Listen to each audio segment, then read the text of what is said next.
Good evening. Welcome to the March 11.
Thank you.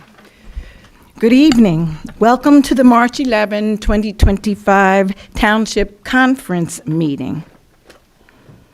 This is a conference meeting at the Council of the Township of Montclair. It's being broadcast live on Channel 34 and is streaming live on the Montclair TV 34 YouTube channel. It's available on demand and can and will be rebroadcast. This meeting is called pursuant to the provisions of the Open Public Meetings Act.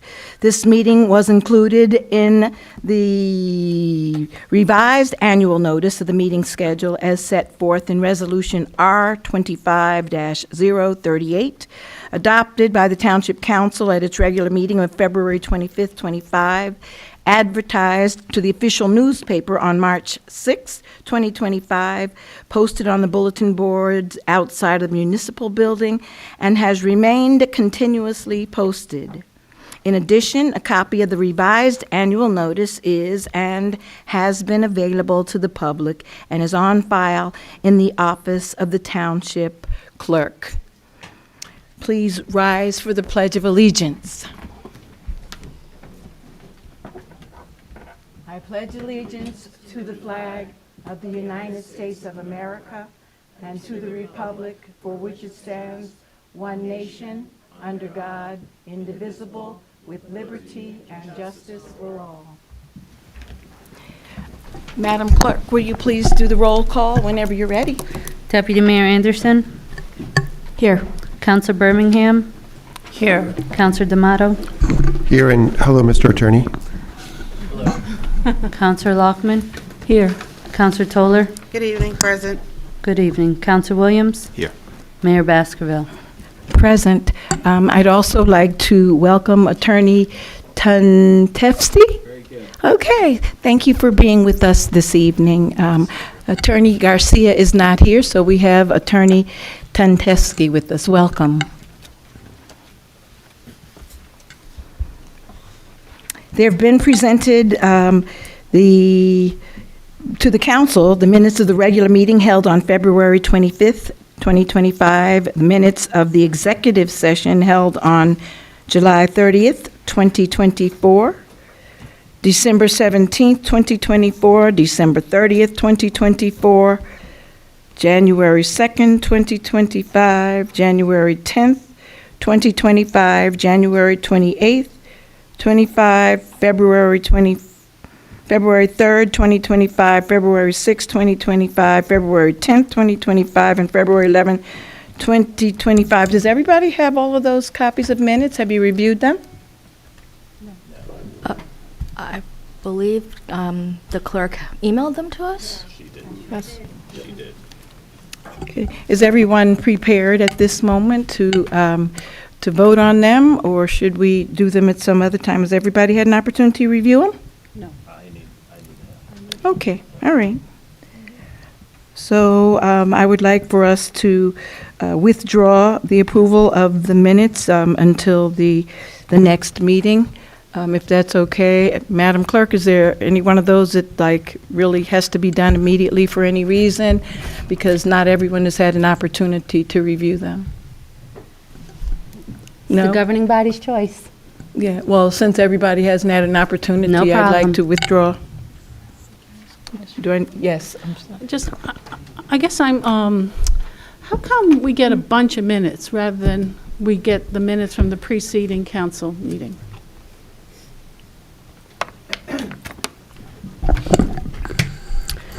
Before every council meeting, you receive the regular minutes, conference minutes from the meeting preceding.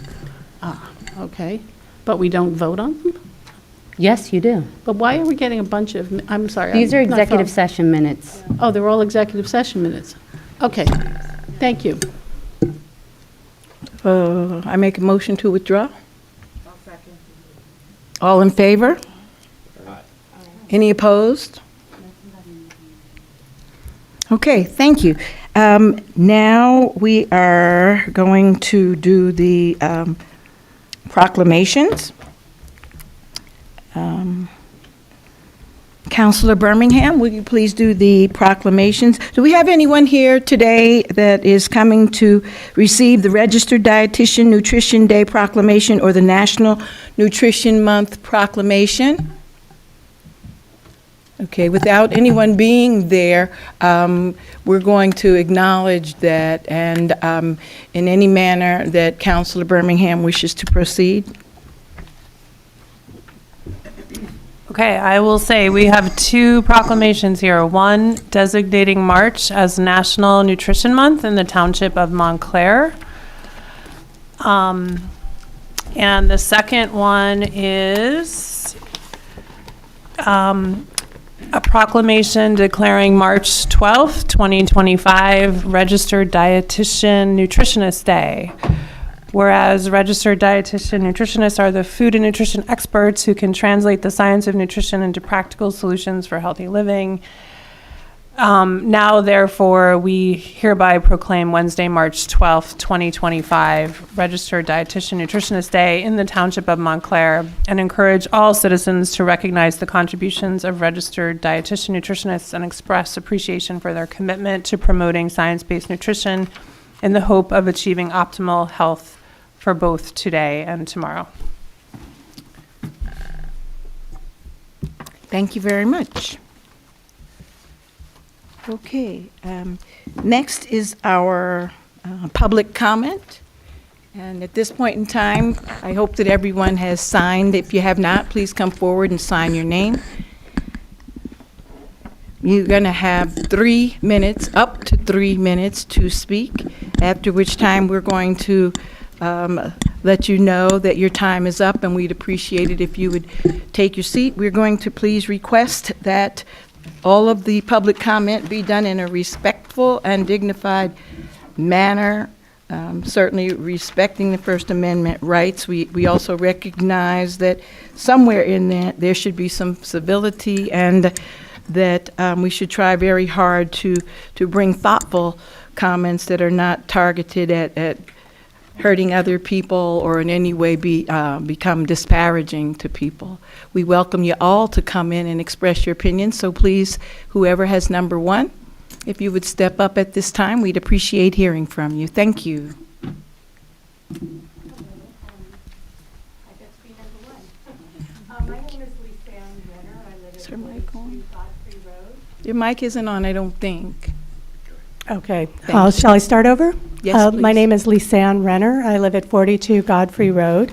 I know that the library budget is not on today's agenda, but I nonetheless wanted to take this opportunity just to stop by and urge you all to, when the time comes, support the library's proposed 2025 capital budget, which is addressing some very urgent needs, and also its request for additional operating funds. Our 2 libraries are probably the most used public institutions in town, and they're very democratic. The door count for this year is expected to be about 185,000 visits, but as wonderfully used as it is, the buildings, both the main library and the branch, have some major problems, which I'm sure you're aware of. The main library has the elevator breaking frequently, and the HVAC struggles to heat and cool, and the energy inefficient windows. But I want to focus a little more on the Bellevue Branch Library, which is very close to my heart. I give historic walking tours, and slideshow presentations on the history of that building, which is 110 years old, and it's on the National Register of Historic Places. Yet even though it's that special a building, it's got some very major structural problems, which are only getting worse. Number one, the storms regularly flood the downstairs children's room. The courtyard is a tripping hazard with raised bricks, and probably the most egregious when you look in the building is the roof is leaking, and there's major plaster damage on the ceiling and the walls in one section of the library roof. And it's so crazy that there's even like a big foam core sign that was repurposed to hang above that mess so that plaster and plaster dust doesn't fall on the patrons. So that's been ongoing for at least a year, maybe 2 years, and that would be included in the repairs that this new budget proposal would include. And also with water damage, as I'm sure you know, the more you ignore the problem and let it get worse and worse, the more expensive and complex that problem becomes to fix. So the sooner the better in that one. I just want to thank you all for being stewards of the historic buildings and the libraries in Montclair, and urge you to support the budget. Thank you. Thank you very much. Next guest, please.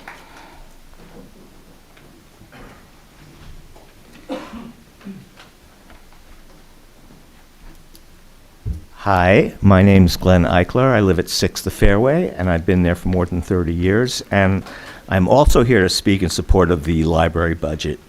I would specifically like to offer my perspective as a volunteer at the main branch.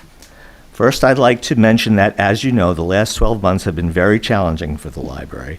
The main branch's HVAC system has at times been unable to keep up with extreme weather in both summer and winter, forcing the building to close during last summer's heat wave, even though it's supposed to be the town's main cooling center.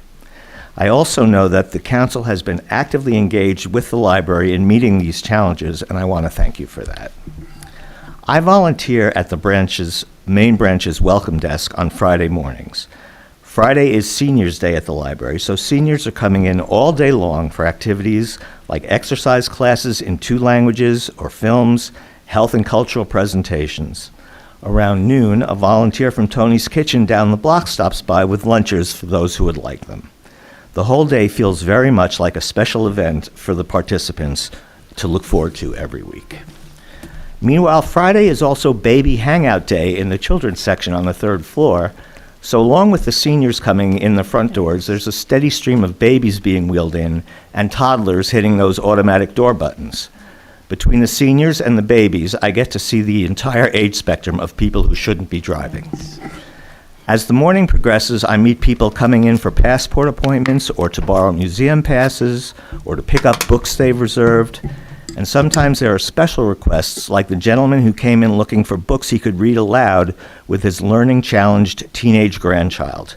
I knew that he'd get expert help on the children's floor, where the teaching of reading is practically a religion, and he did.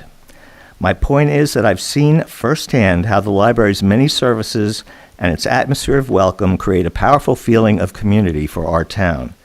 And while I'm sure that that feeling is not unique to Montclair, it is a very important factor in what makes Montclair unique. As I said earlier, I know the council has been very responsive to the library's challenges of the past year. I'm here to thank you for that, for recognizing how important the library is, and to ask you to continue. Thank you. Thank you very much. Next guest, please.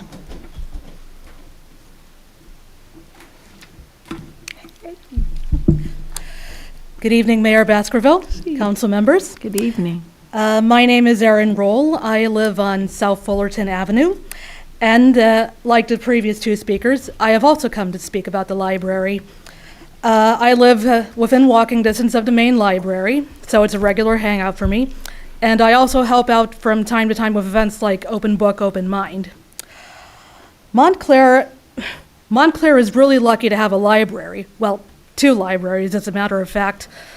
A lot of towns in the United States don't even have a library, whether it's because of financial constraints or because of local politics. And here in Montclair, the library, it's crucial to the community. It's a community hub, it's a cultural center, and it's one of those places that truly belong to everyone here in town, no matter who you are. And let's face it, it's part of what makes Montclair Montclair. The buildings, sadly, as you all are aware, the buildings are not in good shape at all. They're badly overdue for an overhaul.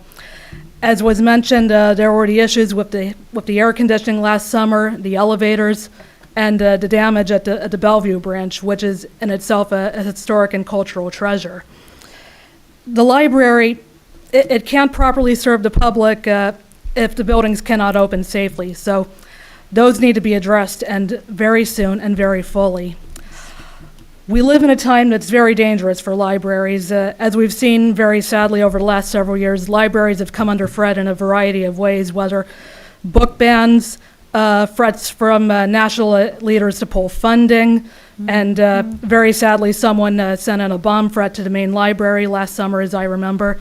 So we as a community need to support the library more than ever. It's something that's extremely important to the community, and it has to be protected. I thank the council for all the support it has given the library over the years, and I respectfully call on the council to support the library's proposed budget. Thank you. Thank you, Erin. Next guest, please. Good evening to everyone. Good evening. I'm Alan Lofman. I live at 58 Maple Avenue, and I'm here to talk about my sewer system that runs into the main. Well, I think it was November, I got my line relined. That leads to the T in the main. And just about yesterday, it started backing up again. I called the plumber, the company that did the job. They came out with a scope. A scope is what, like a camera, look through the line. Says it's backed up right in the main there. So I did call the city, and they said that they are not responsible for that. After, spending $8,000, have it relined, and I just don't know what to do now. Because it keeps happening, It's about the third time since I've got it fixed. Luckily, the company came out, they gave me one cleaned out, but now it's going to cost me $650 each time they come in. And it's beyond my line. So. Councilor Toller. Hi, good evening, thank you for being evening. here. So that's 4th Ward. What is your address again? 58 Maple Avenue. Maple. And when was the last time you had your company or the company come out to, Well, right now, they're supposed to come out tomorrow again, okay, because it's blacked up right now. okay. I'll get back to you. You can email me, and I'm going to reach out to Mr. LaPola and Mr. Ashley. Yeah, Mr. Primavera's not here tonight because of a Okay. family matter, Yeah. but we can take the information and get it to Yeah, him right and away. we'll get an answer to you. Yeah, the blacktop is not on my property, it's right there in the road. And you're talking about in the street on Maple? In the street. Yeah, that's not your property. Okay. All right. Thank you for your time, You and know, I'm I wish- sorry about your trouble. Yeah, I wish I'd bring a picture of where it happened, but. You can email me a picture in, that's fine. Just go on, if you don't have my card or information, you can go on the township website, and my email is right there. You can Oh. email it right into us. Okay, thank you. Thank you for being here. Thank you, Councilor Toller. Next guest, please.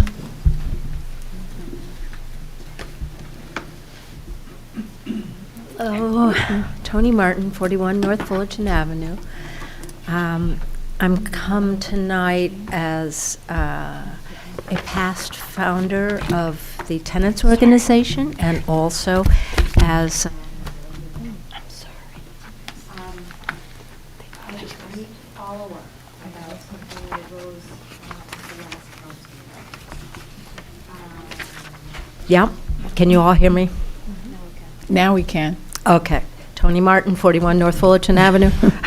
Okay. At the last council meeting, I was quite disturbed, actually, to hear some of the remarks that arose after the Union Gardens tenants came and spoke about their ongoing problems. I spoke to Rhea Tompkins at Union Gardens today, and things are going much better there, although, you know, that, as you know, that's been a hornet's nest for a long time. At the last meeting, some comments were made about the Tenants Organization of Montclair, of which I was a founder, but I am no longer an officer, but I am a member, of course. I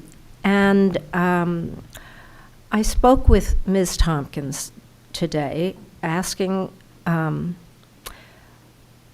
whether or not she had felt that her remarks had been somewhat misconstrued. And in fact, she did.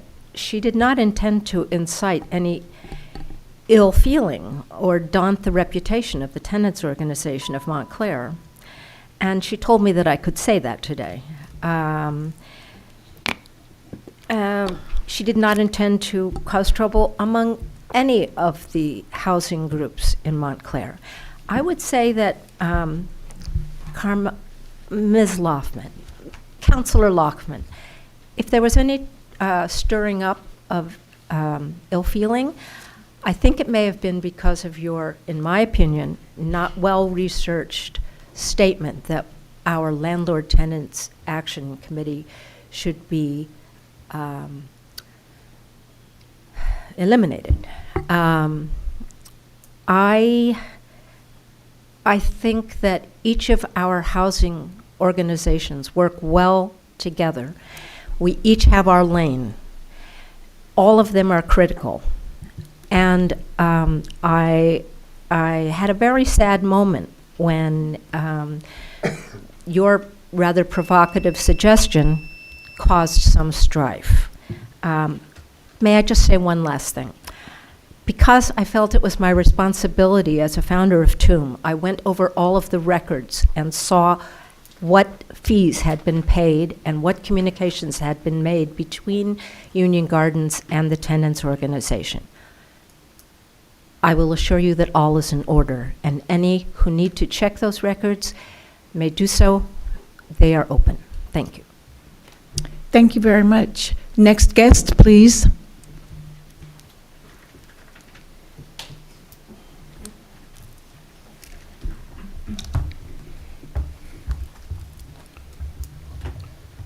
Good evening, Mayor Baskerville and Good council evening. members. Good evening. I'm Jeffrey Robert Grayson, and I am a 66-year-old lifelong resident of the 4th Ward. I'm going to go back in time to a day over 50 years ago when I was a teenager having lunch in the kitchen of our home on Willowdale Avenue in South End. I was startled by a muffled boom, and I looked out the window and saw my elderly neighbor, Mr. Johnson, stumble out of his garage. Behind him, I could see flames starting to grow. I immediately called 911 and reported the fire. I ran outside, and Mr. Johnson and I grabbed a garden hose to try and douse the flames, but we were unsuccessful. We actually had to back up because it was getting really hot. Fortunately, the fire truck from Firehouse 3 responded quickly, and they were able to put out the blaze before it spread to the rest of the house. Mr. Johnson personally thanked each fireman for saving his home. Anyone who has ever dialed 911 for a fire or medical emergency knows that every minute feels like 10 when you're waiting for help to arrive. Coming back to present day, there are some that suggest that instead of restoring Firehouse 3, that money should go towards Vision Zero to help make the streets safer. The streets would already be safer if they weren't so overdeveloped and overpopulated, because everyone's impatient and in a hurry with a bad attitude. You wanted a New York vibe, and now you got one. They question how many fires we actually have in Montclair. You wouldn't cancel your car insurance because you don't have many car accidents. It has been suggested that the response from headquarters is sufficient for South End. Using the logic from all of the above, let's also close the Valley Road Station and see what the Upper Montclair community thinks about that. Both ends of town should have a firehouse capable of rapid response that is supplemented, if necessary, by headquarters. I don't know if he's listening tonight, but I'd like to take a moment to welcome the new township manager, Mr. Stephen Marks. Mr. Marks, we're counting on you to make sound financial decisions and to demonstrate high moral standards and strong ethical conduct. We're counting on you to be a fair and just liaison between residents and elected officials and to seek input from the entire Montclair community and factor those into your decisions. We're counting on you to reverse the pattern that has seen Montclair become the lawsuit capital of Essex County. The behavior of some of your predecessors have cost Montclair millions of dollars in settlements, and there's still one in the pipeline. The premiums paid to the insurance companies covering those payments could have been used to open Firehouse 3 so that the residents of South End could rest assured that the same firehouse that kept Mr. Johnson's house from being engulfed in flames 50 years ago will be there for them if ever the need arises. Thank you. Thank you, Mr. Grayson. Next guest, please.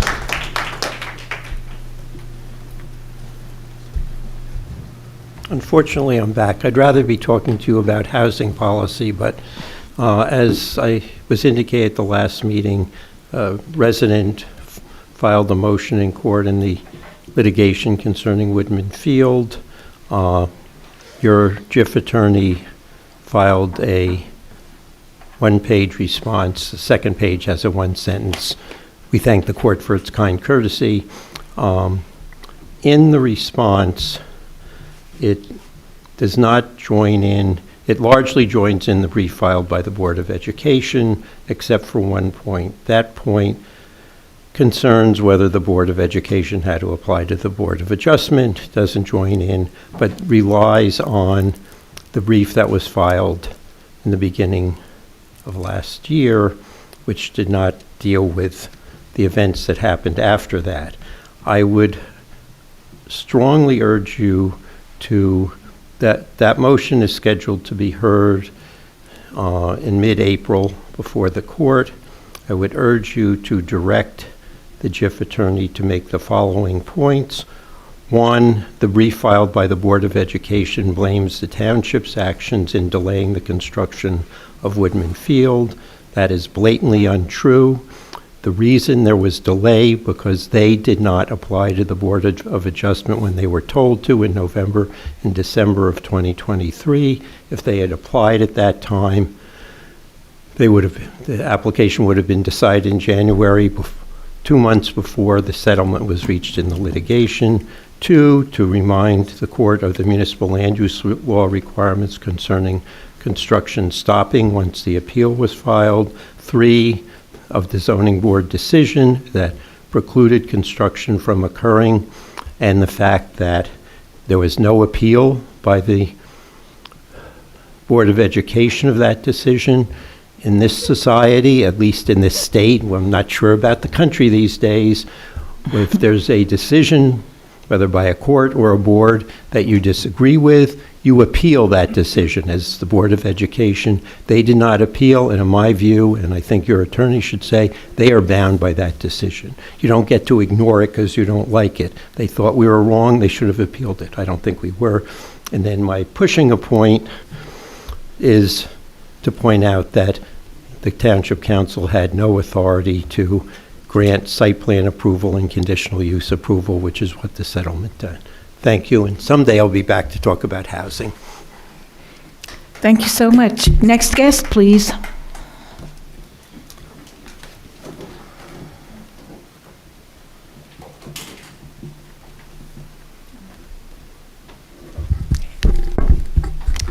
Good evening, Sarah Avery, Montclair resident. There have been at least a dozen ordinances introduced since 2022 to implement traffic controls and retrofit parking solutions for problems that were predicted.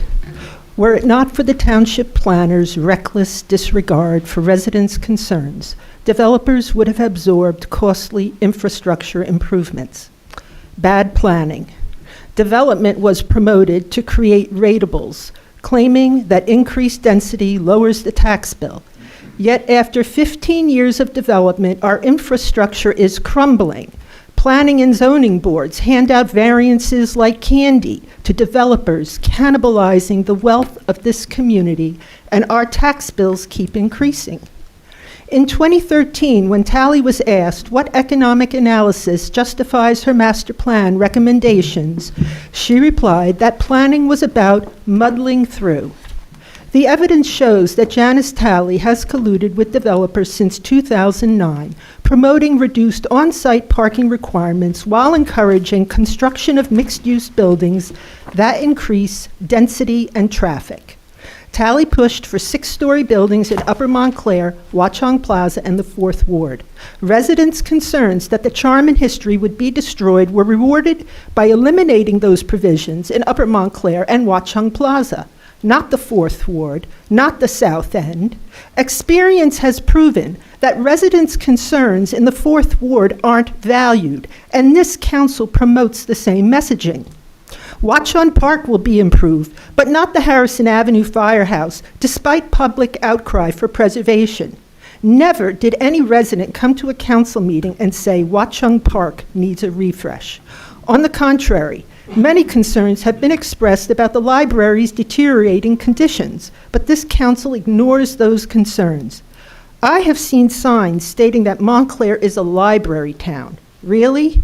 What Montclair is a corrupt town.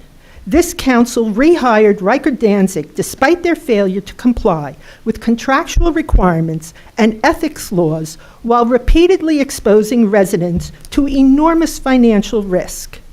I am more disgusted by this council's ignorance, lack of accountability, and transparency, evidenced by the voting record, than I am by the thugs in Washington. Next guest, please.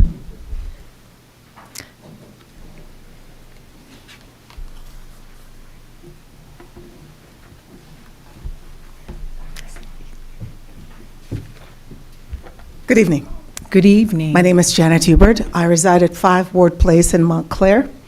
I am here in support of the Fire Station number 3 on Harrison, is it Harrison Avenue? Yes, it's on Harrison Avenue. I second exactly what Sarah said about some of the things that I've noticed about the south end of town. This is my 20th year in Montclair, and I have had to fight harder than I had to fight in New York City with slumlords in my days of coming up as a young woman. I find that there is a lack of interest and a lack of concern to the south end of Montclair. We're the stepchildren. In fact, I know that there's been some talk about changing the name of the south end. I find it odd that you would not want to rejuvenate something that is so historically beautiful. I was just reading on Fire Station 3, and apparently it was horse-drawn carriages that came and fought fires on the south end. It is a beautiful building, and I second that Janice Tally is selling out this town like somebody's, excuse my expression, whore. Excuse my French.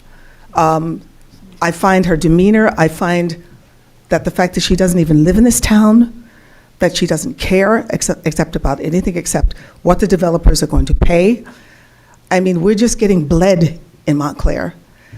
As I get older, and I'm already older, I'm almost 70 years old in 1 year, we are not going to be able to afford to live here in this town. School systems that are so bad, that bullying is so bad that my son couldn't even go to school here. I had to put him in a private school.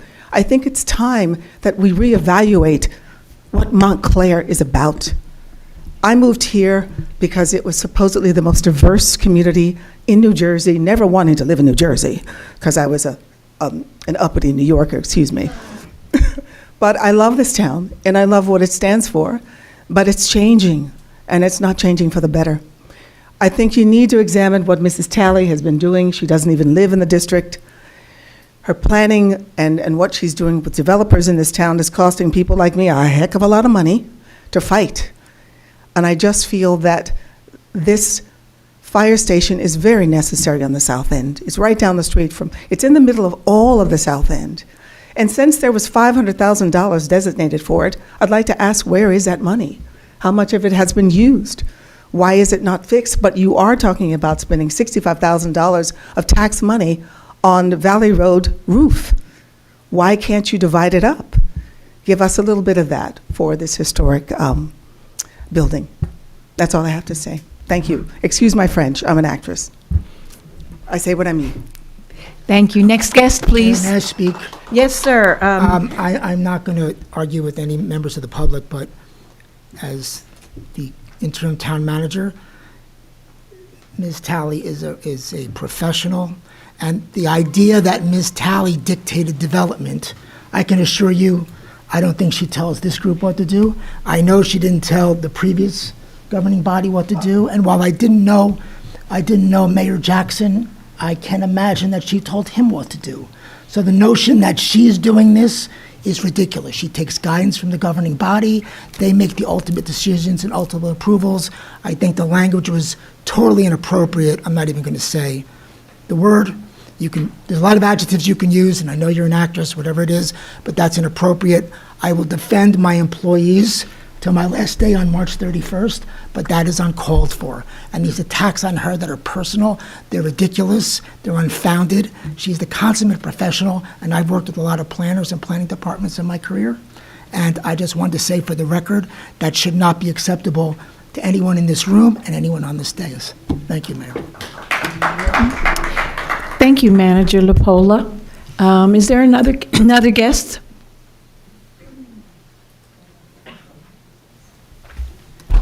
Hello, my name is Linda Stockhammer. I live in the 3rd Ward on Forest Street.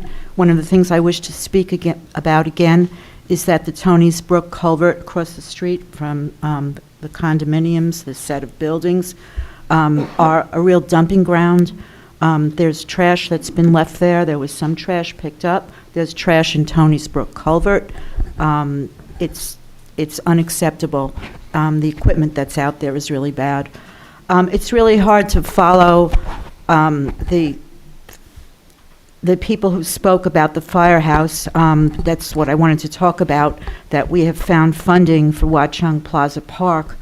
One of the gentlemen said that every minute feels like zero. Yet, we're awarding a contract, I see, number 9 resolution for Firehouse 2 roof replacement. We can't open Station 3.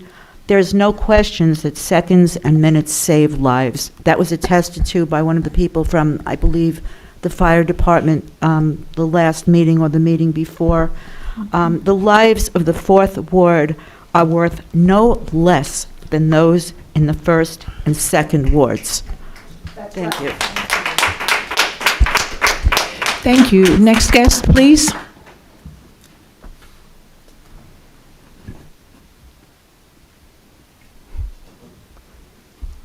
Good evening. My name is Leonore Rush. I'm a resident of the 4th Ward at 15 Ward Place.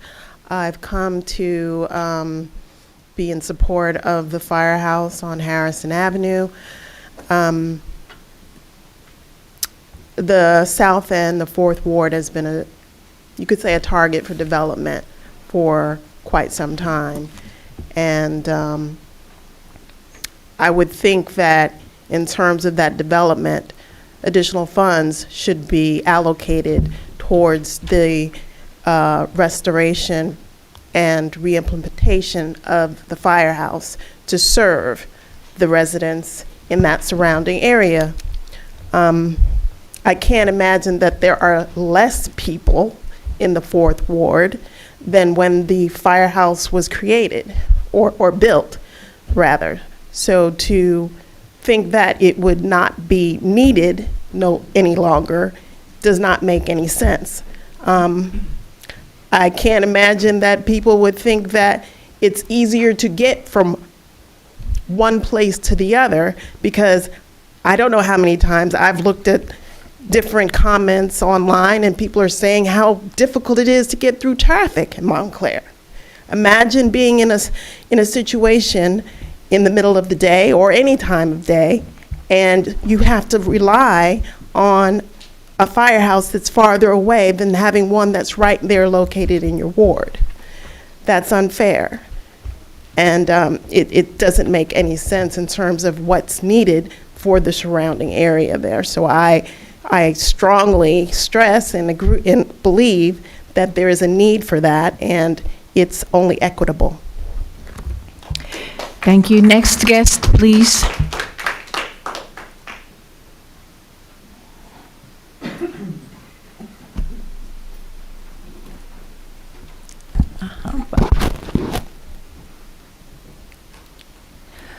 Hello, good evening. Good evening. Esteemed Mayor, Dr. Baskerville, and members of the Montclair Township Council. My name is Ahava Felicidad. I'm the president and first founder of the Tenants Organization of Montclair, short form TOOM, hashtag TOOM, TOOM. First, no one at the Tenants Organization of Montclair ever said that we don't need the Landlord Tenant Advisory Committee. I want this cleared up wholly, WHOLLY. The LTAC is a needed entity in Montclair and will continue to be. We at TOOM have been supportive of the LTAC and we are not in conflict. There are TOOM members everywhere in this township. Second, we do not agree to anyone saying that the Landlord Tenant Advisory Committee is not needed in the Township of Montclair. Third, we are all working towards solving the problems of the greater community in Montclair with regards to tenants' rights and affordable housing. Last but certainly not least, it is not right for any public official to intentionally attempt to create conflict and divide the efforts made by the two entities, LTAC and TOOM, which is the group that, with the community, brought and got our historic rent control ordinance for Montclair. Both are needed. A special thank you to the clergy who supported us all through this. Collective, community, and empowerment. This is what we're about. I hope this clears up any confusion with divisive public officials whose hearts are not in alignment with what our community needs. As always, we invite tenants and homeowners to join us as volunteers to keep rent control visible. Tenants Organization, Montclair @gmail.com. If you don't hear back from us within a week, please email us again. Call and text, as we are all volunteers together. 973-619-2855 until we get a new Google Voice number. At this time, I would also like to apologize to my dear friend and colleague, Shadea Bennett, for me having to miss the Assemblywoman Spates event tonight that I was invited to learn more about aging and human services, health, and regulated professions in our state. Good night, and may God bless everyone. Thank you. Next guest, please.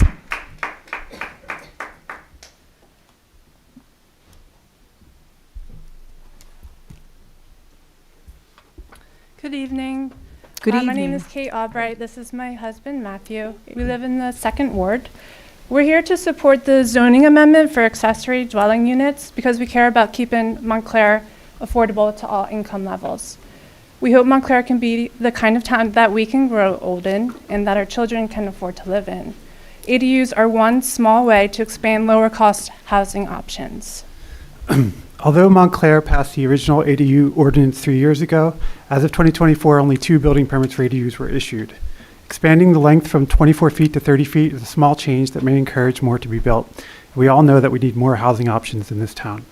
When we talk about preserving the character of our town, by that, I hope we mean protecting the diverse people of all income levels who make this the town that we all love. Thank you. Thank you very much. Next guest, please.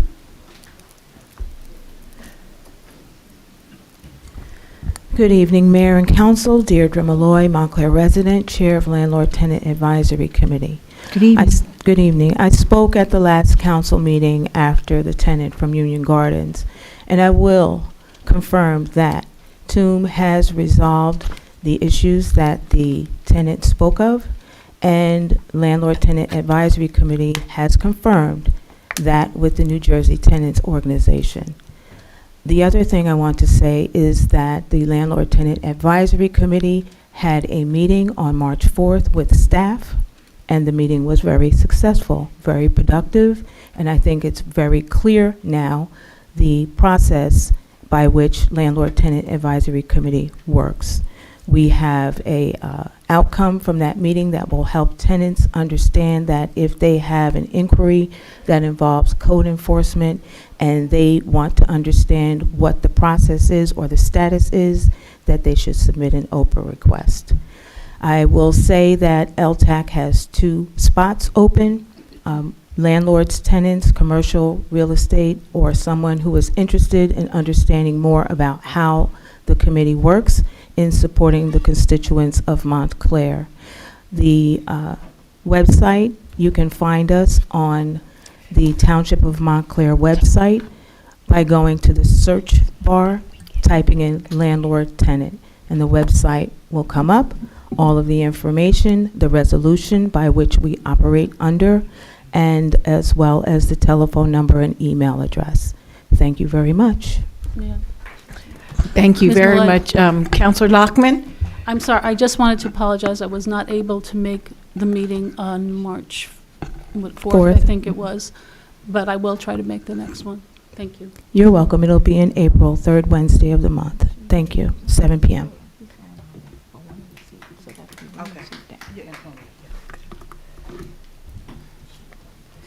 Next guest, please.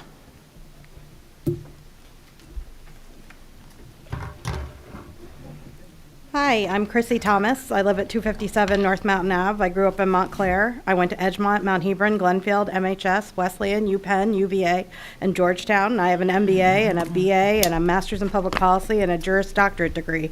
My law practice is in Montclair, and I've been attending council meetings for years. I love this town, and I'm again grateful to all of you up there for your service. But I've also got to say that I've been a little disappointed. You all, except Ms. Toller and Mr. D'Amato, who was absent, voted yes on number 8, number 11, and number 20 at the last meeting. After hearing the problems with them, you still voted yes. To me, that's a little scary. You ran on transparency and virtual public comment. What happened, Ms. Birmingham? It still hasn't happened. Do you not care about what the public take the time to come here to say? It takes all of us a long time to go through the agenda and figure out what's going on. And it's disappointing when you don't seem to listen. In New Jersey, the average town manager salary is $121,103 per year. They vary it significantly based on factors such as the municipality's size, budget, and location. According to data from governmentsalaries.com, the town of Newton offers pay for its town manager of $162,345. That was high. Then, in December of 2024, the Township of Verona approved a town manager salary of $180,000. In February of 2025, the Township of Montclair came in with a whopping $235,000. Ordinance O-25-06 is on the second reading. Maximum salary for the position of Township Manager for the year 2025 is $235,000 per year. 2025 started on January 1st, so I'm wondering if that's a mistake. Mr. Marks' first day is April 1st. Is there a reason that the ordinance is not made effective April 1st so that it applies only to Mr. Marks, or are we trying to force the taxpayers to give a retroactive salary increase to Mr. Lapola as well? Isn't this objectionable to everyone in the room? That's a problem, and the ordinance isn't written clearly. So what does it mean? You're shaking your head no, but the ordinance isn't written properly. It's not clear to everybody in the room, and if it's clear to you, then it should be written clearly so that, according to Oprah, we can all understand it. I hope you also remember that according to the statute, you either give the manager 90-day notice or you pay him 3 months' salary at the end. There's something that seems to be not right here, but if Ms. Lockman, it's correct, then you should be able to make it clear to all of us. You should be able to answer our questions. Also, at the last meeting without using her name. Our new town attorney seemed to take aim at Sarah Avery. It is not allowed when the contracting attorneys reach 70% of their not to exceed, they are required to stop work and notify the town council of a need for a resolution. It's a big deal. And I don't appreciate my time being taken up by people shaking their head or nodding their head at me. If you have something to say, then please just say it. Thanks. I have a question. I was trying to follow you. Thank you, first of all, for coming here and trying to help us with this very difficult process. Oftentimes, you mentioned resolution or something that's on here, and I was just trying to find out which one were you... It's the salary increase, where you increase the salary of the town manager only. It only says the town manager, and it's to $235,000, and it's effective January 1st, because it's effective for all of 2025. And it should be just, if you just wrote it correctly and made it effective April 1st or for the new town manager, Mr. Marks, then there wouldn't be a question. But poorly written, people seem to be taking advantage of loopholes or mistakes or loosely worded ordinances and agenda items, and it's a problem. So just a minute, Councilor Birmingham wants to help, and then after that, I'm going to ask our attorney if he can, offer an opinion regarding that. So just to say, establishing a maximum salary does not mean that someone automatically gets that salary. So in many jobs, there are salary ranges. You establish a maximum salary, it does not mean that someone automatically gets that maximum salary. So we are establishing a maximum salary because we're hiring a new town manager. If you look at salary ranges for towns like Ridgewood and Princeton, it is very much in line. Mr. Marks is not even getting that maximum salary, in fact. So just to be clear, Mr. LaPola is not getting a salary bump. He is going out on his salary of $212,000. He does not get health insurance. It's supposed to be 210. It's 210. I'm sorry. It's 210. Sorry. I don't have that number. I don't know all the numbers in my head. I did look up all this stuff. Yeah, I hear you. I understand. I just couldn't tell by looking at it. So just to be clear, when you establish a maximum salary, you're not saying that someone automatically gets the salary. Thank you so much for clarifying, because that's important. Like, I can't tell by reading the public documents. So you guys must know stuff that we don't know, and that's not supposed to happen. We're supposed to be able to get the information by looking through our OPRA requests. And if we can't, then there's an issue. And if we notice it, then it's possible that you notice it, but it's also possible that you have 50,000 things on your agenda and you're busy and you're doing such a great job, and it's so much more work than I imagine you could have ever even imagined. So I appreciate everything you're doing. I'm not trying to be petulant. I'm trying to just make sure that you see all the things that we see, and that you understand that people like Sarah Avery and I get up here and we do this work, and we don't like it when people yell at us about how we shouldn't be saying what we're thinking.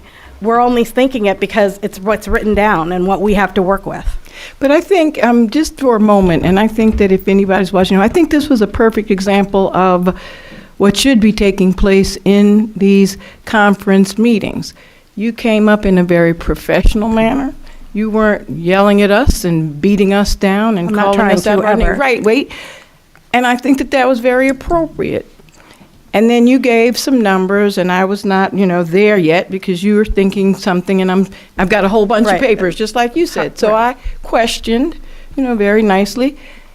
And we engaged in a dialogue, and then Councilor Birmingham gave us a very direct response. And now we all have clarity. And I think that's what these meetings, the conference meetings, should be about more. We're going to do things, or you see things maybe that we won't see. It's okay. We're definitely about transparency, and we're definitely about getting it right.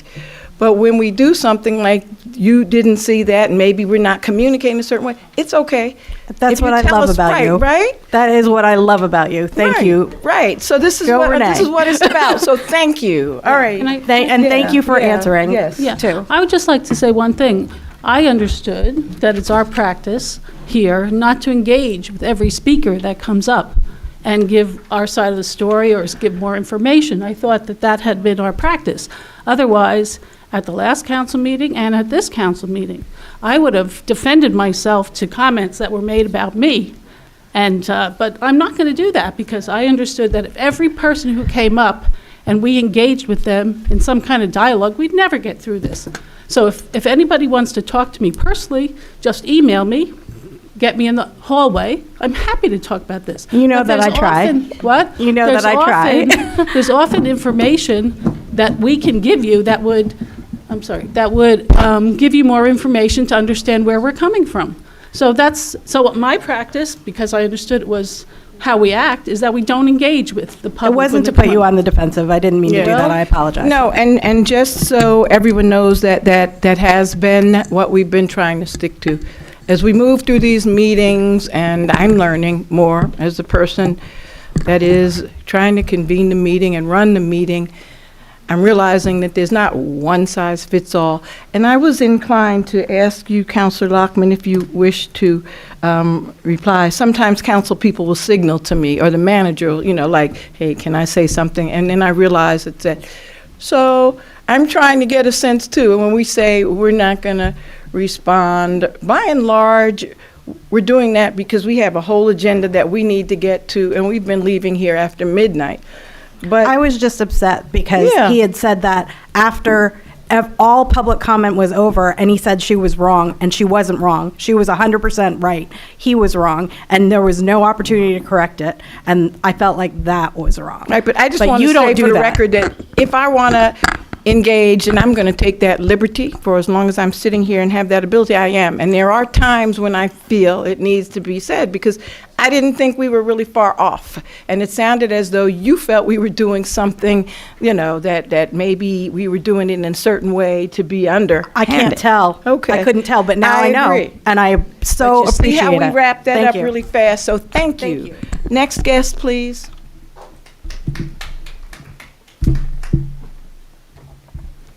Okay. Good evening, Nicole Fargiani. Now I'm going to be all over the place because I didn't have something prepared, but things keep popping in my head. But I wanted to say first, thank you to those who showed up for the crescent moon lighting. It was a nice night. Beautiful. Weather was great, and hopefully next year it can be bigger and better, and maybe the town can sponsor it in some way. That would be nice. Actually, I wanted to say something about the responding. The responding sometimes is warranted, and it shows transparency. I've been in Montclair, I was trying to think, I think it's 24 or 25 years, and I still consider myself a newbie. But I have seen the Board of Ed and the Town Council get less and less transparent as time goes on. And as you can see, we have very passionate residents here. And sometimes if you have an answer that can clarify things, I think it clears things up quicker than not. So I appreciate that from the mayor to say that she will sometimes respond.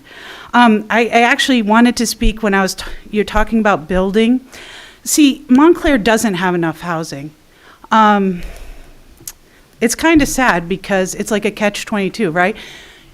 You don't want the overdevelopment and then there's not enough affordable housing to go around. I don't know how you fix that, but I think maybe this council can have deep conversations because I think many of you up there care about this topic. And if you care, you can work, you have 3.5 more years to fix it. I know you want to keep Montclair special. People come up and talk about the diversity.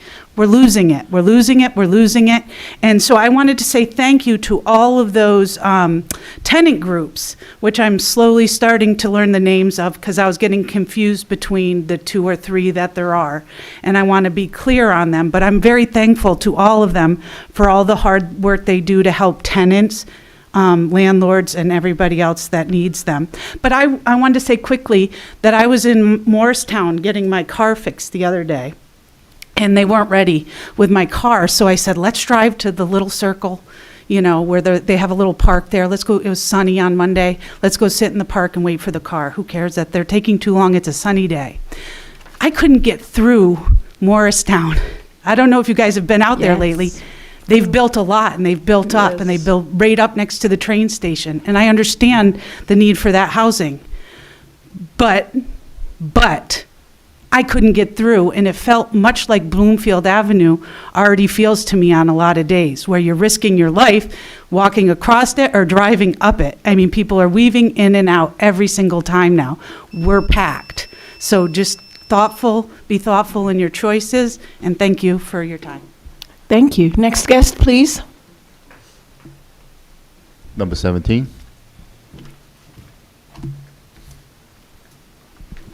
All right. Good evening, everyone. Axel Hellman. Good evening. Columbus Avenue. Regarding the ADUs, accessory dwelling units.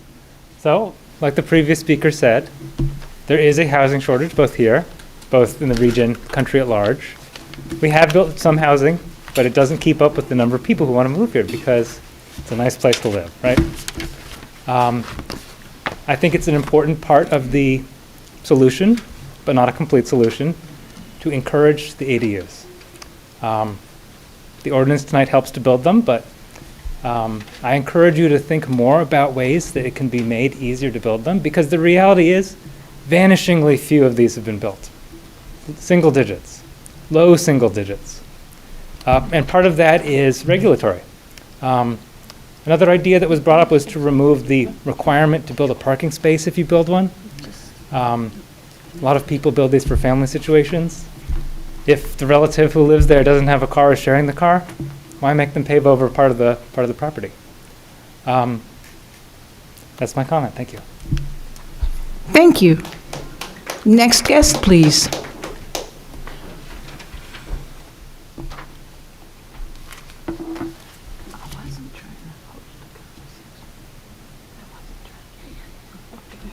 Hi, everyone. My name is Mary Birmingham, and I'm a resident of Gordonhurst. I'd like to respectfully challenge the idea that the only way to ensure the health and safety of our community is by focusing exclusively on increased spending for public safety. A few months ago, I emailed you about the Surgeon General's report on the, quote, epidemic of loneliness, which I believe is deeply relevant to this discussion. The Surgeon General has described loneliness as a widespread crisis, equating its impact on health to smoking 15 cigarettes a day. It contributes to mental health issues like depression and anxiety, as well as physical conditions like heart disease and stroke. The COVID-19 pandemic showed us that loneliness is not just an emotional issue, it's a serious health threat. As a pediatric emergency medicine physician, I witnessed firsthand the rising number of children experiencing mental health crises, and I'm committed to finding long-term solutions. The Surgeon General, however, emphasizes that loneliness is a problem that is affecting all of us. It's not limited to one generation. One key recommendation in the report is investing in public spaces and community organizations that foster social connection and engagement. In Montclair, this could mean continued investment in our libraries, parks, and the senior center. The recent discussions around the animal shelter have shown how valuable community connections can be. Many residents find purpose and connection through volunteering, adopting pets, or even reading books to dogs. These spaces matter, and I'm grateful to those who've helped highlight their importance. I also want to thank you for your responsiveness regarding the Clary Anderson management contract. I'm pleased that it's been put out for bids, and I hope we can prioritize weekend public skate times for our community. Friday, Saturday nights, Sunday afternoons, just like we used to have. I imagine food trucks, French fries, and DJs, a place that teens and young adults could get excited about. It's time to take a serious look at the situation and fix it so we can create a community gathering space that so many people are craving. To be clear, I believe that investments in libraries, parks, public events like the 4th of July parade, and community-centered activities like public skating are just as crucial for our health and well-being as spending on police and fire services. They're not secondary, they're essential for building a thriving community. Additionally, we must recognize that Montclair is an expensive place to live. Many of our neighbors are unfortunately lying awake worrying about how to pay their taxes, their heating bills, and buy groceries for their family. Mm-hmm. Chronic stress, whether financial or otherwise, takes a toll on both physical and mental health. Given all this, I believe that knee-jerk spending on public safety without a careful review of data and costs is not the most responsible approach. I deeply appreciate those of you who are asking tough questions, and I hope we can continue to have respectful, constructive conversations. Fiscal responsibility is another way you can show you care about the health and well-being of our neighbors. Thank you. Thank you very much. Next guest, please. Good evening. I'm Mariana Horta, and I was hearing the meeting from home, and I left my family having dinner and ran here because I saw so many instances of folks saying that there is no firehouse in the Fourth Ward.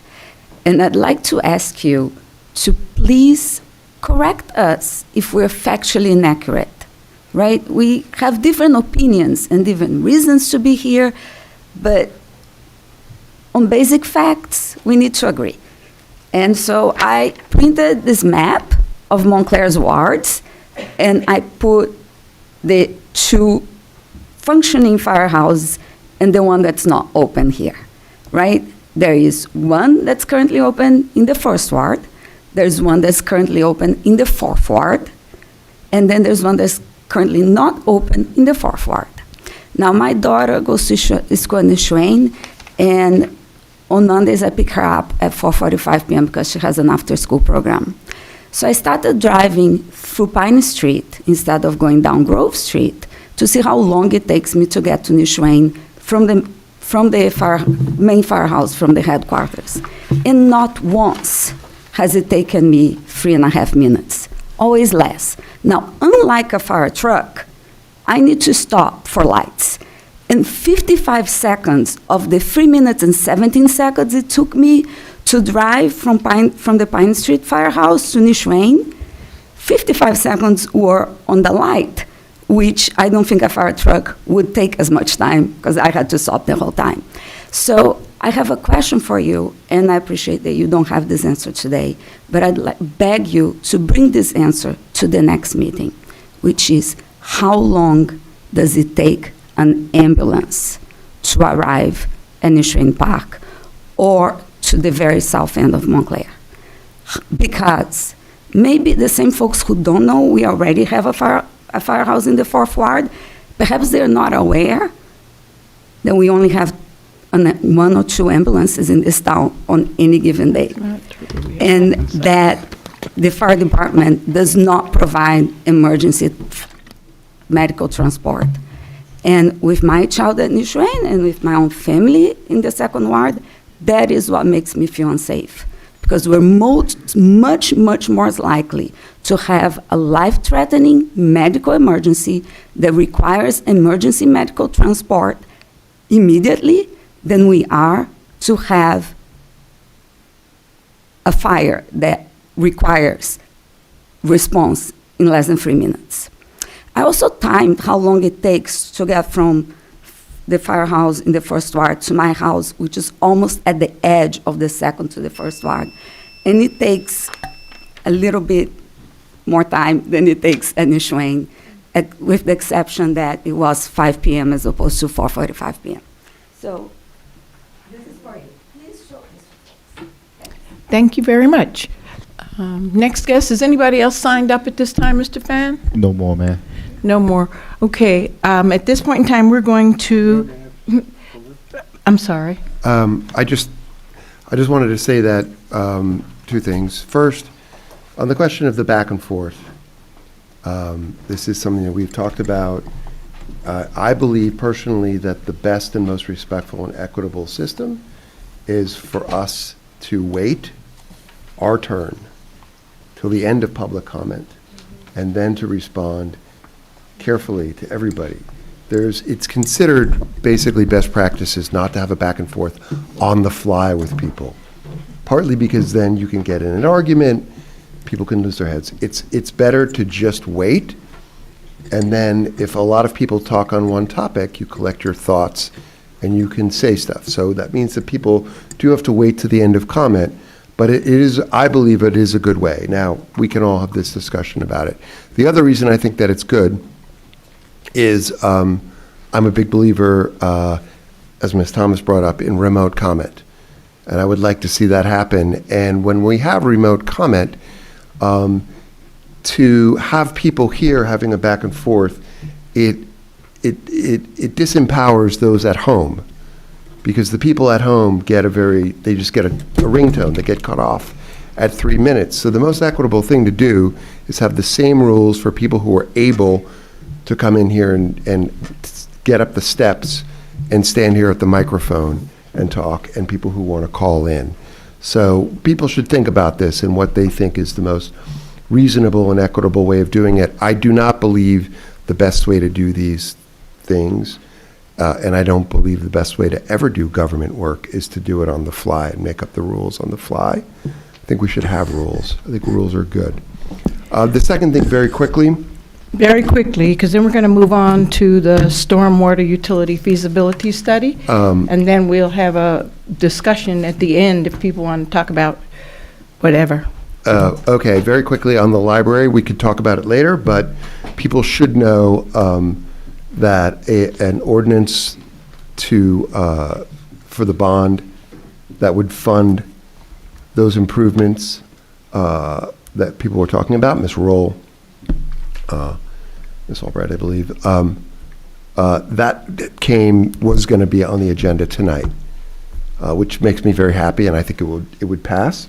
But there is some technical issues that are involved in it because it would potentially be used as a component in a grant opportunity that we have. So we were not able to put it on, but there is a draft that is being marked up right now, and I'm quite confident and sure that it will be in front of us on the 25th. And that we will have good news for everybody who's a fan of the library, of which there are many people, and that makes me happy. That's all. I'm just going to respond to whatever the counselor is talking about on the fly, and I don't know if it had anything to do with my comment. So for the record, I was not offering comment. I asked a question of Attorney Chrissy Thomas, because she comes in and she's a wealth of knowledge. I was not aware of which resolution she was talking. I was not having a back and forth. Just like if anyone else comes up here and you present something, it's important to me. So if you mention some numbers and I'm not clear about it, I may ask you, can you give me the numbers? As a result of my asking a question about a number, then Councilor Birmingham was kind enough to offer something, but this was like nothing on the fly. We're not creating new things on the fly, and sometimes we just have to try to support one another up here more than try to find out what was wrong with what the person sitting next to you did. Anyway, I'm going to move on, and we're going to have the Montclair Township Stormwater Utility Feasibility Study at this time. Thank you so much for being here. Hello, good evening, Mayor and Council. So last year we received a technical assistance grant through the NJDP for a stormwater utility feasibility study. And the DEP matched us with WSP Engineering. So David Bulova is here from WSP Engineering. We've been working together for about a year. They've been wonderful to work with. And this is just an introduction to the findings. No decisions need to be made. This is just the findings that that are going to be presented. And I do want to say that there are 2 municipalities in New Jersey that have passed ordinances for stormwater utilities. The first one was New Brunswick in May of last year, and the second one is Maplewood, and they did it in 2024 in December. So, David?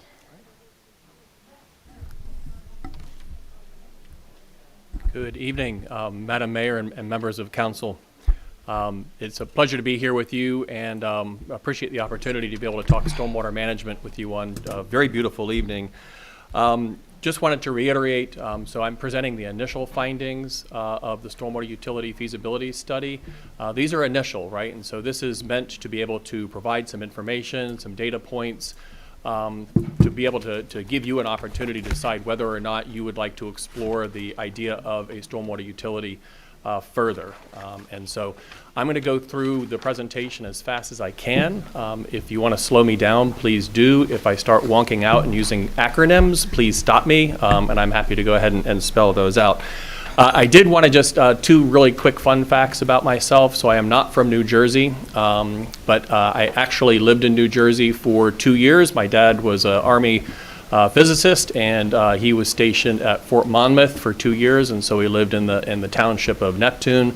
The second thing is that in addition to my job at WSP, I'm also a member of the Virginia House of Delegates, and so I'm down there for 2 months out of the year doing that duty.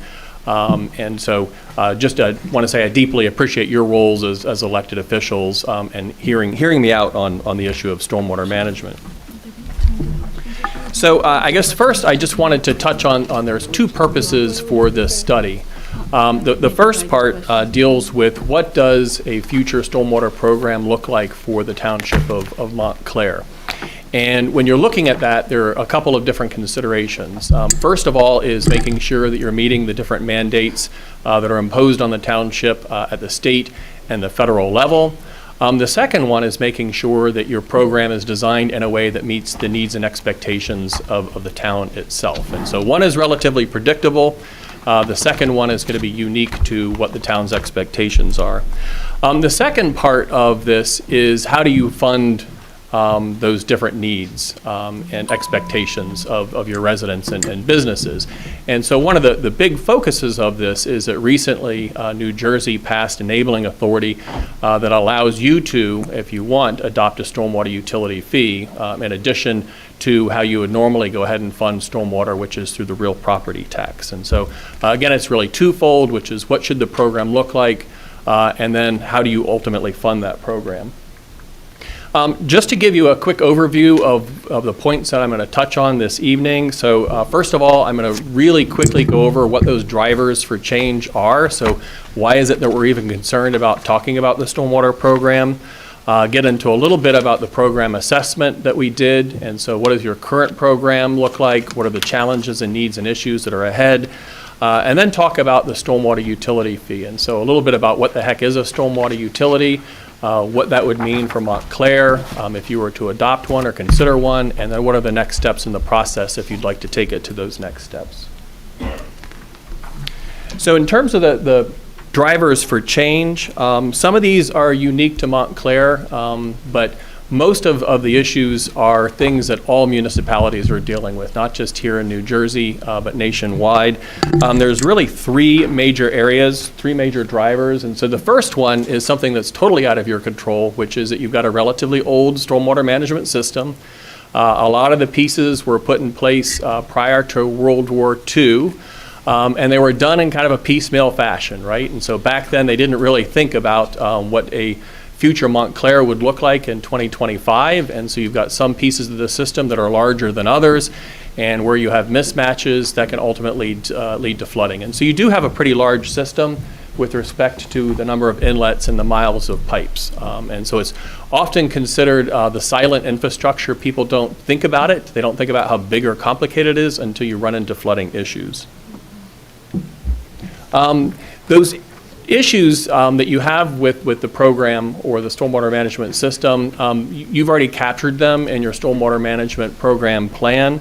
And so it really talks about the cumulative impacts of increased impervious cover over the years, and the fact that you do have flooding issues because of those mismatches in the system, particularly with respect to undersized road culverts and also connection points. And this is just kind of an example of something that was picked up in 2023. And so this is a clogged storm drain inlet. So the issue here is twofold, which is you've got sediment going into the system. But things like that don't tend to clog like that if there isn't a downstream issue with respect to the ability of the system to handle that kind of sediment flow. So the second thing, so you've got a system that's relatively old. What exacerbates the problem is climate change. And so you've got two issues. Number one is that New Jersey's climate is getting wetter, and so you've got more water that's going into the system. The second one is that New Jersey is experiencing more extreme rain events that overwhelm the system. And so these are all things that you know. This was just this past August 2024 at the Studio Playhouse. This one broke my heart in particular because my son is very active in theater. And so it kind of made my heart go boom. But it's not something that's just one time. So this was August 2018 with additional flooding incidents in Montclair. I guess the good thing is that you know where a lot of your problem spots are, and so in 2021, the township did a hazard vulnerability assessment, and so the Department of Engineering, along with members of the Vulnerability Assessment Committee, went out and they identified 36 different areas where there were spot flooding issues. And so again, the issues that they were looking at were undersized pipes, blocked pipes, and just total lack of infrastructure in a couple of areas. And so you do have a good sense of where your problem areas are. And then finally, kind of the triad of all this are the water quality requirements under the New Jersey Municipal Separate Storm Sewer System Permit Program. And so this is a federal requirement under the Clean Water Act. It's implemented by New Jersey DEP, and it basically gives you a permit for managing the quality of water that discharges from your system. It's important to remember that it's very similar to the structure that's used for industrial discharges as well as wastewater discharges. And so something that has to be treated seriously because ultimately compliance can result in penalties and fines for any municipality. You've had a program in place since 2004. This last permit that was issued in 2023 has a lot of new requirements that are going to require some time, attention, and investment on behalf of the township, and you've got a relatively short period of time to be able to do that. And so those permit cycles are 5-year permit cycles, so we're already a couple years into the permit, and there are very specific deadlines with respect to when those have to be met. So really quickly, one of the important things that we did was to do the program assessment, right? And so you've got an existing program, and then what are the needs and issues that we need to be paying attention to over the next couple of years. Was very grateful that your staff allowed us the opportunity to send them questionnaires and to interview them. And so these were the kind of questions which are, what keeps you up at night about stormwater management in the Township of Montclair? And if you had the ability to, what are the things that we would need to put in place to ensure that we've got a system that protects water quality as well as public safety and prevents flooding? And so your current program, primarily the responsibility of the Department of Consumer Services, so they do day-to-day operations, they manage your MS4 permit. Most of the work is done by a 3-person crew. About 70% of their time is spent on stormwater management. Engineering and planning and development also have roles, as well as the Office of Sustainability. I wanted to go through a couple of the highlights of our findings as we went through, and these are the real cost drivers behind the program. So the first one gets to inlet and catch basin maintenance, and this relates very back to that picture that we went ahead and showed you. And so the permit requires that all inlets and 20% of catch basins have to be inspected each year. That's not so much the challenge. The challenge is the permit establishes an expectation that you're actually going to clean out and address problems in those inlets and catch basins. Street sweeping is another big area to pay attention to. So with your current sweeping equipment, it takes about 8 months to go through the entire township. There's a new requirement in there that says you have to sweep all roads that have curb and gutter, which is the majority of what you all have, every 4 months. And so staff identified a definite need for additional sweeping equipment as well as staff to be able to operate those.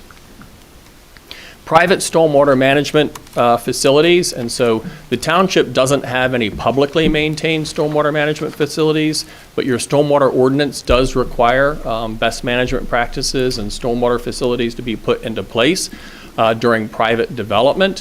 While you're not responsible for maintaining those, there's a maintenance plan, and the private owner and operator is responsible for doing that. The permit does require you to track and make sure that those facilities are being maintained and that the documentation that they're being inspected and maintained is provided to the township. And so there's a need to be able to figure out what those are in terms of a database, and then there has to be somebody who's going to be that point person going out to the property owner to make sure that they are indeed maintaining and inspecting their stormwater management facilities. Illicit discharge tracking, so the township already has a program to get out there and inspect a certain number of outfalls during dry weather to make sure that there's no illicit discharges coming through. However, what the township struggles with is if somebody reports that there's an illicit discharge coming out of an outfall, or if there's a smell coming from somewhere, they don't have the resources or the time to be able to do the forensics and back up and try to figure out where that's coming from. Watershed planning, this is a potentially a big one for the future. And so the permit requires that you have watershed plans in place by the end of the permit cycle. The idea is to actually go back through and retrofit areas of the township to be able to actually improve water quality over time. And so these are plans that have to be in place at the end of this permit cycle, and the expectation is for them to be implemented and updated and reviewed every 2 years.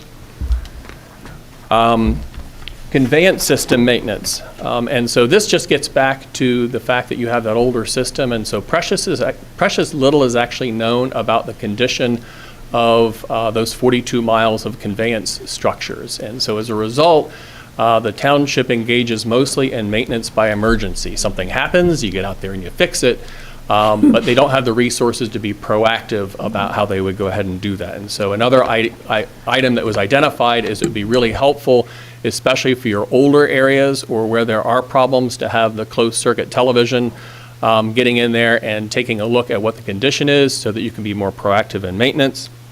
For those identified flood-prone areas, you've identified them, but there's no capital money set aside to actually be able to do anything about those. And so this is one of those kind of great unknowns. You need to do the hydrologic and hydrology studies to figure out what the issues are, and then actually do some preliminary engineering in order to be able to come up with a cost for something like that.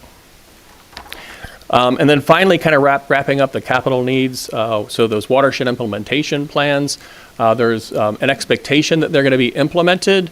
To what degree New Jersey DEP is going to require that certain things have to be implemented in a certain period of time will probably be an issue for your next permit cycle, but you'd want to be prepared to actually implement those projects. And then Edgemont Pond was something that was brought up by staff as being a potential capital need. It is silting in, will ultimately require dredging. It is primarily an amenity, but it does have flood control functions associated with it, and so those estimates are about $2 million in order to be able to do that. So I know you can't see that very well, but ultimately we were able to boil this down into what would the cost of that future program look like. Just a couple of drivers that I wanted to highlight very briefly. So number one is the need for another 3-person maintenance crew to really be able to get ahead of the maintenance issues. Additional specialized equipment operators, and so that would be 1 vac truck and 2 street sweepers in order to be able to keep up with the catch basin and inlets and the street sweeping. An MS4 coordinator, somebody who can actually make sure that all the pieces of that MS4 program are being accounted for. And so there's a lot of little requirements in there that add up to probably a full-time person. This is also something that could be contracted out. But again, if you were to go with a person, this is the type of person who would engage in required education and outreach. They could handle the illicit discharges. You could get somebody who can update your geographic information systems. So you're updating your GIS now, which is a permit requirement, but you're going to have to maintain that over time. And then funding for that closed circuit television and H&H modeling. And then the capital part. So we put in a capital reserve of about $500,000 per year, just kind of based on you need to start socking something away in order to be able to deal with the capital needs of the system as you discover them. That can be adjusted up or down depending on what the modeling says or what the closed circuit television ultimately tells you about the condition of your system. So in terms of what is a stormwater utility and what really kind of drove our involvement in this, and so a utility is very much like what you would treat drinking water or wastewater. So it's a program and it's a fee for service. And so it's just a different way of thinking about and funding the system. So rather than coming out of a general fund, you'd actually have an enterprise fund that would only be dedicated to stormwater management, and then you would establish a rate structure and a fee that would go ahead and fund those needs. And so this was authorized by the New Jersey General Assembly in 2019. Some localities consider having a separate authority, but there's nothing to say that it can't just be a department or under your current departmental structure. The key is that you have to segregate the funds. They can only be used for stormwater management purposes per state law. And the last point is that kind of the meter for this is impervious cover on a particular piece of property.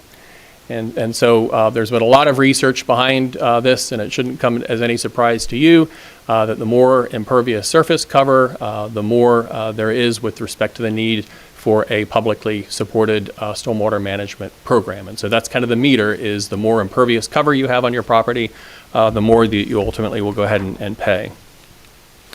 So in terms of how this compares to the real property tax, just a quick comparison. So real property tax, the cost is distributed based on the value of the property, can be accounted for separately, but there's no legal requirement that it's accounted for separately. It's an ad valorem tax.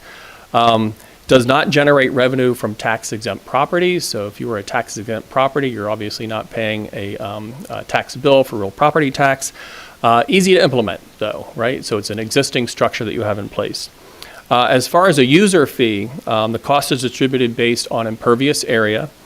It has to be a legally separate fund, right? And so just like any utility, the amount of money going in has to match the amount that you have going out. It can only be used for stormwater purposes.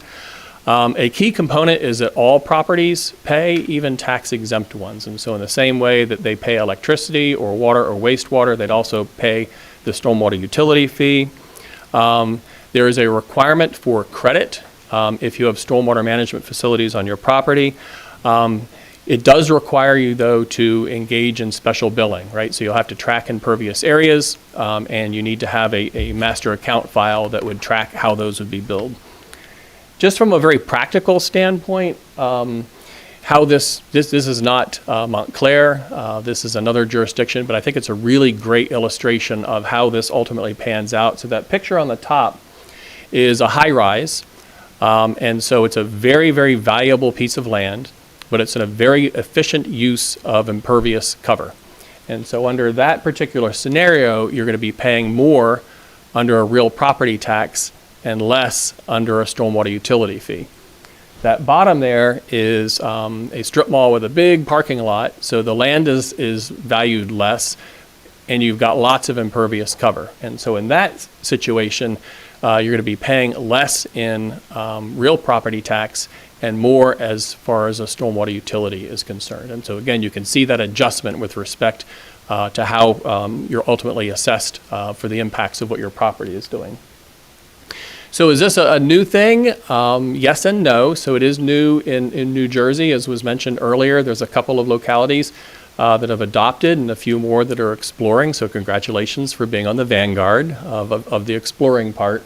But it isn't something that is new in the United States. We have about 2,500 plus stormwater utilities nationwide. They originally got their start in the 1970s, and so in most states in the United States, you will find examples of stormwater utilities. So in terms of how it might benefit the Township of Montclair, so it does provide a dedicated revenue source, and that allows for better long-term planning, both with respect to operations and maintenance, but also for capital. It can be seen as more equitable, and so it distributes costs based on the impact to the system rather than the value of the property. Tax-exempt properties pay their fair share, and it also, again, requires credits. And so if you have a property that has stormwater infrastructure on it, you have to get a credit, a discount on your fee per state law. And so this can actually reward people for maintaining their systems and serve as an incentive for people to be part of the solution with respect to stormwater. As you'd imagine, not everybody is going to love the idea. And so people who will look at this from a skeptical standpoint will be tax exempt properties, people with large paved areas, but the property has a low land valuation, and then potentially anybody who doesn't see the value in investing more in your stormwater management program. So just wanted to give you a quick idea of a preliminary impact analysis that we did for Montclair. And so again, assuming that you have the need for additional resources for your stormwater program, the big question comes down to how does that redistribute the cost of the program among different property types? And so there are a couple of different rates that you can use. The one that we used was the simplest for our scenario, and that's called an equivalent residential unit approach. And so in this approach, all your single-family detached properties are charged a flat fee, and then everybody else is charged the median of the impervious area of those residential properties. And so in Montclair, that is 3,669 feet of impervious area. So that's your billing unit.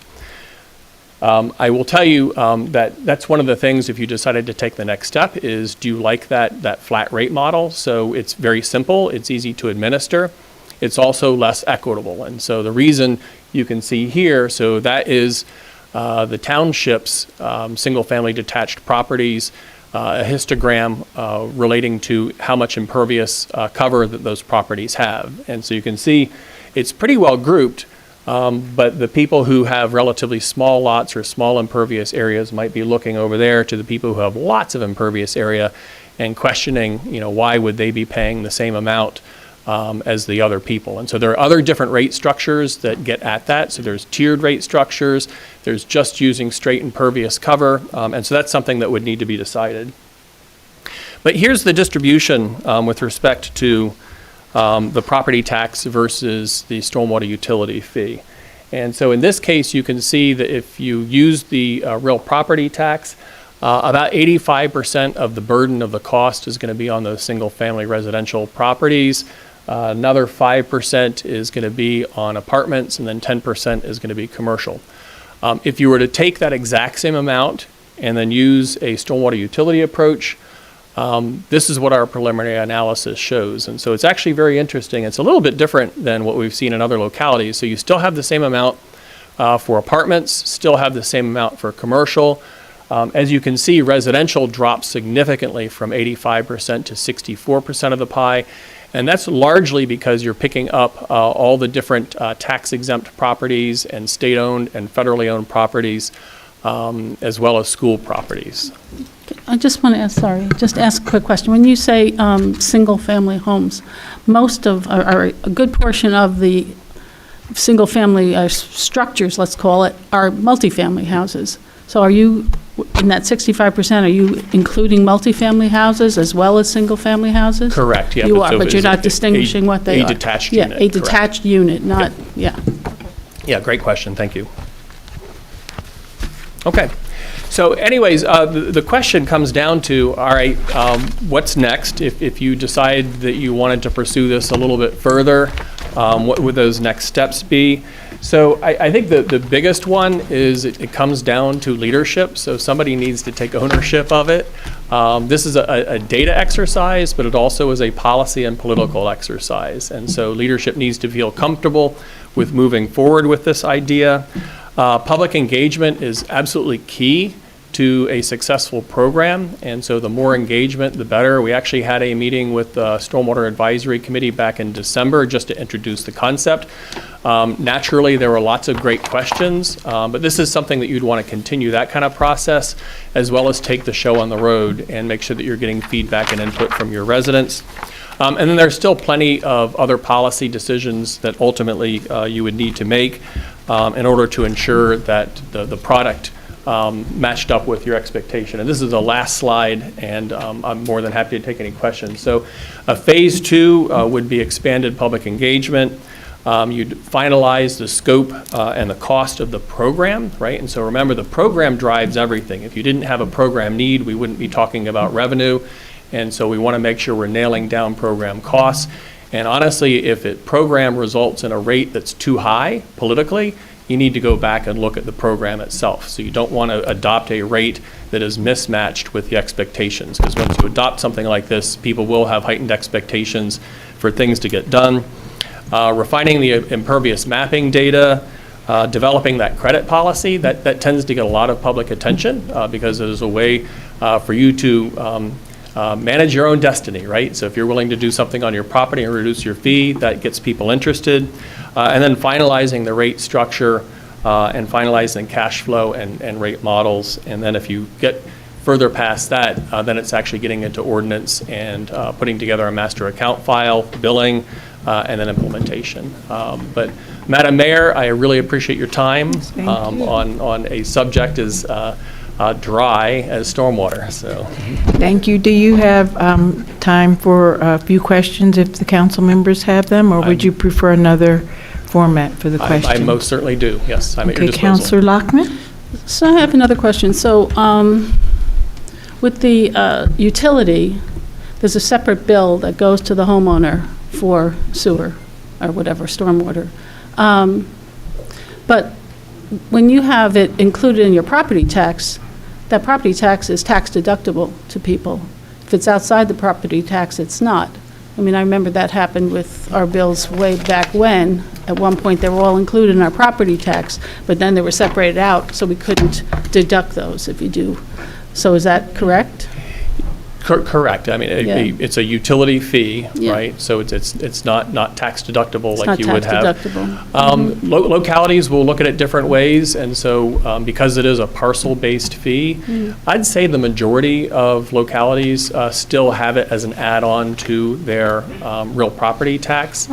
There are localities, though, that say, hey, we want to make sure that it feels like a utility fee and not an add-on, and so in that way, you would go ahead and tag it onto your utility fee. The problem often is, particularly when you've got one meter for multiple properties, when you're dealing with a wastewater or drinking water or electric utility. Sometimes it's hard because you'll have to go ahead and split those up and figure out how to go ahead and allocate those. But it's an administrative exercise you just have to be aware of. Just one more question, Yes. if I may. You kind of glossed over the cost of this. On page, was it 19? It says the ultimate cost of this is $5.5 million. And I would imagine that a lot of that is front-loaded when you have employees and you have to buy equipment. So this is not cheap. First, this is another thing that town is seeing that our taxpayers will have to pay, and we'll have to do this. So we have like Clary Anderson Arena, we have the police department, we have the fire station, we have all these assets that need money. And I just want to point it out to people. Here's another thing that we're going to have to pay for. Yep. And I think it's an absolute fair point and should not be glossed over. We were able to identify about $5 million worth of needs. And looking at how you would spread that over a couple of years if you were cash financing and looking towards MS4 permit compliance, it comes down to about $2.1 million per year for the first 3 years. So better than $5 million, still a sizable chunk of money. I will tell you, though, is that most localities, when faced with something like that, will bond finance. Yeah. And that way you're spreading those costs out over a longer period of time. Yeah. And so it's a worst case scenario. You need to make those investments, Right. but in terms of its impact on the budget, those can be spread out. Yeah, so we have our school bond, we could have Clary Anderson bond, we have the library bond, the municipal complex if it ever gets built. So this town is faced with an enormous future cost. And our taxes, what's going to happen with our taxes? I'm just pointing this out. I agree with this. If we had all the money in the world, it wouldn't be a problem. But I know that we have to do this. So we're coming into budget season, and I'm like the Grinch. I don't want to spend money on anything because I know what our future needs are. And I'm trying to be mindful of taxpayers' pocketbooks. And I'm sorry, I'm lecturing a little bit, but sorry. Nope. Mayor? And that's scope and size of the program is stuff that you would want to really roll up your sleeves and figure out what are your priorities if that program is too big. Mayor? Deputy Mayor Shin Anderson, and then Councilor Toller. Thank you. It just kind of struck me that looking at some of the, I really enjoyed your report, by the way, but some of the capital, more higher cost items, it seems to me like it might make sense to see if, I mean, I'm just throwing it out there, sharing costs with other towns around us that are affected by the same waterway. So I'm just wondering, in your opinion, what are the types of costs that would be what makes sense to explore doing that with? Sure. There are certainly opportunities for regional corroboration and collaboration. Those watershed implementation plans are a prime example of watersheds that are going to be bigger than the township. They divide the township in different ways. And so other municipalities across the United States, they'll come up with cooperative ways of being able to pay for the cost of developing those, and then also cooperatively implementing the programs, realizing that, hey, it might not make sense to put something in Montclair, but it might make sense to put it in a locality immediate adjacent, and that way you can share the credit for something like that. So that you're correct is that there's lots of opportunity should you choose to be able to develop MOUs with neighboring localities to implement things on a regional basis. Councilor Toller, and then Councilor D'Amato. Sure, thank you. So I have a lot of questions, but I won't ask them all tonight. I'm impressed. Yes. Your information is with Dr. Johnson, and am I able to email you and her to get some answers to my questions? Absolutely, yes. Okay, I won't do it tonight, but thank you. Right. You don't want to ask any of them, right, at this point in time? Okay. All right, so you're going to take a pass, and I can go to Councilor D'Amato. We're more than happy to engage. Thank you. And happy to get on a phone call, too, if it is. Well, maybe I'll ask some of the same. Some of these are very quick. These things would normally, or you would suggest or expect that this authority, if it was legally independent, it would have its own bonding authority, or no? It could have its own revenue bonding authority, Okay. Correct, yes. Yes. Go ahead. No, I was going to say, yeah, probably easier as an authority, but it is a revenue source. It's a dedicated revenue source, and so you could do a revenue bond associated with it. Okay. What is illicit discharge generally? Illicit discharges, it does have a very technical definition under the Clean Water Act. It is anything that is not composed entirely of stormwater, that is not provided an exception under the law. And so,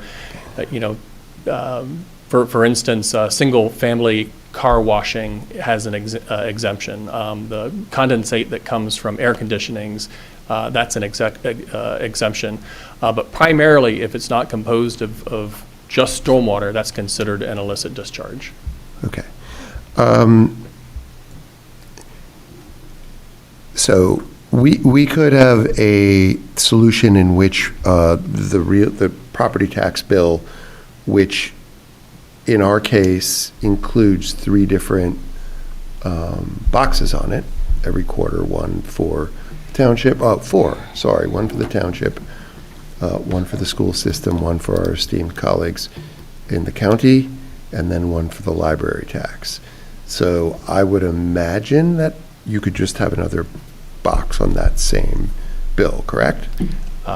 Correct, and so we'd want to check, in terms of how your thing is structured. Right. But in general. But legally. But legally, yes, there's nothing Okay. that says it has to be on a utility bill versus a real property tax bill. Okay.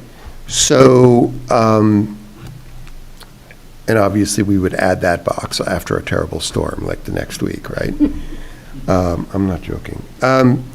So in terms of the getting people credits, which I do like, to incentivize people to decrease the amount of impervious coverage, and then it would also be like adding a detention facility, dry wells, all this kind of thing. Would that possibly include different kinds of planting? Because that can be a thing if you have big native things, that they are very thirsty. Yep. You can. Yes, and so state law says you have to have a credit. It establishes a couple different tiers with respect to everything from gray infrastructure to highest amount of credit for green infrastructure, and everything in between.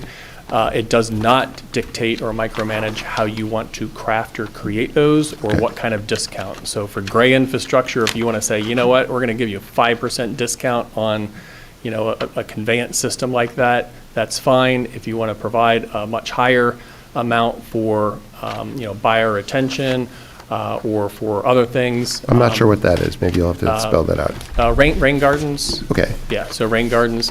And the other part of the discussion is, you know, how broadly do you want to make it? And so are you just talking about things that are engineered? You know, that you can get out there with an engineering drawing and say, yep, you know, we know that this is, you know, the pollutant reduction you're getting for this, and it's designed a particular way. A lot of localities just stick with that, but there are other localities that say, hey, we want residents to be more broadly engaged, and so you get credit for planting a certain number of trees, or putting a dry well on your property, or putting in a certain number of volunteer hours each year doing a stream cleanup. So you got a lot of flexibility with respect to how you would ultimately craft that credit program. Okay, and then I would have to assume that there are a fair amount of person hours to administer that, especially if you've got a population that maybe, you know, would be looking at the benefits that they're getting. And so in a town of 40,000 with 10 or 15,000 properties, you know, would we need 3 people, 2 people? What would be the FTEs? Yeah, rough ballpark, we're not holding you to it. I don't know that it would require more than just a portion of an FTE at that. Oftentimes, there's more interest in putting together the credit policy because people feel empowered. Okay. Fewer people actually take advantage of that credit policy. Okay. And so it's usually about 3% of your revenue that goes towards the credit.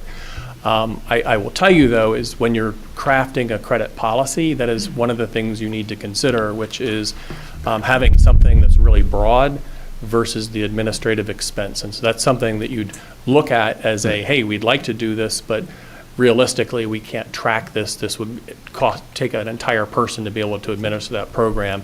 And so it's just a matter of how you want to structure it. And the fixed model that you showed us, which obviously has some pros and cons to it, would indicate a single FTE or less? That would probably be less than that. Once you have the system up and running, so you've identified all of your single-family residential properties, so they get a flat fee, then it's just a matter of making sure that your impervious area in GIS is updated on a periodic basis in order to be able to make sure that your billing is accurate. The place where that we would want to ask more information is your billing and finance people with respect to how much time and energy it would take to put together a billing file each year. And so that would be a discussion we'd want to have with your finance people. Okay. Thank you. Councilor Birmingham? On page 19, where you have the personnel table with the costs, and I think these costs probably don't reflect with health insurance and pension, just looking at them quickly. Are you, because what, I'm just trying to figure out in terms of, even if we didn't go for this, for a utility, you're saying we are going to have extra costs, we need to hire extra personnel just to meet the MS4 requirements, is what you're saying? And there's different ways of doing it. There's certainly going to be some additional costs with respect to meeting the MS4 that the township is facing. How you want to do that in terms of internal hires versus contracting, that is another item that you would want to talk about in terms of how much ownership and control do you want to have over the staff as opposed to contracting that work out. You'd still need to have somebody managing those contracts, but there's different ways that you can structure that. But how many, was it one working, because there's 8 people that you have listed here, 8 personnel? Is it 8 additional personnel, or was it one working crew, 3 people? So And then it's, the it's one coordinators. additional crew. Okay. One person to operate a vac truck, 2 people for street sweeping. And so that's all operation and Right. maintenance stuff. The one vac that we kind of truck. struggled back and forth with is having an MS4 coordinator, because it is a lot of work to deal with public education and outreach. There are training requirements. There's the illicit discharge 7. component, the GIS component. And so looking at the totality, at least in kind of our best professional judgment, is, yeah, you could probably justify having a person dedicated to that and relieve your Department of Community Services from having to try to do that. But again, that's something where if you don't want to do a whole person, that's something you can do regionally, or you can decide, hey, that's something that we'd rather contract out until we get a better feel of what the actual cost of that will be in the long term. Thank you.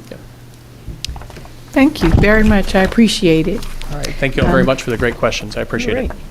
So at this time, we're going to close that discussion. If other members have questions, please reach out after we adjourn this meeting at another time. We're going to move on to pending ordinances at this time.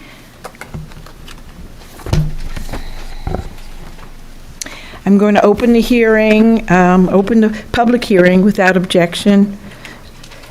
Going to move on to the pending ordinances, starting with pending ordinance 0-25-02. Is there anyone who's present who wishes to be heard in relation to the proposed ordinance? Councilor Toller, would you start with pending ordinance 0-25-02? Thank you. How about on the other end? Do you have pending ordinance 0-25? Oh, okay, thank you. Thank you. Pending ordinance 0-25-02, an ordinance to amend section 295, stormwater control of the Code of the Township of Montclair, New Jersey, application and inspection fees. Date of introduction, February 25th, 2025. Second. Is there anyone here who wishes to be heard at this time on that pending ordinance? Please feel free to come forward. Council members? Yeah, wow. Okay, seeing none, it's been moved and there's been a second. Madam Clerk, will you please do a roll call? Deputy Mayor Anderson? Yes. Counselor Birmingham? Yes. Counselor D'Amato? Yes. Counselor Lockman? Yes. Counselor Toller? Yes. Counselor Williams? Yes. Mayor Baskerville? Yes. Great, moving on to pending ordinance 0-25-05, Councilor Williams. Pending ordinance 0-25-05. This ordinance amends the Township Code to clarify the township's requirement to repair sidewalks and curbs within the township. So moved. Second. Is there anyone here from the public that wishes to be heard? Please come forward.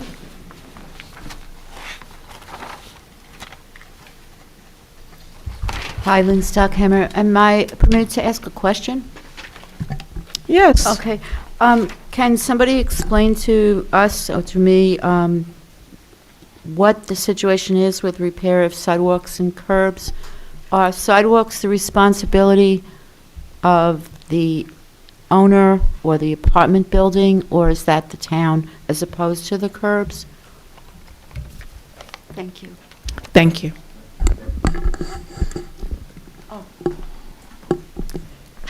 Manager LaPola? The sidewalks, well, obviously, if it's a government building, we're responsible for our own sidewalks, but the sidewalks are the responsibility of the property owner, and the curbs are the responsibility of the township.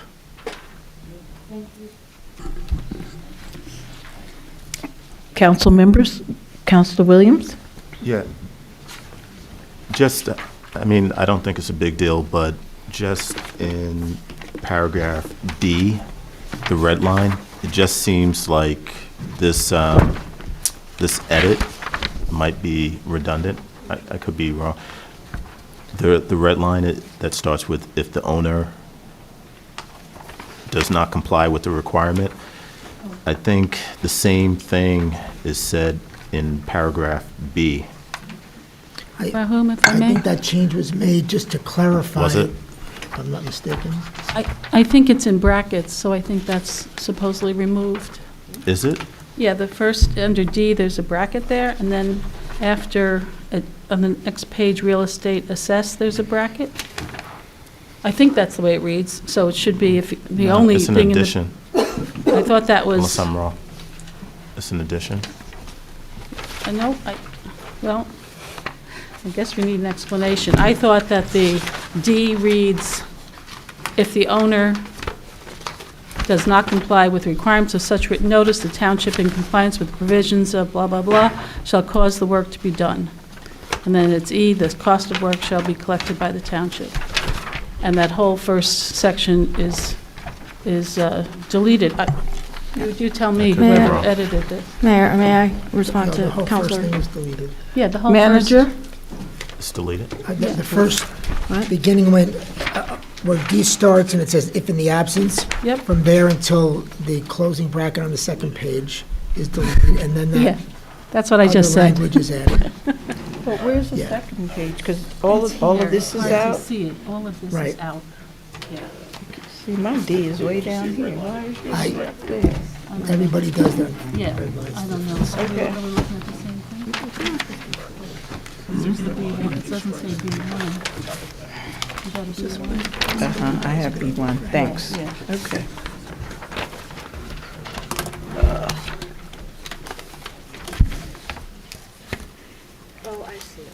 You got it?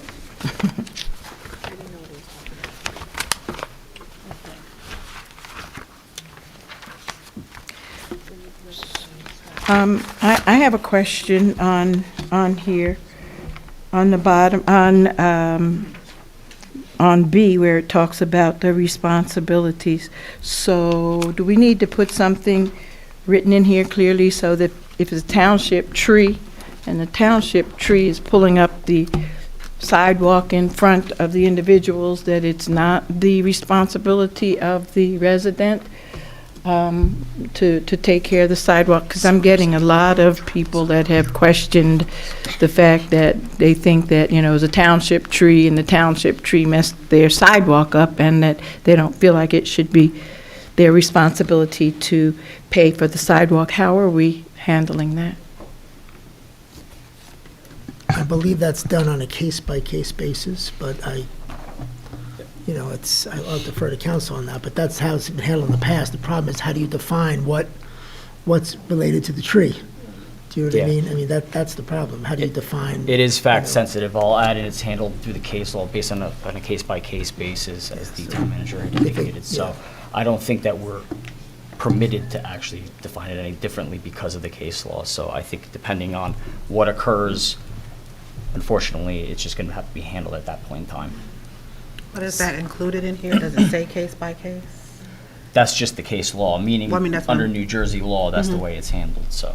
But how would people know that? So suppose a lot of people there, don't have the legal background, they're not familiar with what case law means, and they're sitting in their homes and having a difficult time even staying in Montclair, and then they know that the tree that the township planted out there lifted their sidewalk. How would they know to come in and to begin whatever the process is to determine who pays for it? Unfortunately, you have to make the request to the township. Engineers are involved at that point in time. So again, it's very fact sensitive. It's hard to say on a hypothetical basis, is the location of the tree on the property, of the private property? Is it on the row? Is it on the actual, depending on where it's been planted? I think that'll dictate any of these other facts. So it's hard to say in hypotheticals at this point in time, unfortunately. So there's nothing that we could write that would let people know that it's not like, that there's something that they can come to do to get some type of assistance if they think that they've been wronged. How can we let them know that? Yes, Counselor Williams. So I think most people that are going to fix their sidewalks, they're probably doing it because they got a ticket, right? So at that point in time, they would probably just go and say, hey, you know, the township tree did this, and then that's how the process would start. That's how I imagine that it would do. I would think so, I would agree. Or messaging, there's other options. I don't know what messaging the township has as far as email blasts and things like that, just to give general awareness during specific times where it would be appropriate. That would possibly be the best course of action. Obviously, that's within the purview of the council and the governing body, so. Mayor, I do believe that when people are given a citation, that they're sent a packet that also includes a list of contractors Right. and other things, so we can establish by policy that anybody who gets a citation, as well as, you know, being aggressive in terms of publicizing this, that in that package that they get in that citation, it could say, if you believe that this was a result of a township street tree, that, you know, that is something that can be done. And also, Mayor, I do respect and understand that you want to, and are talking in the Finance Committee about possibilities for programs, so that could be all part of the same thing in terms of like the information that's given to residents. No, I appreciate that, and again, I'm just trying to have things done less on a squeaky wheel type of thing, and there are people that will just go out and see their sidewalk cracked and then go ahead and fix it because it's the right thing to do, and then when they see their council members going past, and stop them and tell them, you know, it cost me $4,000 to fix the sidewalk, and this tree, I watched the township put it in. So I think that would be a great idea, Councilor D'Amato. So, yeah, I think that would be something that would probably help. And yes, when we voted on this last time, I was very concerned about the cost and what that may do to some families. And since that time, the Finance Committee met, and we began to have conversations on a few things that may help to offset some of the costs so that there'll be equity for people that don't have the $1,500 sitting there immediately. We haven't gotten to the end point there yet, but I'm going to choose to vote differently than I did the first time tonight because, you know, as the council explained, and I totally agree, we do need to have something in place, but know that we're going to continue to look at this in terms of how we can set up something that will make everyone feel that they are able to get their sidewalks fixed and not have to choose between having groceries and fixing a sidewalk. And thank you, Councilor D'Amato. Madam Mayor, ma'am? Yes, Councilor Toller. This is, first thing, item D here, where it says 30 days. I think that should say 45 days on the first page here. But I thought they said it took it all off. Okay, well, no. Yeah, I see where you're saying at the bottom. Yeah. See, she has a page, no, look, down here, mine says 30, and I put 45 here too, but I think yours says different. The other thing is, Yeah, down at the bottom, yeah, I it see says that. 30, it should Yeah. say 45. And Yeah. to piggyback off of what you just mentioned and what Councilor D'Amato stated, are we saying right now tonight there's no language we can include in this?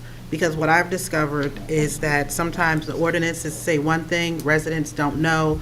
They may go to the permit department to get something, it doesn't quite match the ordinance. How is this going to be included now so that we don't have to try to figure this out later? I understand what you're saying, it's a case-by-case claim thing.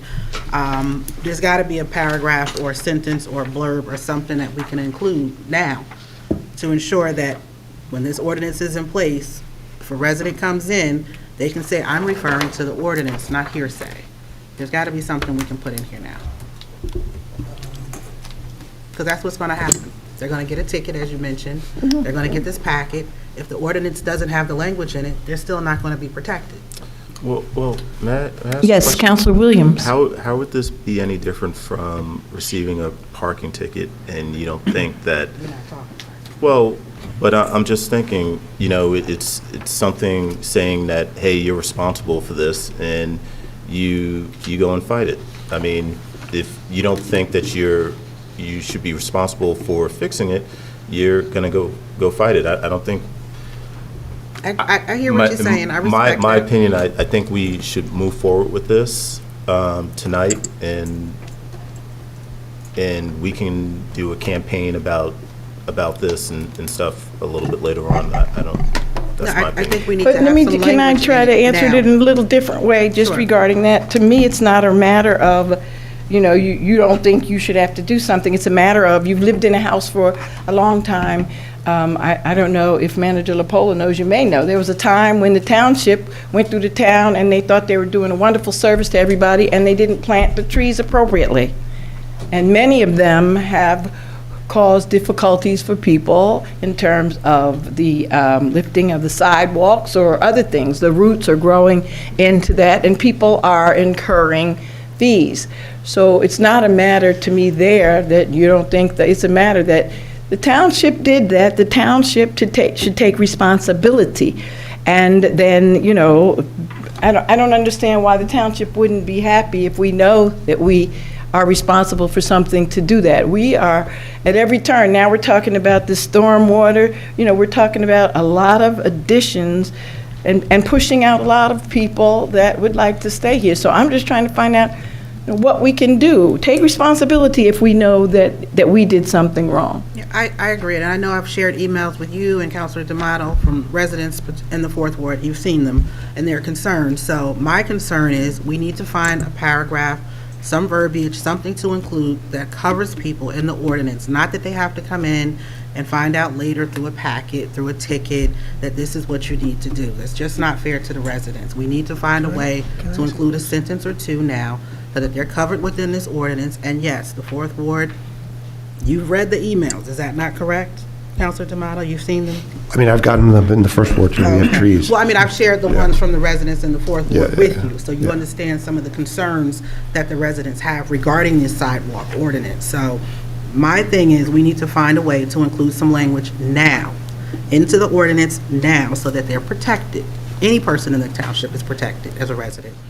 And it's covered, if you will, whether it's the tree that we planted and it made the sidewalk buckle, it's in the ordinance, they're covered. Not let's find this out 30 days later and get a ticket and get a packet, and that sounds like a big circus to me. I'm going to go to Manager LaPola, then I'm going to go to Councilor Williams, Deputy Mayor. I just have a question. Are you Yes. talking about just when someone gets a summons, or you're talking about, Mr. X on Grove Street decides he's going to replace his sidewalk and comes and says, I'm replacing my sidewalk, town, you have to give me a new sidewalk? Like, what are we talking about? When I Whether it's first raised the latter, question, it's I was big cost. talking about all of them, and All of if them. they know for a fact the tree was planted by the township and it's lifting their sidewalk. And I know in the I'm past, the just saying, because I wasn't township sure if it was has just the summonses been or very everything. good with that. Sidewalks. The township has been very good with that. They have sent people out, they've, taken, cut the sidewalk, removed the roots, and I don't want us to get away from those things that humanity.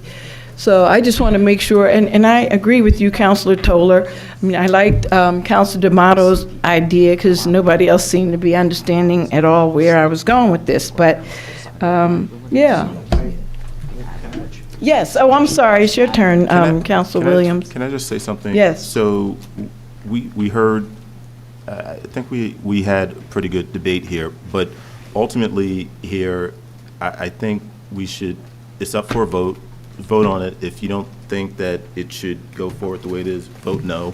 And if you think it should go forward the way it is, vote yes. That's not I going to be mean- helpful to folks. I appreciate that. That's, I mean. Yep. Thank you, Councilor Williams. We're not there yet, but thank you for your idea. Now I'm going to continue to have discussion. I think, Councilor Birmingham, did you wish to say anything?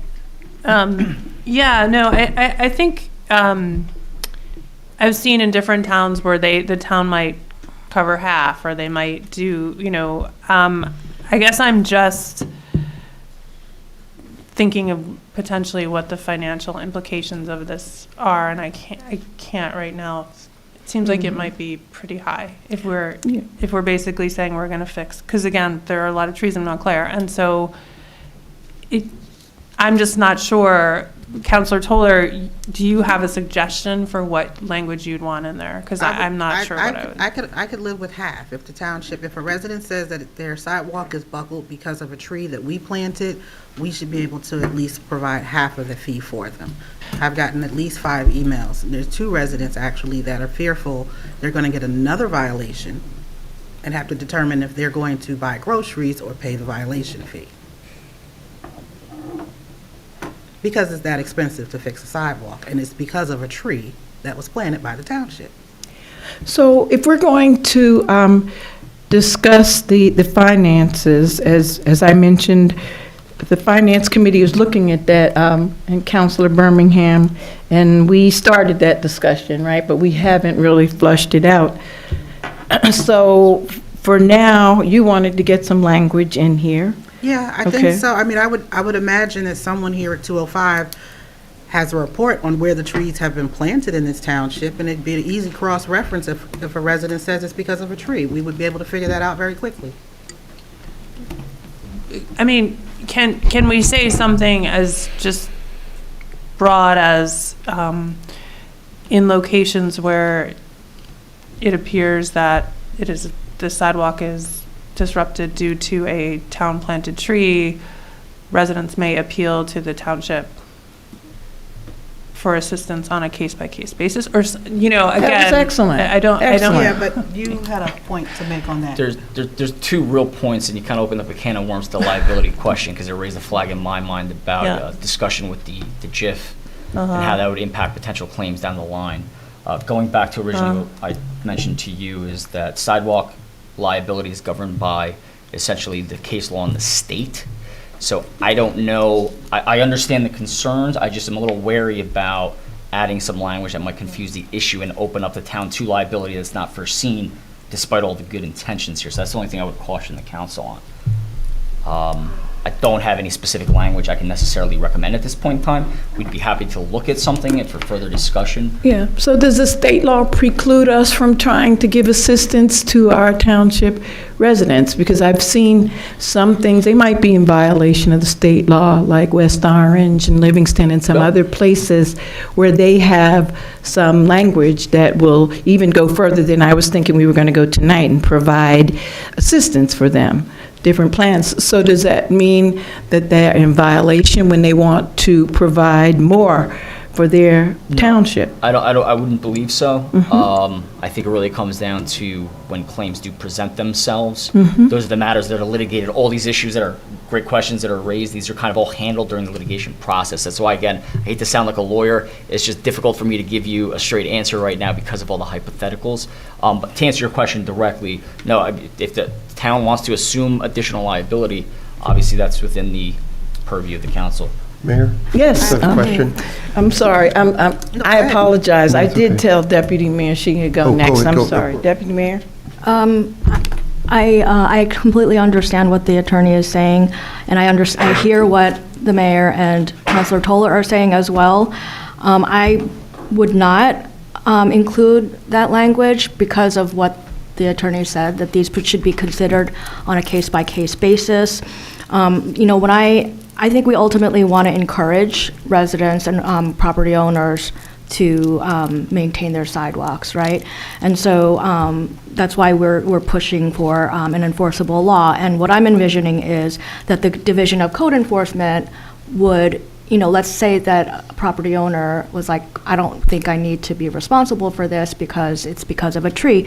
That is something that would be discussed at this point with the township and examined by the engineer. So I would not put that language in there. I would just ask that the township staff really think about how we're going to communicate, this more information about this ordinance, and yeah. Okay. Mr. Pola? Yes, I Manager just wanted Pola? to so hypothetically, if you were going to do a program like this, the issues that we'd have to flesh out would be, okay, I'm going to do my sidewalk, I file a form with code or someone tomorrow. Does the town have 30 days, 60 days, 90 days? We can't fix sidewalks between probably December 1st and maybe April 1st because of the cold weather. We have liability issues with the JIF. Like, we need to figure this out. Like, how are we going to do this? Just when, like, I don't want to have people, I don't think you'd want to have people sign up and we say we're going to get to you in a year and a half because we have such a backlog. So I think we have to price that out. I'm not arguing one way or the other about what the merits of this. I'm just saying these are the things that we have not had an opportunity to figure out. So whatever we do is going to take, whatever you decide to do, and if you decide to do something more expansive, it's going to take some time to develop the criteria, and then may have to come back to you to decide. Okay? So And if I may, Councilor D'Amato? it may be also true that the programs that we are going to have, that we would explore to have, would not reside in the sidewalk ordinance exactly. They would be a different program. They may not even be something that's, in the code, that it's just an administrative obligation that we take on, right? So it's not like the code that somebody looks at, which people don't actually look at in terms of the code itself. They don't interact, I don't think, with the E-Code 360 the way we do. They know about it by coming to town hall or getting a mailer. So I don't think we would put all these things into whatever chapter of the code is, right? Like we wouldn't, it would be probably by resolution to do a fee split or something like that, or maybe. It involves money, we usually do an ordinance. We're going to do an ordinance. Okay. Either way, this is one step. There is no concrete that is poured by law until the end of the month anyway. It's in the ordinance, March 22nd. Yeah. Or actually, it's a different part of our code I found. March 22nd, you're not allowed to pour anything, a slab outside. Is that we can come back and amend this again, but let's just do this part because we've been through it so many times. When do you think we can come back and do it again? Because that's what I have. Well, come up with the amendment. We say that, and then we'll forget about it. No, but it's not on me. My concern, again, is if it's not some language in the ordinance, the residents are not protected, okay? If you can give me an ETA on when we're going to come back to amend this. Well, I'm not the one asking for the amendment. I'm just saying, you're telling us, let's vote on it, and we can come back to it. That's what you just said. Okay, so then we have another, I don't want to get snarky, but so we have another meeting in 2 weeks, and then we go through the same thing again. It's like Groundhog Day. If people want to amend something and add something to it, there's a bit of an obligation to come up with the language. Now, I agree. I would like to have something that addressed the issue of root invasion and breaking, right? I would like to see that. Well, It's not a huge priority for me, but I'm into it. But I'm not going to remember to do it. It's not on me. Right. So if you want to have something, an amendment, we can amend this now, and we can amend it again in 2 meetings. Well, you said it's not on you. Who created the draft? Because whoever created the draft didn't take everything into consideration. Well, you never take everything into consideration. So let me try to It's a moving target. We've heard, and it seems like, a lot of people are willing, at a later date to further explore something for this. Councilor Toller, if you wish to offer some amendment language now, then we can find out if there can, somebody wants to second that. If not, I'd like for us to, unless somebody wants to add something else tonight. I know, I mentioned earlier what the Finance Committee is doing, and Councilor D'Amato is saying that maybe we can, once we get that straight, it can even go somewhere else.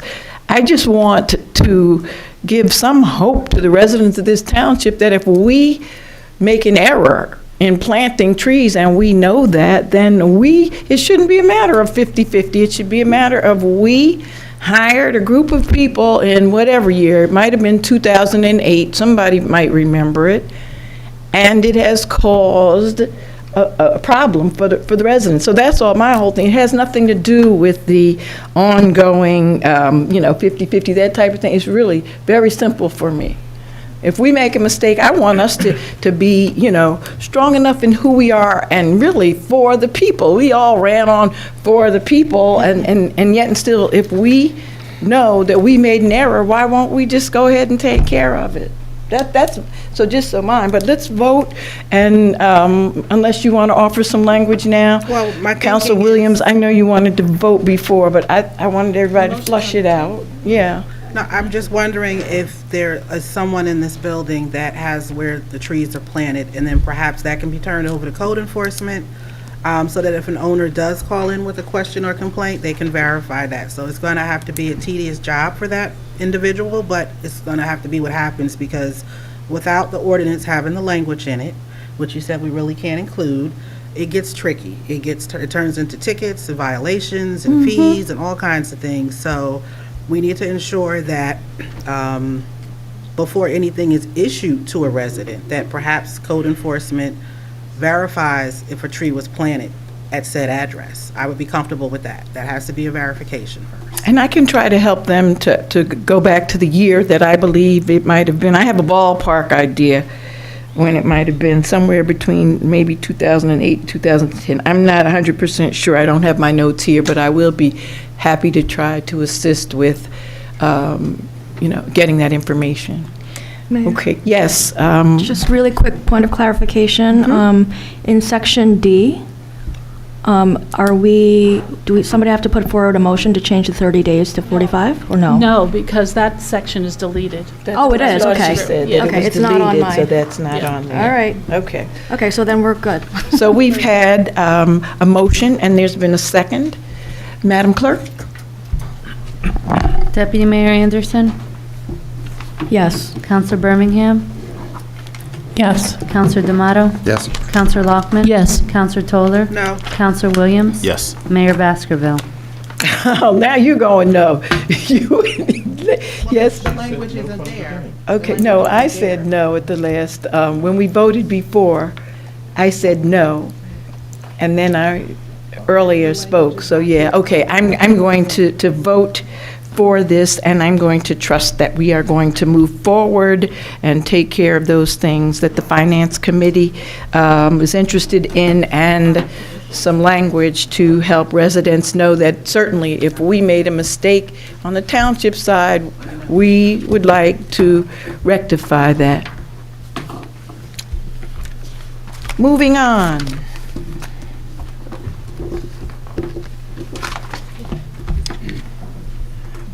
We have pending ordinance B. Deputy Mayor, please. Pending ordinance O-25-06. Township, an ordinance amending salary ordinance O-20-07 of the Township of Montclair in the County of Essex, fixing the salary ranges thereof. I so move. Second. Okay. Are there people from our guests that would like to come forward and discuss the pending ordinance to amend the non-union management salary ordinance? If so, please come forward. Thank you. This is the ordinance that I was talking about before, and it says that fixing the salary ranges thereof is amended to include a maximum salary for the position of township manager for the year 2025 as follows: $235,000.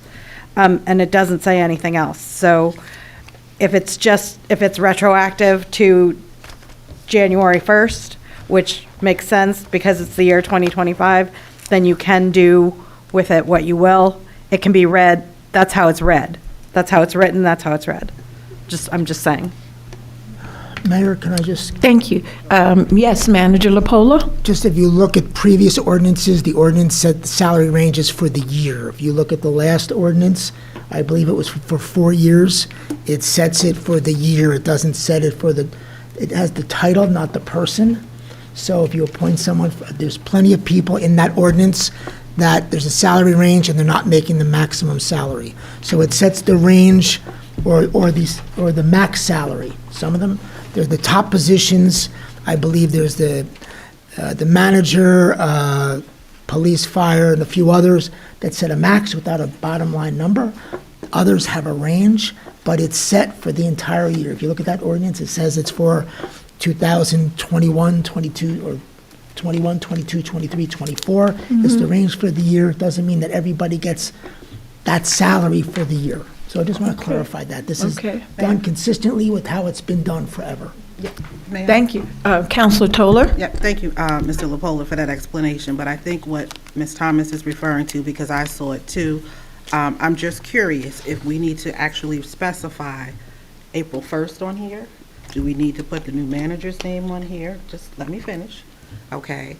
And when this says effective date, the date of introduction is February 25, 2025. Mr. LaPola, your title is interim, or is your title township manager? Well, I'm called interim, but there's no such thing in the law, so it's township manager. Right, so then that becomes the question that, would someone like Mr. LaPola, who's leaving us, be able to come back and say, hey, I want to be compensated at this rate from January 1, 2025 to March 31st, 2025? My agreement specifically says the salary on which it's I based. understand. I was talking to I the don't know how I'm attorney just coming for back. clarification so that people that have the questions can get the answer. And Thank you. He took the words out of my mouth. But Okay. correct. Since it's governed by the actual agreement and specifically stated, there's no way that could happen as indicated, so that's not going to be an issue for Okay. anyone that's concerned about All that. And as was noted, the maximum amount within that year is identified, so there's nothing that would indicate that it's retroactive, which has to be specific intent by the council in New Jersey with ordinance construction. So that's the way I view it, and that would be. Oh, thank you for the answer. Thank you. Any further discussion, or it's been moved? Did we move this and second it? Yeah? Okay. Madam Clerk? Deputy Mayor Anderson, Yes. Counselor Birmingham, Yes. Counselor D'Amato, Yes. Counselor Lockman, Yes. Counselor Toller, Counselor Williams, Yes. Mayor Baskerville. Yes. Thank you. Okay, let's move on. We're going to move this, at this point in time, to new business ordinances. Counselor Lockman, can you please do new business ordinance C for us? Thank you. Ordinance 0-25-07, an ordinance to amend Section 327, Vehicles and Traffic, of the Code of the Township of Montclair, New Jersey. I so move. Second. Discussion, counsel? Counsel William? I don't have a discussion. I just want to thank DCS and the town engineer for the studies. All of these properties are in the 3rd Ward, and they're in problematic areas, especially Llewellyn and Harrison. My only question here with this is there's a flashing light at Llewellyn and Harrison. Once these stop signs go in, is that going to be removed?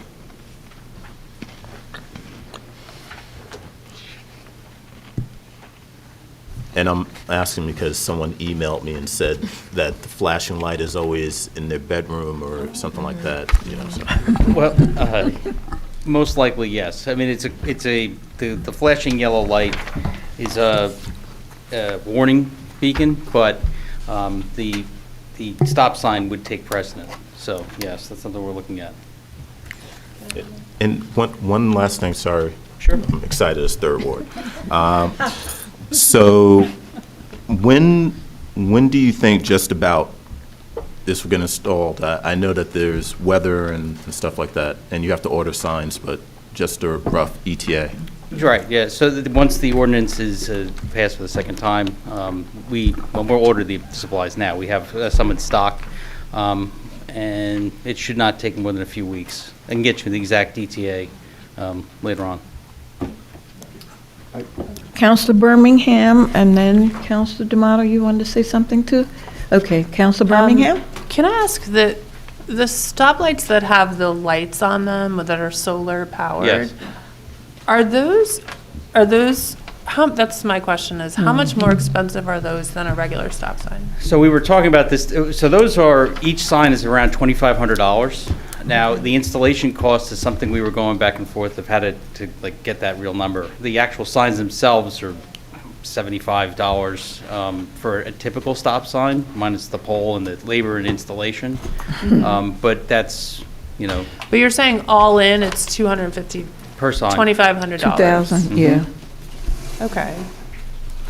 So I guess that doesn't seem that much to me for something that's like a permanent real safety installation.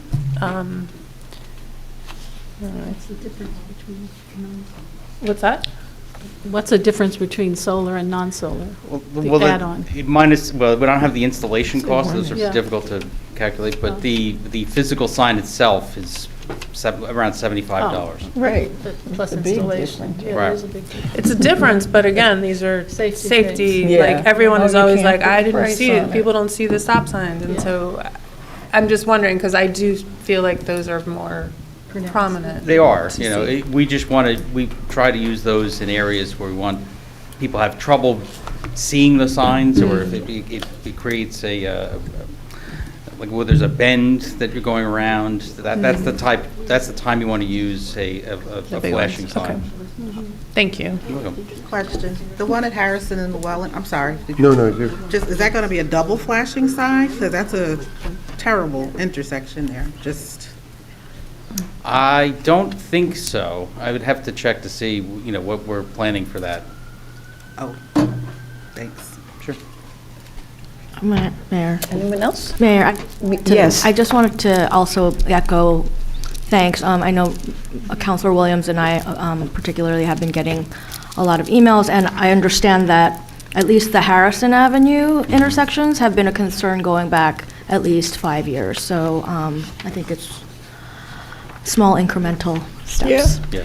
And I also would like to thank everyone that was involved and also note that there were some things that have been done in the last few years that just didn't work, right? They put some light. So this is just a next step, and hopefully things will work better. It's not like the township was just sitting still and not responding to the fact that that was an area that had been identified as having some accidents. So now I'm glad that we're taking yet another step, and hopefully this will make a difference. Now, when you got the data, you have the list for the 29 accidents that occurred on Harrison Avenue and Llewellyn Road, because I know you noted it here, and if you have it, I just want to know, maybe if you can email it to me, maybe Sure. tomorrow or something. Yeah, I'm just, absolutely. yeah, because that's a huge number, so the residents that may not have that information to know that between 2020 and 2024, at the Harrison Ave and Llewellyn Road, there were 29 accidents. So, yeah, that's a huge thing. Even with that. Yeah, even with the new things that they tried, yeah. And we will continue to monitor those intersections going forward, because it may need still further action. Yeah. There's no guarantee that this will solve the problem. So we want to make sure that we're monitoring those going forward, as we do with all the other intersections. Mayor? Yep, great work, team. Yes, Councilor D'Amato.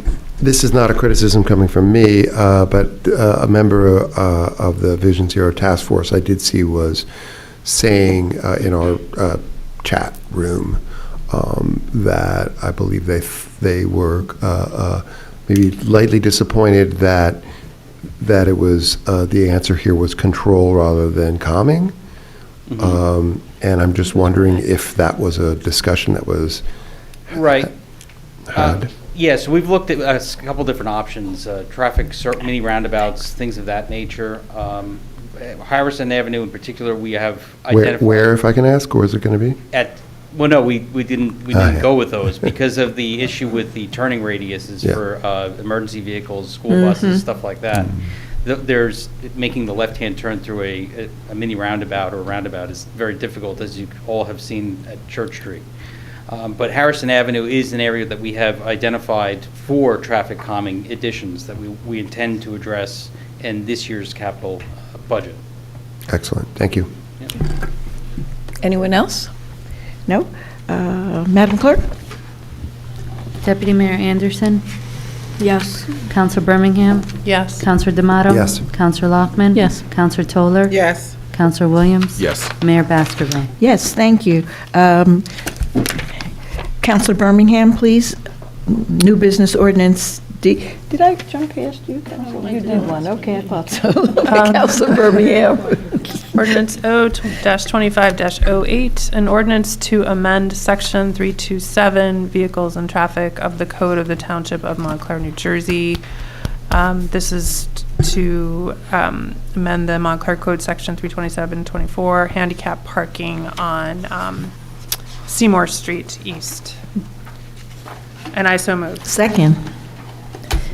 Any discussion? I'd just like to thank Councilor Williams. I know you worked hard on this. We had a guest that came to us a couple of times. I don't see her here tonight, but perhaps she's watching, because I'd like for her to know, you know. Well, I emailed her tonight. Okay. About Barbara German. So last night, we had a meeting in front of 16 Seymour Street. Okay. With some of the residents there to kind of talk about the parking situation, and I kind of laid out what's happening there. She wasn't there, but I emailed her tonight to let her know that this is coming. And there's some other things that we're looking at as well on Seymour Street. So I hear you. We're doing stuff. Just be patient. Just a question. Councilor Lockman. Will that be that specific person's designated spot? Oh, no? No, anyone that has the handicap placard, hang tag can park there. Oh, just one more question. So is there overnight parking on Seymour Street? That's the only street in Montclair that is permit parking only. So in order to park overnight, you have to buy, and we discussed this last night with the residents there, you have to buy an N permit, and if you want to park there 24 hours a day, you have to buy a C and an N permit. Is that also true of handicap parking? Handicap parking is free, I believe, when you park at a handicap spot, but I don't believe that you can use that same one for a permit, for permit parking, but I could be wrong. Have to check with Manny. Can I just ask one question then? Yes, Just I don't want to Councilor open a Birmingham. can of worms. So if somebody is coming to the Wellmont and they see that handicap spot, they can grab that spot. Okay. Councilor Williams, I don't want to dismiss the greatness of this moment, but you are aware, and I'm aware, that they needed 2 handicap parking spots there for the residents. So have we made any arrangements, like with the deck or anywhere, for the other individual that needs a handicap parking space? So last year, actually, when the lot on South Fullerton, and it's between Roosevelt and I forget the other street right there, when it was being restriped, we added, well, I say we, I didn't do anything. I asked folks to add additional handicap spots there, so it increased. I think we went from like 2 to maybe 6 or something like that. Now, mind you, these are handicap spots, and it's not accessible to the folks around if you have difficulties walking and things of that nature, but there are some other things that we're looking to do there on Seymour, such as reducing the size of the sidewalks, which are inordinately wide in comparison to other places, which will make the street wider, which could allow for additional parking on the other side of the street, and then we can kind of revisit that now. So we don't have a ready-made solution for the 2 folks that do have the handicap placards right now, but this is one step in that direction. Excellent. Thank you. Anyone else? Madam Clerk, please. Deputy Mayor Anderson, Yes. Councilor Birmingham, Yes. Councilor D'Amato. Yes. Councilor Lockman. Yes. Councilor Toller. Yes. Councilor Williams. Yes. Mayor Baskerville. Yes. Thank you. Councilor Birmingham, will you please do new Mayor? business ordinance E? Oh, I'm sorry. Manager LaPola? I just was going to say that I asked that this ordinance be put on here. I think it's better if we have a presentation about the technology for the entire mayor and council, so you understand what it is. In a nutshell, what it is, it's a safety stick is a piece of equipment that's installed, and it takes pictures of people who are staying too long in a spot. You can set it for 60 seconds or 90 seconds or 2 minutes, but it's been very effective in other towns. But I really do think because it's going to be a big adjustment for people in town, as I've seen this rolled out in other places, that it'd be important that we have a presentation for you at a public meeting so the public starts to get used to what this would be if you decide to implement it. So I'm asking that this be pulled until after that presentation. Okay. All right? Thank you, but I like the idea. Thank you. Okay. We are pulling new ordinance E, so we will not be talking about the safety sticks. This evening, we're going to have a presentation so that the residents as well as the council will be clear about what it is and what a wonderful asset it can be for the township. Moving on to ordinance F, please. Councilor D'Amato. Ordinance O-25-10, and ordinance to amend section 347 zoning of the code of the Township of Montclair, New Jersey, and I so move. Second. Any discussion? Councilor Toller? Yep, thank you. I know this is to expand, and I guess my question is, after listening to the stormwater presentation and the amount of coverage that should be available to homeowners for their tax credits, we're actually taking away some of their space for impervious coverage when we do this. Do you agree or not agree? Are you talking about the ADU ordinance? I don't get your question. Well, we're expanding the space, correct, for ADUs? How much No, space? it's still going to be 800 square feet Okay, so it's not maximum. going to go beyond that, right? No. It shall not exceed 30 feet in any direction, so residents aren't losing more yard space. Nope, No, well, the it's maximum going is in 800. the yard Okay. space. Mhm. Anyone else? Yeah. Oh, I'm sorry. Sorry. There was a letter written to the Montclair local this week. Does anyone know what the concern was in terms of, I know Councilor Lockman, you've worked on this. I Yes, have. Councilor Lockman, No, please. and I must admit, I read Mr. Robacki's letter, and I'd have to go back and read it again to understand what he was driving at. No, I could, don't talk off the cuff, no. Sure. I can. Thank you. Thank you, because I didn't read it. It seems like he's against ADUs. I'm not quite sure what his rationale is. I think that there are some people who just are either for or against ADUs and the concept that it's providing more housing broadly, as opposed to an ADU being an accessory unit, usually for a family member. So the idea is that some people think that it's adding more density and that it's a form of development, that it's close to being normal development, closer than it is normally presented. I don't necessarily feel that way. I don't, He also But mentioned that's the way people something think. about parking, and it couldn't be Right. waived. You can't waive the parking requirement Right. by doing this. Well, I can understand that. I think Mr. Hellman's point, though, who spoke earlier, Axel, Hellman, I got it right the first time. It is a kind of a case-by-case basis. I mean, people who would make it, in some examples, for an older, person wouldn't necessarily need that parking minimum. That's a big discussion to have about parking minimums. But the ADUs now don't have to be for a senior.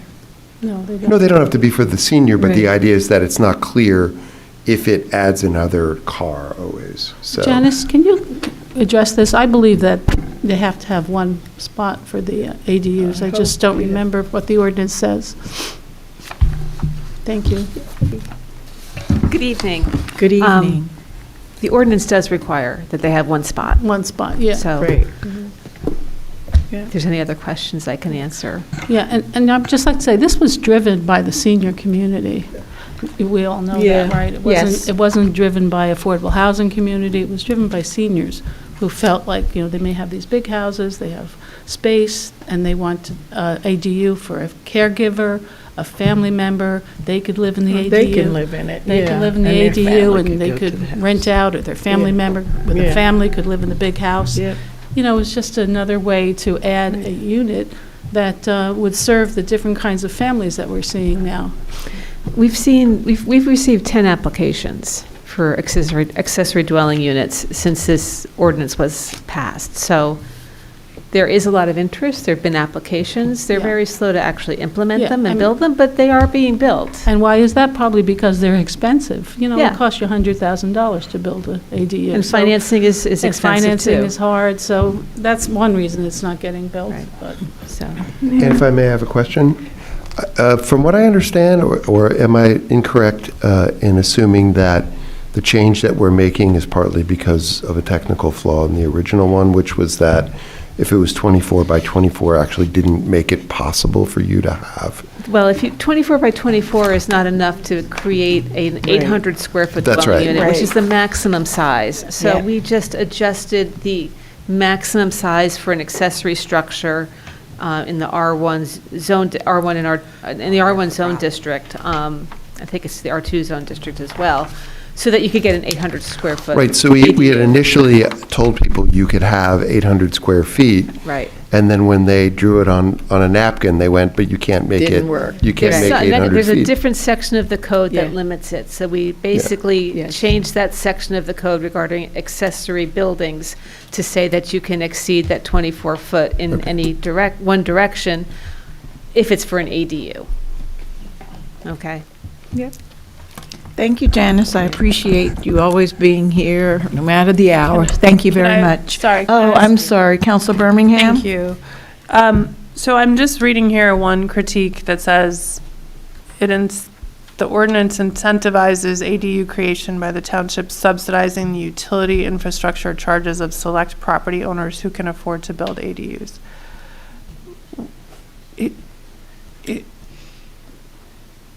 Is that, I'm not quite sure, I'm just trying to, I'm not quite sure what that Okay, statement okay. means.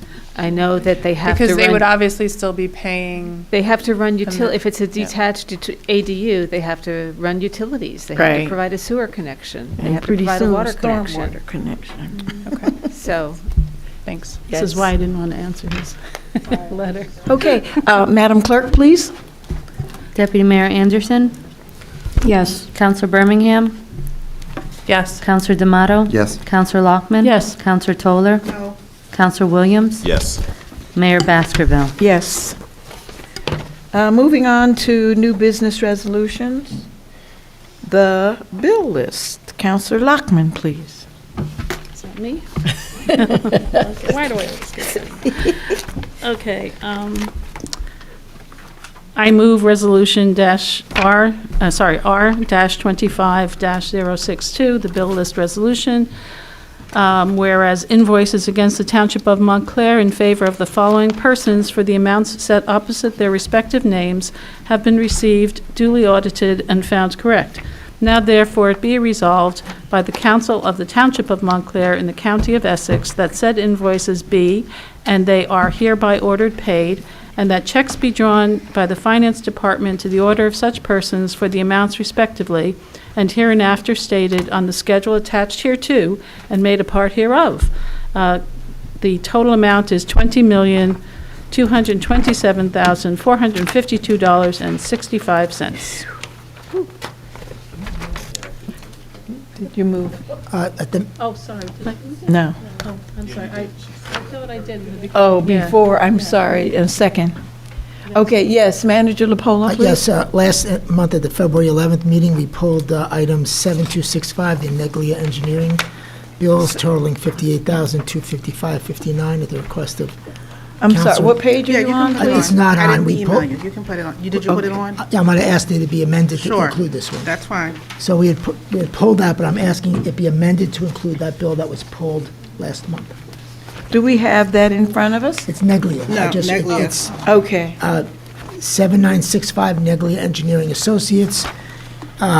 Total amount is $58,255.59. Okay. Counselor Toller? Yes, Did you? yes, you're I have okay? questions. Yes, I'm okay with adding Neglia back on. I did Okay. look through the attachment that I received. Okay. You have questions on the rest of the bill? No, I do. All you. Essex County Special Transportation, can you just clarify what that is and what that payment, well, we see what the payment amount is, but what is that for? Amy, is that Essex County Special Transportation is you? $175,000? Yeah, that's the contract for the senior bus service. And you had approved that, and that's the payment for that. So that was for one full year, not like a couple of months. That was for one full year? Yes. 2024? Thank you. And then I see that there's a payment for Cornerstone twice. Is there a reason why there's two payments to Cornerstone? Maybe we can start paginating this on the side. We don't staple. Janice, would you know the Cornerstone?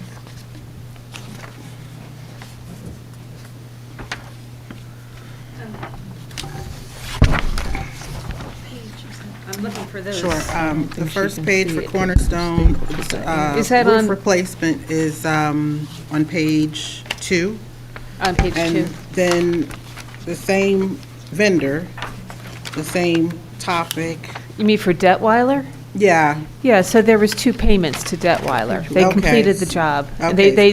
they submitted their bills in 2 separate payments. okay. The second That's page fair. here, up the top. And That- yeah, these, you got it, the debt wall, yep.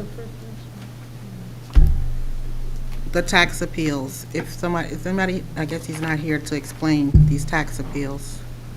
I guess these go to residents for example, on page 1, there's a tax appeal for 7343.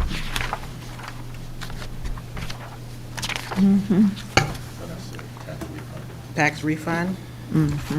And on page 2 again, real estate appraisal for Hendricks. Does this refer to or relate to tax appeals? Okay, there's 2 different things here. The Hendricks does tax appeals for, the appraisals for tax appeals were very aggressive in fighting tax appeals and very successful. So, but for these smaller amounts, it just may be, we're not allowed on any of these circumstances. You may recall we had an issue with people, there was a glitch with the computer system, and we still had to come back to the council, so we're not allowed to do those refunds without those approvals, but through the tax appeals or maybe some error or minor adjustment that it comes back to you. But Hendricks handles all of those appeals on behalf of the tax assessor and also testifies in court, et cetera, so that's what those payments are for. Okay. And then there's just They also one- did the appraisal on the PSE&G issue that were, Okay. so. The last one that I have a question on is for Riker Dance, and I see that it's $7,188, but it doesn't have a check total. Is that normal? Or is that coming from a blanket PO that was just pulled off of what is the full PO amount? Because I see it's a blanket PO payment. I don't know the answer to that question, Counselor. I don't do the billings for the law department. We don't know how much, all right. And I guess Suburban Consulting Engineering, they're supervising these sewer linings that Yes. DCS oversees. Yes. Do they have any explanation on the manhole cover, or is that not related to That the was sewer line? public service. It was, Public they were service. investigating. I can get you the report if they've given us one. That's all I have. I won't hold the floor with it. Anyone else? No? Madam Clerk? Deputy Mayor Henderson, Yes. Counselor Birmingham, Yes. Counselor D'Amato, Yes. Counselor Lockman, Counselor Toller, Counselor Williams. Yes. Mayor Baskerville. Yes. Thank you. Moving on to,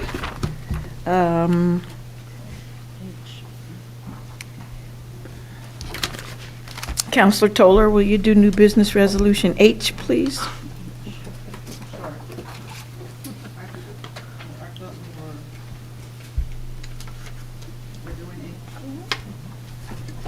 Resolution 25-063, Township of Montclair, resolution authorizing employment separation agreement and release dated March 11, 2025. I so move. Second. Discussion, please. Counselor Toller?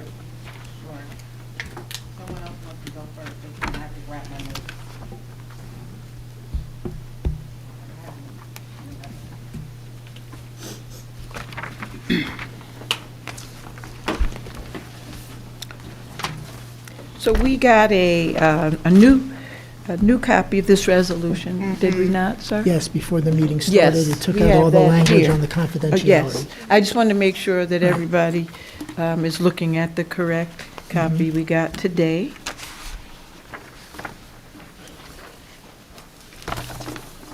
What changes were made? Yeah, just one paragraph confidential.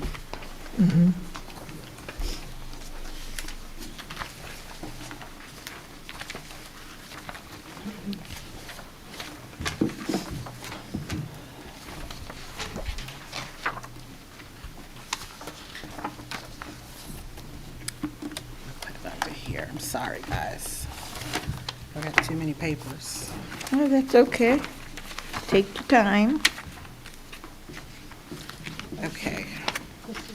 Thank you for your patience. What, while we're waiting for you, Counselor Yes. Toller, can I just ask a question? Sure, go ahead. This was, I know that this, we discussed that this doesn't really need to be confidential, so was this made available to the public prior to this meeting, right? So The people have separation been able to agreement? see it? Yes. Yeah, so, okay, Mm-hmm. right. Yep. So just the long short of the separation financially is the 90 days as per New Jersey statute and the vacation as per town policy. Okay. Correct. So my question is, that I've emailed everyone, you know, if there was an employment contract, and I'm hearing that there wasn't one. So I'm trying to understand, how do we arrive at this decision for this payment and these other things if there was no official employment contract? Nobody can seem to answer that. I know that there was a resolution that was by the council that Manager LaPola, by that resolution, would be entitled to that of a full-time employee.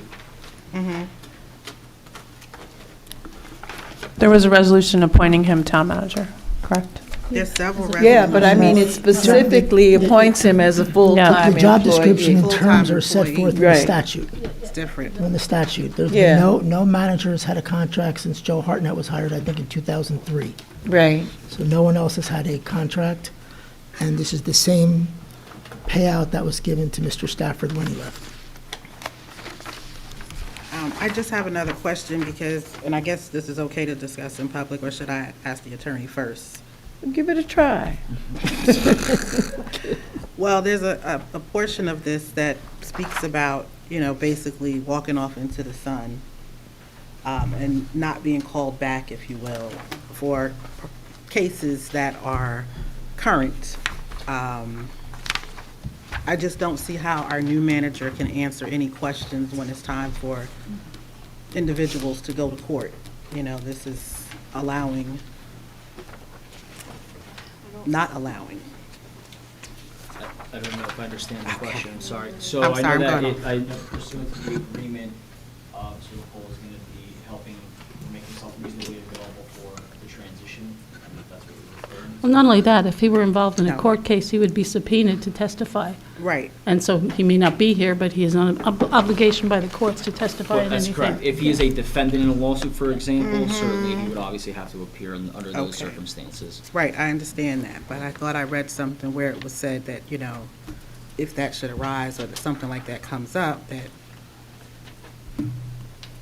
Sorry, are you referring to page 4?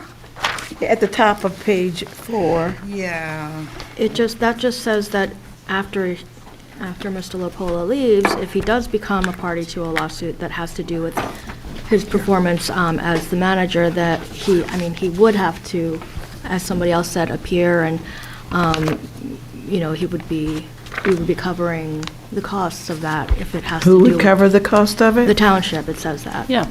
Because if it was a claim... In his official capacity. Yes, so- if it was something that arose because of his... Right. Yeah, he's indemnified. There's a state indemnification of employees. I'm also an attorney, so I have an In terms obligation of to the obey the pay, court, but the not court in terms rules of and that the law. Yeah.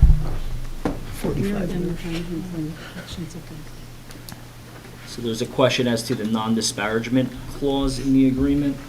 And essentially that is what it is on its face, that there should be no disparagement to the currently elected, or shall only apply to the township's current mayor and councilors, and only for as long as serving as the elected official for the Township of Montclair.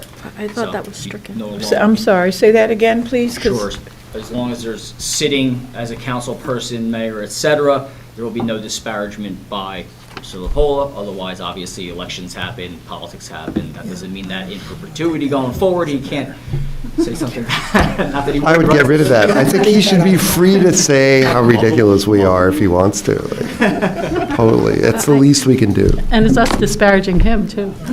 I'm sorry, but in my copy, it looks like that clause is stricken, so... All of that looks like it's stricken on mine. It looks like it's all taken out.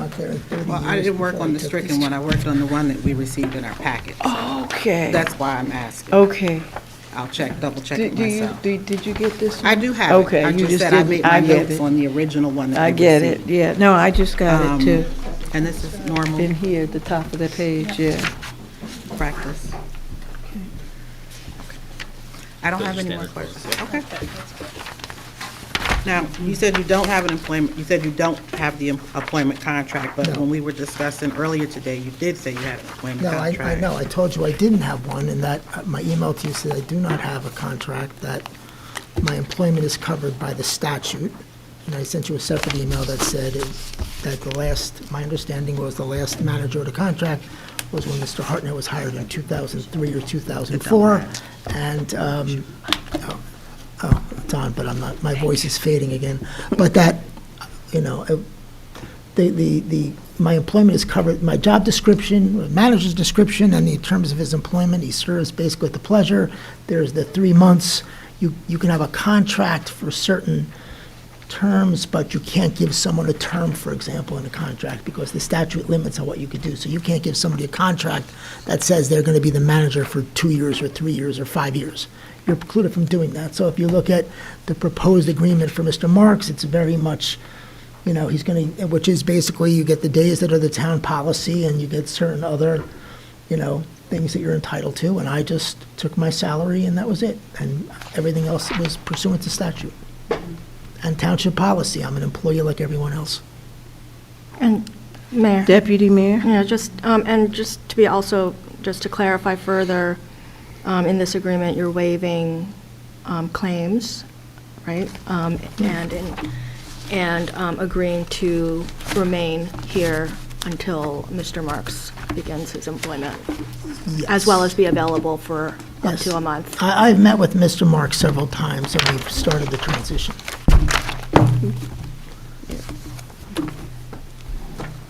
May I? Yes, Counselor Lockman. I know. I'm just curious, why aren't you entitled to sick days? That's the law in New Jersey. Oh, so you're You not don't get paid entitled? for sick Yeah, days. just If you- curious. If you retire and you're Yeah. hired, we've been through this in this town. Yeah. If you retire from the town, if you were hired, depending on the union, but for the overall people, for example, if I was the manager 25 years and I retired, if I would be entitled to up to 6 months of sick Sick time. days? Oh, Anyone my hired God. after, I think it's May 20th or May 21st of 2010, the payout for sick time is limited to $15,000. But I'm not retiring from here, Yeah, so I I'm got not it. entitled Okay. to any sick time. Thank you. Anyone else? And that's all pursuant to Counselor, statute. I'm sorry, I didn't know you, I can't hear you. I didn't know you were still speaking. Please forgive me. You were still No, I speaking. said that's all pursuant to statute. Okay. That's not a town policy. Counselor I Demoto? want to just emphasize for like basically people at home that it is in the law, and if you read the Faulkner Act, which everybody should once to understand the government that we have, there are interesting like bells and whistles that are baked in there, including the manager having the right to have a public hearing, which is almost always waived. But it's an interesting setup, and it is in the law. So as he said, there is no, I was very surprised to discover, and we should be humble, like when we learn things, we're like, wow, I didn't know. I always thought that there was a special category that was called interim, and that it meant something, and it just doesn't exist in the law at all. It means it is just something that we append.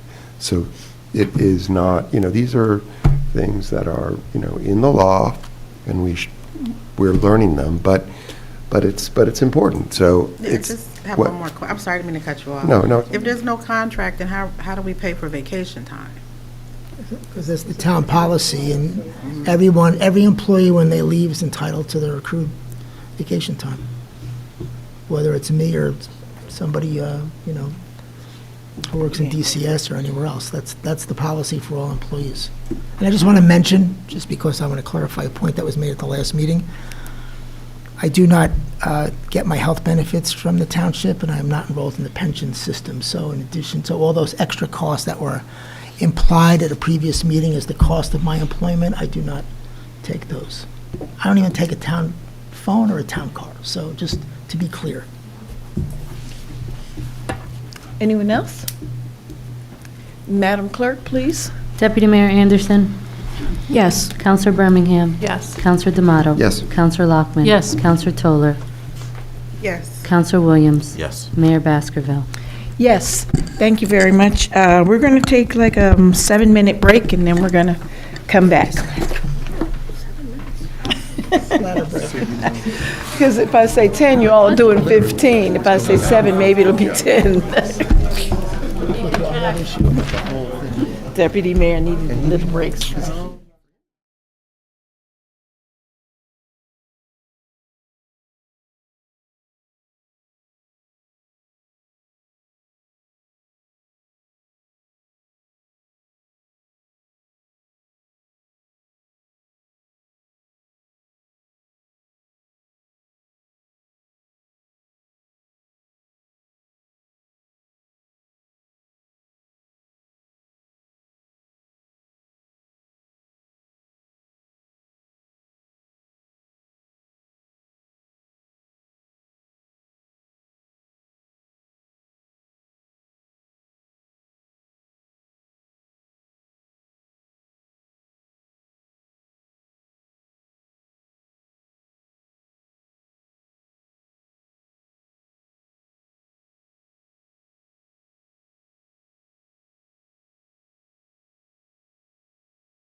Okay.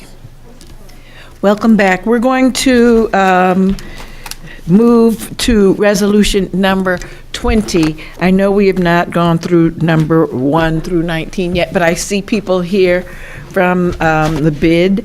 And so let's jump to number 20. That way, if people don't wish to stay for the rest of the resolutions, they're free to leave when we get finished. So, Councilor D'Amato, please. We're doing resolution number 20, the bid budget. Okay. Manager Lapola, please. You're up. He does we're going to start at 20.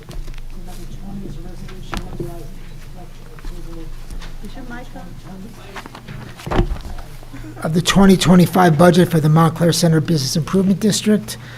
We do this pursuant to statute. You approve their budget, and which is totals based. It sets their assessment at $1,065,904 for the year 2025, and that there will be you will be introducing it, and there will be a hearing that takes place, and final adoption that will take place on April 22nd at 7 p.m.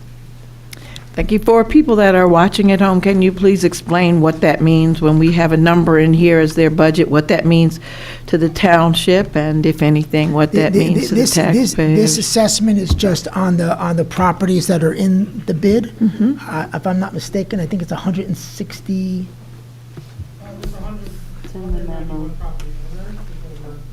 All right, all the property owners. Yeah, come up. Right. Sorry. Good. Welcome. Good evening. Thank Good you for evening. moving us up. My name is Abhishek Shah. I'm the Executive Director. This is our Board President, Frank Goldman. Good evening.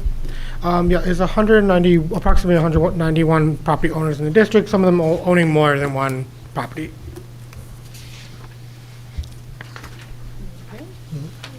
May Do you have any questions, specifics? Deputy Mayor? And while you're here, I was actually curious about one of the items on the budget, strategic initiatives. Can you say a little bit more about what that means? Yeah, so the strategic initiative lines where we put grant money that we're hoping to raise during the year for projects such as, planters or art projects, mural projects, not specifically put in, or things come up through the year that we see. For example, maybe it's rats, or maybe it is improving and restoring the murals, or additional support funding. But that's basically where we put in a cutout of our grant funding, because we don't necessarily know what we're going to be able to apply for and the limitations of those grants, so we kind of give it a broader name, but fitting within our working plan for the year. Anyone else? Yeah. Yes, Councilor Lockman? So, looking at your budget, what are you amortizing or depreciating? So amortization and depreciation comes down to our big trucks. They have our old planters, current planters, technology, just all the basic. Okay, I didn't really realize what assets you had, so you're saying trucks and stuff, okay. And do you have a rainy day fund surplus that you carry? Yes, we have reserves. Is that shown on this budget? No, this is the budget that we're going for next year. The reserves are on the side. Like But you those, don't- we don't touch those. Those are for a rainy day. So how much do you have in reserve? We have a little bit over, like a little bit over 120,000 reserves. Oh, okay. Thank you. Hold on, just one more question. So is there any thought to expanding the bid to Watchung Plaza or Glen Ridge Avenue, or those little businesses, or Upper Montclair? So. Glen Ridge Avenue is already covered. Well, yes, that part of Glen Ridge Avenue with it, that board, like adjacent to Bloomfield. Well, I'm thinking, where Where the Bay Street station is, where the new. where the chicken place is and that? Carbon where chicken. diesel used to be, where the Bay Street station, the new Yes. Java Love location is there. Yeah, is that covered under the? That's technically just outside of the bid. Some Ah. people may think it is because we do have a wayfinding sign there, but Yeah. that's mostly because it is a major transportation hub, and that's why the signage is there, but that is technically outside of our That's jurisdiction. outside the bid. Okay. And there's no thought of expanding to include it, just to get the whole stretch there? I have my own beliefs, but I also work with our board and our council. This will take a council decree and order. So if this is something that the council and other property owners and other parts of the township would like, I think it is worth a discussion, because it's not as simple as just snapping fingers, but we want to make sure that if we do anything like that, we appropriately represent and give the same benefits to everyone, Yeah. and having that deep conversation of what it would take and what it would cost too. Yeah, you should talk to the business owners in that area, right? They're interested. Well, See if they're interested. it also would mean the property owners, as it is the property owners at the end of the day, who end up paying the Oh, the tax property assessment, that would go into it. But it would become on the council at the end of the day too, to approve and vote to expand our jurisdiction in any capacity too. So it'd be a discussion with all of us together. Okay. Anyone else? Counselor Toller? Yep, I just have not a question, but a compliment. Thank you for the banners for the Montclair African American Heritage Foundation. Those are absolutely beautiful for you guys to recognize every single grand master of the parade. So thank you for that. I see there's a small income increase for it, so I'm hoping it was for those banners. So thank you very much. Thank you, and honestly, that goes out to your team too. They designed and did all those, all we did. Our fantastic ambassadors got them up. I got to sit there and look pretty. I have one question. Yes, Counselor Lockman, and then Counselor D'Amato. The Montclair Pride event brings in quite a lot of money. There's issues now. Are you still projecting that the Montclair Pride will go as planned as it has in the past, or what's your sense of that? So Montclair has announced that they are planning to do a Pride Festival on June 14th, and we're working alongside them. Some of the leadership has changed over, so there's historical knowledge that's vacant there right now, but we're working right now, literally just today, to bring up to speed so they understand the full logistics that's involved and the complexity of it and what parties and stakeholders are involved from township, municipality. I do predict that we'll be able to do it, and I do predict that I'll have much more gray hair by the end of it, but it should be a fantastic day. Indeed. Okay. Counselor Birmingham, I think D'Amato, okay. Counselor Birmingham and then Counselor D'Amato. And I just want to thank you for sending the budget early, like before we did our municipal budget. And I think that, because remember last year we were approving it in like September or something. So I would say that going forward, we should probably try and do it like this each time, to do it separate hearings. Because I think then if there's any delay, it can be fixed before it would delay any tax bills or anything like that. So thank you. No problem, and thank you for Manager LaPola for keeping me on top of that too. Counselor D'Amato. So, yeah, thanks for all the work that you do, including the work that you do that's probably our work. And I know I've discussed with executives of the bid in the past that, there were tasks that you were performing that weren't really in your remit, including picking up trash, including some improvements on South Park Street and things like that. And I'm just wondering, do you guys have an unofficial budget line? Do you know how much you spend to do work that you really, strictly speaking, shouldn't be doing? Can you ballpark that? What? So there's the maintenance and improvement commercial line, it's about $300,000. That pays for our outsourced CDS ambassador program. And while we don't have a specific line that says that, we should be able to somewhat measure how much time is being dedicated to those duties that could be going to other duties that they should be doing. Again, our ambassador program is supplementary to keep the district looking pristine, as welcoming as possible. But, we're happy to work alongside the township as best as possible to make this as efficient and work for everyone. Okay.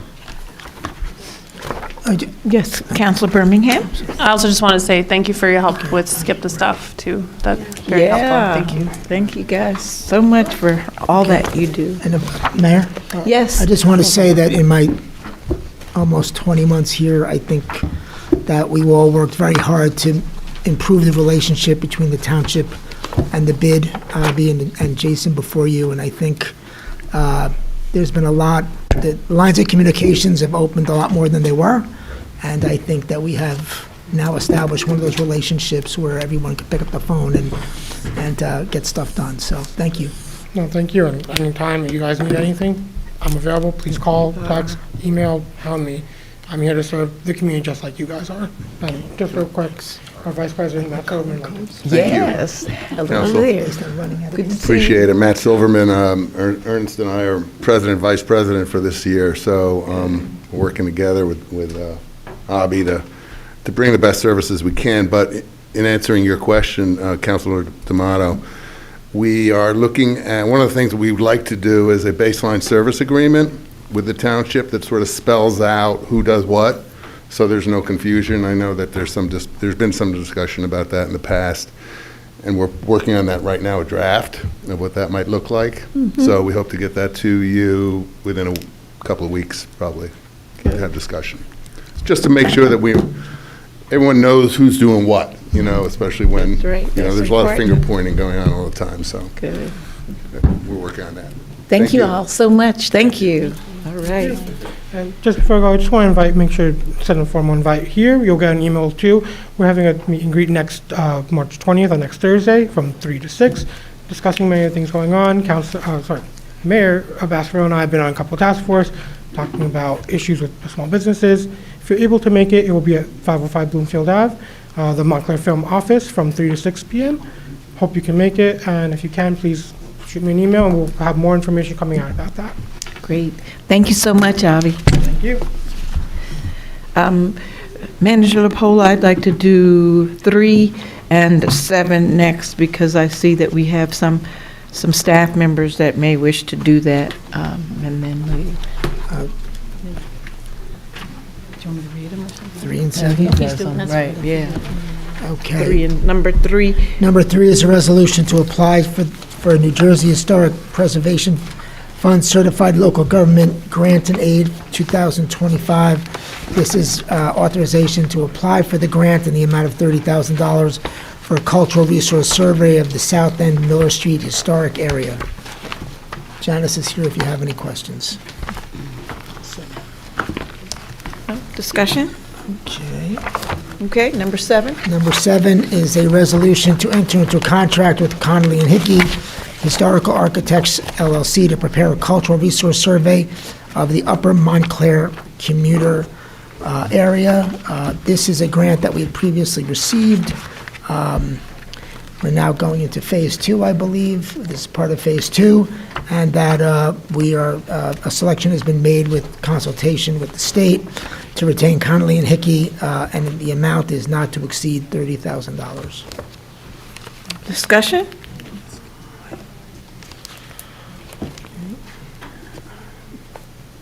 No discussion, moving on, please. Okay, back to number 1? Yes, thank you. Back to number 1.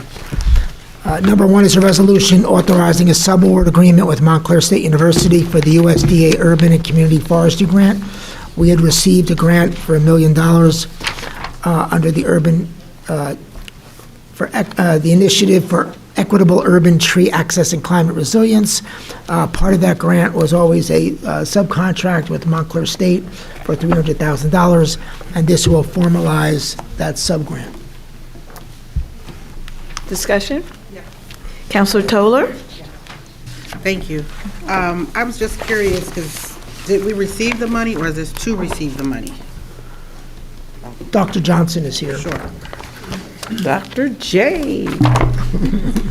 Yes, so we've already been awarded this grant, so they were part of the grant application, Montclair State. Okay, because the reason I ask is year 1, it looks like some money's already been spent. Is that correct, based on this spreadsheet? Yes, so it's a reimbursement grant. Okay, and if we lose the grant for whatever reason, the contract's voided. And who is the personnel? Is it someone at Montclair State? Students. So we're working with the PSE&G Institute for Sustainability and the green teams over the summer. So right now, we have students working for us. Okay. And you said this ends on June 30th, right? You have to use the money by then, is that correct? No, we have until 2028, till the end of... 2028. Yeah, this is the tree grant. This is just to, get it in writing that they are part of the sub-award. Okay, there's only Montclair State students. There aren't local students from the neighborhood or the community that are eligible to be paid through this grant to do some work? Yeah, this is just through Montclair State. So the green teams, it's any student that applies for the green teams over the summer. It's a summer program. But they have to be a Montclair State student? No, they don't. No. They can be a resident? They have to be a college, university student. Okay, but it can be a resident as long as they're in college, is what I'm asking. Yeah, it could be any student in college can apply to be on the green team. Thank you. Yeah, you're welcome. So just, Yes, Councilor Lockman. I just want to make sure I heard you correctly, because of all that's going on in Washington with funding programs like this, you're saying that this is a reimbursement to Montclair State. Yeah, so right now, we're good. We haven't lost it. I'm, happy that it's still moving forward.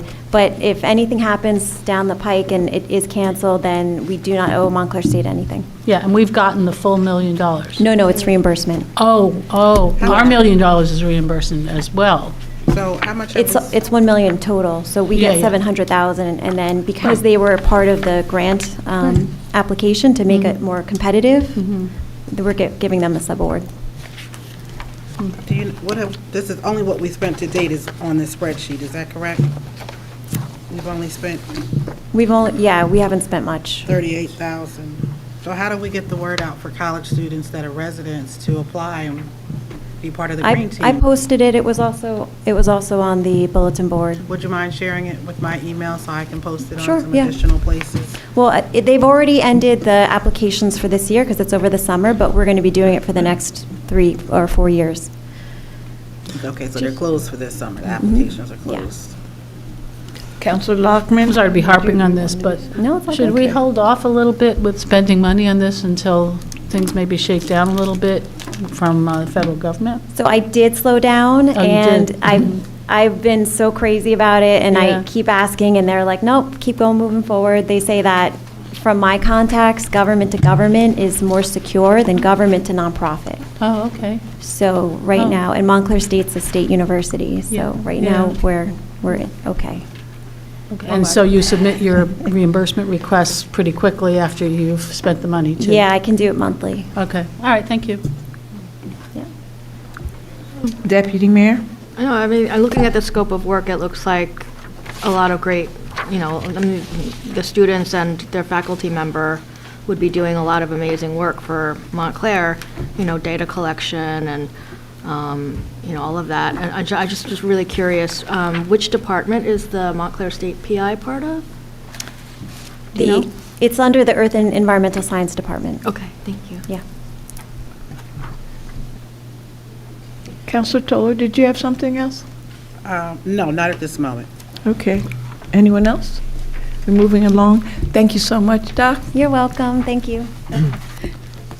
Item number 2 is pulled only because it has to be done by ordinance, not by resolution. Okay. Okay.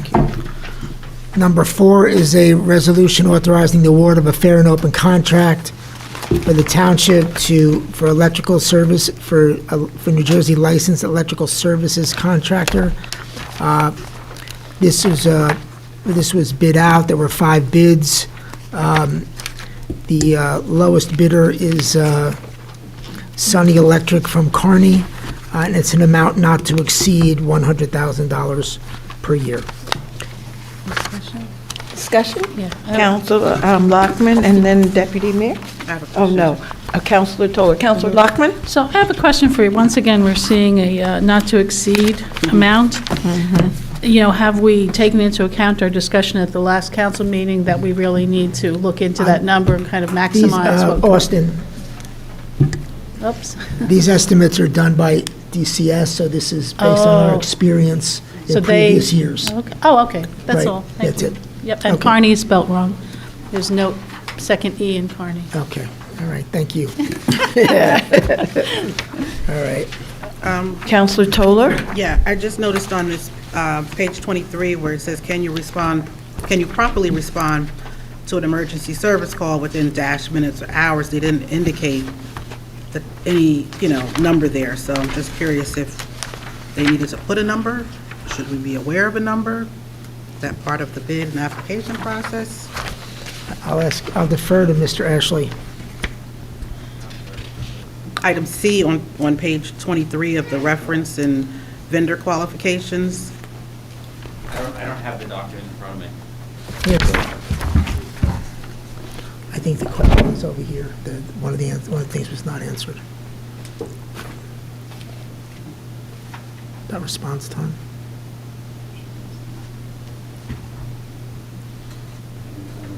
Yeah, we'll get a clarification before the next meeting, Counselor. I'll get it for you tomorrow. Okay, thank you. Okay. Number 5 is authorizing to pre-qualify and award a fair and open professional services contract to serve as Montclair Township's opioid settlement fund implementation program consultants. We had went through a process on this. The proposals which were received are the Montclair Ambulance Unit and Essex Health and Wellness Recovery Center. This is for 1 year, and each contract is for $150,000. I believe they were also the ones who did this last year, and so far it's been very, very successful. And any questions? Yeah. Counselor Lockman? Yeah, I was just wondering, Montclair Ambulance Unit is our hometown ambulance corps. Why would we have split this? Why didn't we give the full contract to Montclair I believe it's Ambulance because Unit? they do two different functions, but Amy can explain that. Hi, good evening, everyone. Right, so the Essex Health and Recovery does more of the recovery support work and linking people to resources for treatment, whereas the Montclair Ambulance Unit does more of the Narcan training and the immediate response, acute response to overdose. So they actually are working together on a lot of the initiatives, so it's really a good partnership. And they were the only 2 applicants. They did a great job last year, and so they're going to kind of expand on what they did and, keep working together. Yeah, I was just, kind of curious why we aren't And do they do helping the more of the ambulance corps. counseling too, the other group? Right, so they do a lot of peer recovery work. So they have people that were former, substance abusers, and then they actually work with them. And they have a space now in town, which is great, and they're looking to expand and try to find something on Bloomfield so they can get more foot traffic. Right now, they're on Park, and so hopefully that'll be, possible with this, money this year. One more question. So what happens when the $150,000 is used up? Well, so they budget for the year, and we, with the opioid, I don't know how much you know about the settlement funds. Yeah, I know. So we're going to be getting them for another 16 years, the money. Oh, it's another 16 years? 16 years. Oh, my God. We're estimated right now, not including the Purdue settlement that just occurred, to get overall about $3.2 million. Over how many years? 16 more, 16 yeah. years. What's Yeah, the 18 Purdue total. one? Oh, this is that's for the exciting. people. Right, so the idea is that hopefully we can, continue to fund them I and get you. expand on the At services. the same amount, at the same $300,000 you Or is it- Possibly, I mean, it depends how the money trickles in. We never know if we're going to get, sometimes we get 25,000 from one, some, maybe Walgreens or something, and then we'll get 100,000 from, Teva, so there's all different amounts, and we just can't predict. But we know kind of overall, the estimate is the 3.2 million. So, yeah. You Anyone said else? something about a Purdue grant? Right, so Purdue, who was really the initial pharmaceutical company that kind of kicked things off, they had, I think there was this settlement, and then there were some issues, and so they ended up not settling, and they just, I believe in January, finally came to an Okay. agreement. And I believe it's $50 billion possibly that they settled for, which is one of the larger settlements. And so we'll be seeing that hopefully think coming down the pike. Initially, the court said that the family, the Sackler family, would not, would Be be shielded. immune from suits, and then they appealed, somebody appealed that. Right, I believe and that's what the now holdup that's what's was. happening now. They are deemed that they have to pay up. Right, Yeah. right.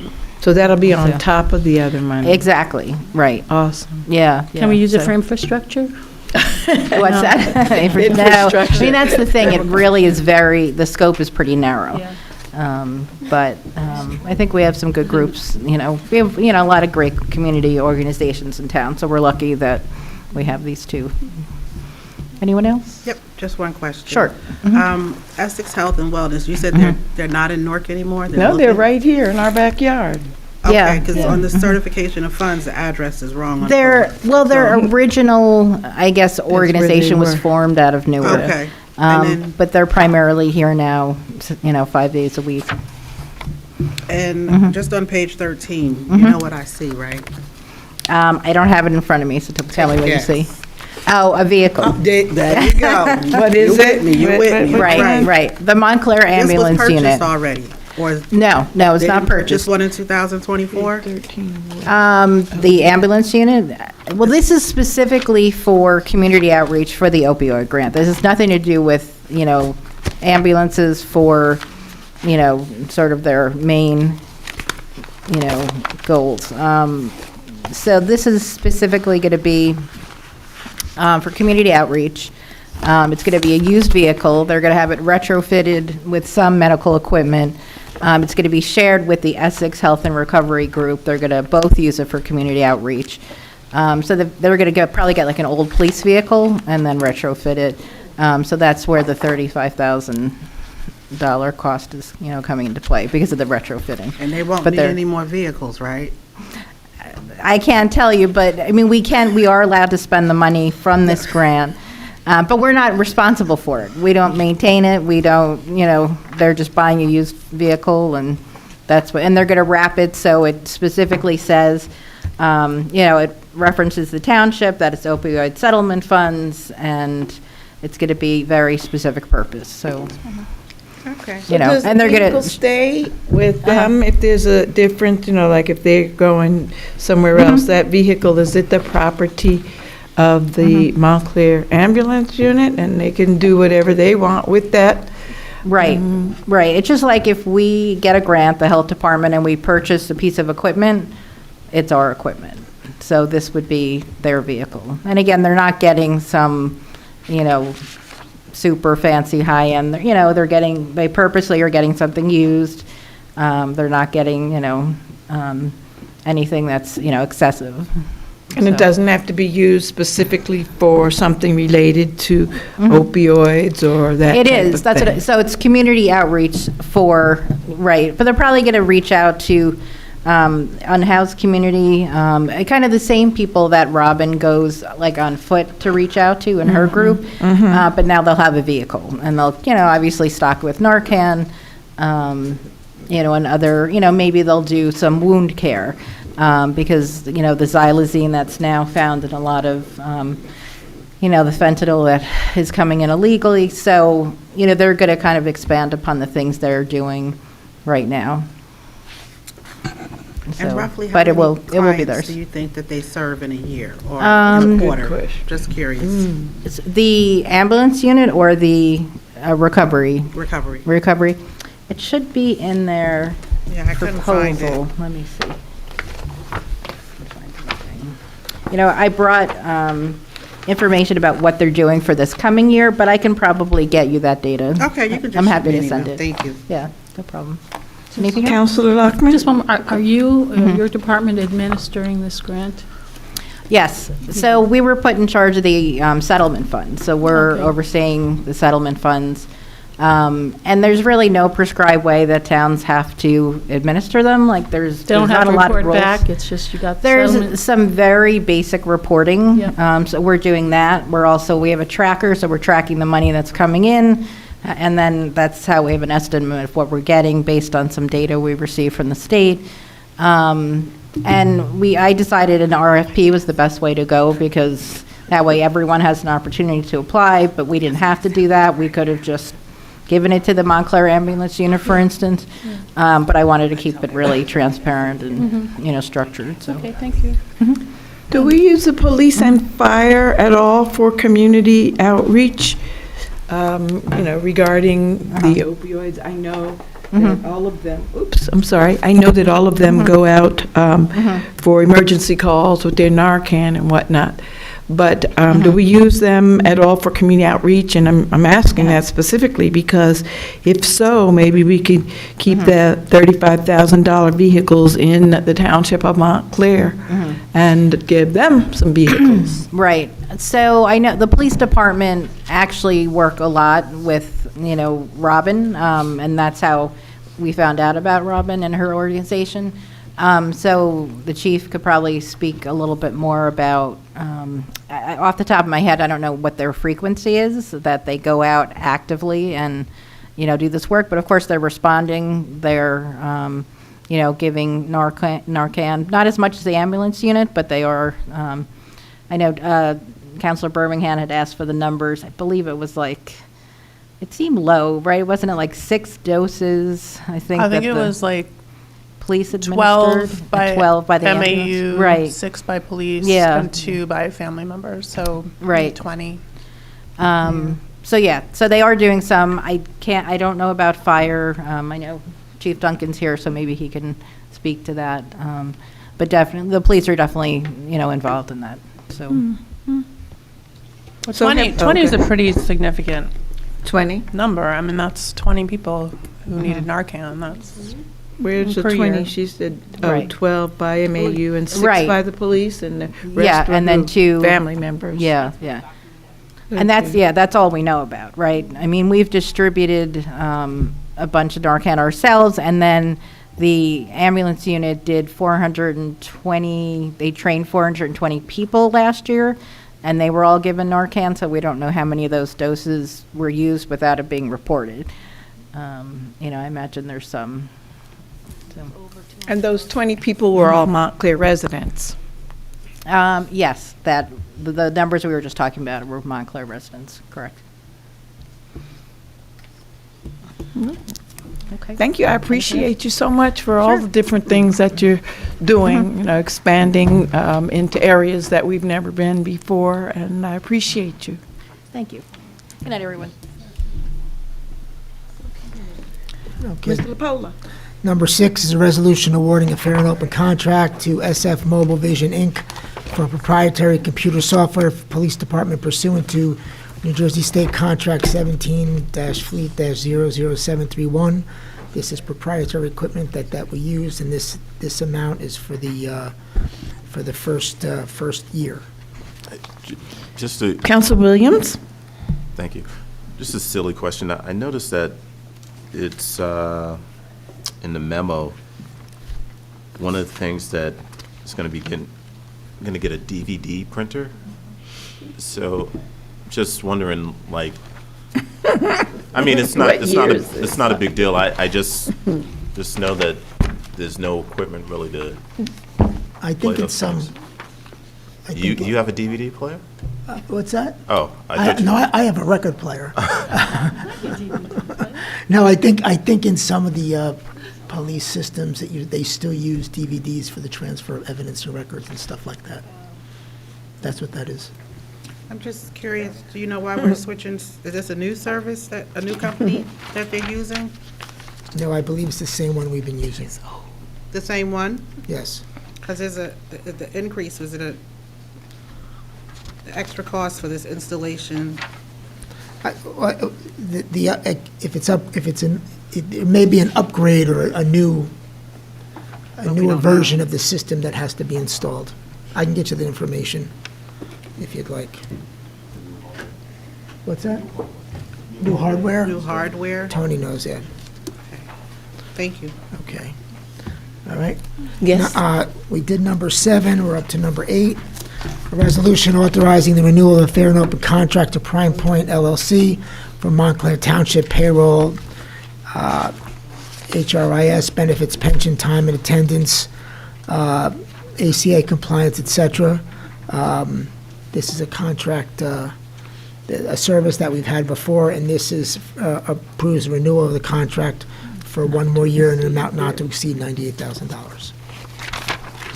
Just ask a quick question? Yes, Counsel Williams. Just, when you get a chance, just want to know what did we pay last year? That was Sure, it. I'll find that out for you. Yeah, that was my question, too. Manager? Okay. Number 9 is a resolution awarding a contract for the Firehouse 2 roof replacement project, bid number 25-01. This is awarding a contract to Arco Construction, the lowest responsible bid, in the amount of $76,000. Discussion? Yep. Counsel Toller? But I don't know who can answer this question. It has to do with the bid itself. You know, did they go with the lowest one? The alternate bid is, I think it's for a different type of The material. alternate is for additional work. okay, so So- this cost could go up. Right. Okay. Oh, wait, maybe I No, don't no, understand all this right, correctly. The chief is here, he can Oh. answer the question. Mr. LaPole, I thought that The chief can, Oh, okay. he's here. So the first part for 76,000, that's for the main roof. The alternate bid was for a flat roof that's at the rear of the firehouse. So it was determined at the time that roof, the rear roof, the flat roof, still has years of life left to it. So this is just what the bids were coming in. We went with the lowest bidder for the main roof, which is the 76,000. Oh, okay. I missed this. The Chief Duncan, I'm just trying to. see Counselor what's the total- Toller? Yeah, thank you. What's the total square footage of the roof that needs to be replaced? I would have to get that information for you. Okay. Thank you. Anyone else? No? Manager LaPola, please? Okay, number 10 is a resolution authorizing amendment number 3, extending the contract to Atlantic Uniform Company for the provision of township police uniforms not to exceed $75,000. Just quick. Yes, Counsel Williams. So two things. I think July 30th, the resolution should be 176. I think it was just a typo because 276 is the bills list. I'm sorry, where are you at? On, Number 1? yep, on the whereas. Yeah. Okay. So, yeah, it should be 176. And then I noticed that, so the previous resolution, it went from 55,000 to 75,000. So just wondering why such a huge increase. I think it's because we had tremendous turnover, and in the last 18 months, I believe we've hired somewhere between 25 and 30 new police officers, so they'll have to be outfitted, et cetera. So that's what it was. We have a large group that retired and a large group that has to be outfitted. So the amount, so I get that, but wouldn't the number go back down more to like 55 at a certain point? Well, there was a lot of them that were in the academies, and then they go down. I can get you the information if you like. I don't know I don't want to guess. I'll get you the information if you want. How many uniforms do they each get? I don't know. I think a couple of them, I'm not sure. Like 2? It's uniform, shoes, the whole boots, whatever. But I was just wondering, do they get, They get the more than dress just uniforms, one? Because it's a regular lot, uniforms. right? There's a whole, And then they're theirs to keep when they leave us, they keep the uniform? For Halloween. No, so that we can repurpose. well, I go to so- thrift shops, I'm thinking repurpose. So these are just for their initial uniforms because they get $1,400 a year each for uniform allowance, right? Okay, Isn't that yeah. per their contract? Yeah. So if they change ranks, they get They get a new one. uniforms, No matter how those many things, times so- they go, wow. Okay. Okay. Number 11 is a resolution Right, awarding me a too. contract to Come to Initech council Industrial meetings. LLC for upgrade and maintenance of proprietary Montclair Water Bureau supervisory control and acquisition, known as SCADA system pursuant to NJ.S.A 40A:11-51DD. This is a system that we've been using since the early 2000s. We have received a proposal for them for a 2-year period. It's an amount not to exceed $42,500. And Mr. Primavera did provide an in your packet that was distributed tonight, there is a memo if you have any further explanation. Okay. Okay. Number 12 is a resolution awarding a fair and open contract to Nielsen Ford for the provision of a 2025 Ford Super Duty truck pursuant to Morris County Cooperative Pricing Council, contract number 15-C, item 11. It is for a Ford Super Duty F-250 XL in the amount of $63,222.75. Question? Austin Counselor is here. Toller. Yes, thank you. This is for, well, I'm just wondering, there's no shared services with our trucks with plows, that they would have to get their own vehicle to do plowing? Excuse me, I'm sorry. No, I'm asking, is there any shared services for snow plowing? The fire That's department your would need vehicle. a truck to do their own plowing? That's their vehicle, I'm sorry. Yeah, no, this is a pickup truck that we do attach a plow to, but it's also just a utility vehicle. Okay. So whatever it needs to do, that's what it does. If it carries equipment from one place to another, you can't always fit everything on the fire trucks. So let's just say we're doing a pump out of someone's basement, which we were just doing the other day. We have large pumps that there's no place to store these on the fire truck. So you put them back in the pickup truck and you bring them to the location. So it does that. It also acts as, so let's just say the battalion chief's car goes out of service for whatever reason, they will ride around in that vehicle as the battalion chief's car. So it has many purposes that we use it for. One of them is plowing. So we do plow the lots and the aprons, and as you know, with snow, it's just a constant, you plow, you go up, down, you plow, you come back, you're plowing. As it's falling, you're just doing that. And in the case of large snowstorms, it will plow in front of the fire trucks as they're going to the call. Okay, thank you, I just wanted to clarify. Just one more question. So you're retiring a vehicle? Yes, That had a snowplow? yes. Why can't you use the snowplow of the retired vehicle with just a new truck? Well, the plows are different. One they're doesn't different. always fit on the other They one. don't always fit. That plow was purchased with that truck back in 2003 as well. Both of them worn were out. past their serviceable life. Okay, thank you. When you go to pump the water, is there a charge to the residents? We have not charged the residents now. Thank you. Okay. Before I go to number 13, Kirsten, who works in purchasing, heard your question about Prime Point, and she texted me to say the amount is the same as last year. Okay. Wow. Yeah, thank you, Kirsten. Number 13 is a resolution awarding contract for the Watchung Plaza Park Improvement Projects in the amount of, a total bid in the amount of $264,069. This is a project that was provided for going back to 2020 in the capital budget. It is designed to really provide access for those with disabilities to, wheelchairs, et cetera, so they're not going through dirt and mud. We are going to be using native plants. We are repurposing the bricks that are there. We're going to improve that little picnic area. Yeah. But it is a project that has been in the works for probably almost 5 years. I had a question about, do we have a visual of what this is going to look like? I think I emailed you one I before had the meeting emailed them. started, but I did tell them tomorrow. Yeah, Apologize, it's still a little small, but okay.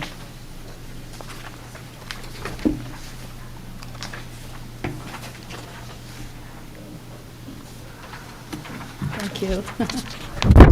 Oops. Thank you so much.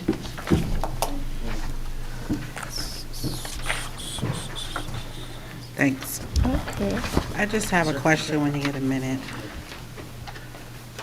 And you're going to replace have this? That's nice. Yeah. It's about time. Are there any more recent,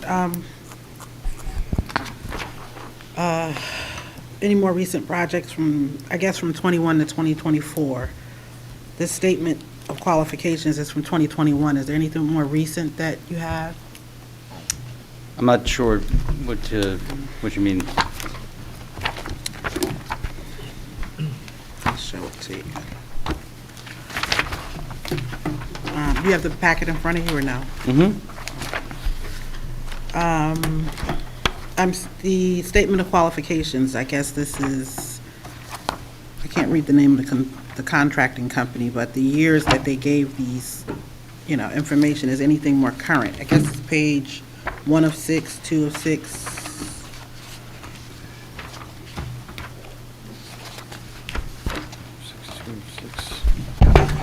We have just what they submitted with the bid. No, I understand that. I'm just saying, is anything current? Because these are all from 2021, 2020, nothing more current for the statement of qualification. These pages, they don't have anything current that they've... For Balatano, is that what their name is? For the contractor? Mm-hmm. No, that is what we have. All right. And this was reviewed by I don't know the formal name of the Committee for Persons with Disabilities, Yeah. the advisory board, and they reviewed this. Okay, number 14 is... Yes, sorry. Council Sorry. D'Amato. So, when you put a stop sign, a stoplight, there's a stoplight going there, correct? Or the county is doing that? The county is doing the traffic light on the intersection. But the pedestrian circulation at the intersection doesn't change from where it is now?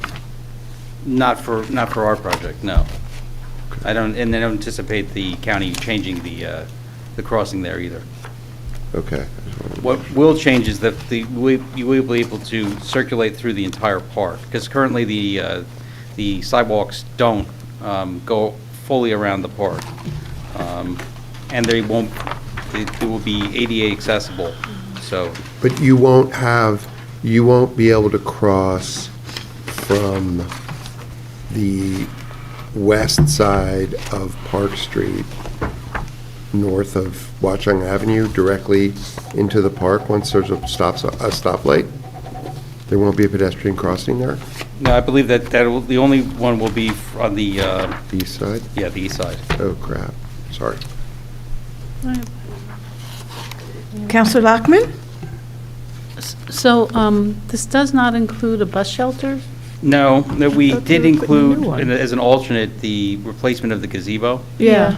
but that came in as an alternate, which was exceeded the funding for this project. Right. But there is a bus shelter there, right?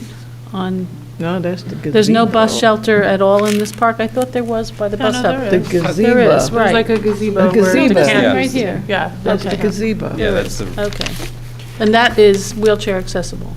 well, so the way that we're going to make it, we'll put a ramp in. So it's not a Okay. particularly large step, but Yeah. there still is a step. Yeah. So we will have to make that adjustment to the gazebo. So in that sense, it's being touched that way. Just while you're here, since the traffic light came up, can you describe what's the status of that traffic light right now? Because, of course, people are wondering because it's been a long time. Can you just tell us what that is? I don't have an exact update, but I have heard that they did receive the materials, so the project will be moving forward relatively shortly. Okay. Because that was what the holdup was. Yeah, it the was a material. supply chain issue, Yes. right? And is that true for the park, the Bellevue Park in Bellevue? Yes, yeah, Do correct. we have those materials too? They are coming online, so now it's just an issue of the scheduling of the inspections for electrical and Okay. putting them in. Okay. Thank you. Yep. Thank you. Yep. Manager LaPola?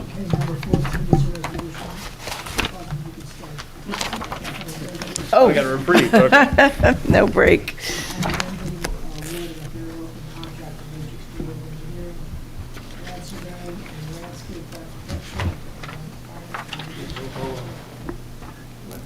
At the Montclair DCS yard at 2019 North Fullerton Street.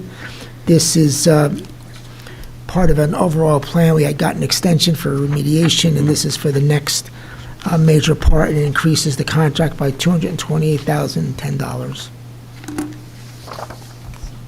I don't have a question, I just have a comment. Finally, yes, thank you. This is exciting news. Aren't you excited? I am excited. Yes, yeah, this a is good one. wonderful. Yeah. This has been a long time. Yes. Councilor Lockman? I'm just wondering why you don't round up the number to 250. We could, you know. Yeah, it just strikes me like it's a very exact number, and yet we say it's an estimate. So just like knock it up a few notches there, so we don't have to keep going through this like. We're trying to keep it as low as possible to keep the revenues available for us to move on to the next phase of the project. I get it, but I know. aren't you better off having money put aside, and then if you don't quite hit it, then you have money left over? I mean, that's. There'll be phase 3. Well, there you go. And we'll be going out to bid. Yeah. So round up these, I mean, on all of these, just round up the number. This will be a blanket purchase order, because then maybe that will help her, or us, I should say, understand when you're peeling off to make the payments. Is this going to be a standard purchase order or a blanket purchase order? I don't know if, it will be requisitioned as a whole, so the 28. the 228,000 will be requisitioned, and it will draw down off of that. Right, so a blanket purchase order, as you know, when they submit their first invoice for whatever portion of the project that they've done, you pay off of this 228. Then Right. Say now you're down to 187 Right. in the next portion. So can it be a blanket purchase order That's- versus? Yes, that's Okay. how it will be. Okay, all right, that might help. It's still, we still might need to modify the not to exceed. I mean, that is reality of these projects. So, but that's our best estimate. Just a question, because I agree with Councilor Toller. It's great that this is being done. And when it says here, the results of the pilot testing were highly favorable to use this method, does that mean, in terms of, you said there's a phase 3, but like, does that mean that the cost might be lower than was initially expected, or? It's very hard to tell with these projects because it depends on how the sparge system, if we believe that it will be highly effective, but we don't really know until we get the system up and running, and it runs for a while, because the variable in this instance is the depth. In the proposal, you'll see that we're going to be doing another well for trying to get to the depth of the contaminations. We have pretty much the perimeter outlined. Our initial deep well of 60 feet, we still had a large amount of material.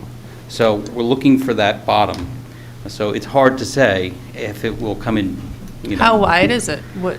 I'd have to get you the exact, Okay. but it's not, it's deep more it's than more, wide? yeah, it's Okay. deeper rather than wide, yeah. Okay. I think, doesn't it go all the way to the ramp well?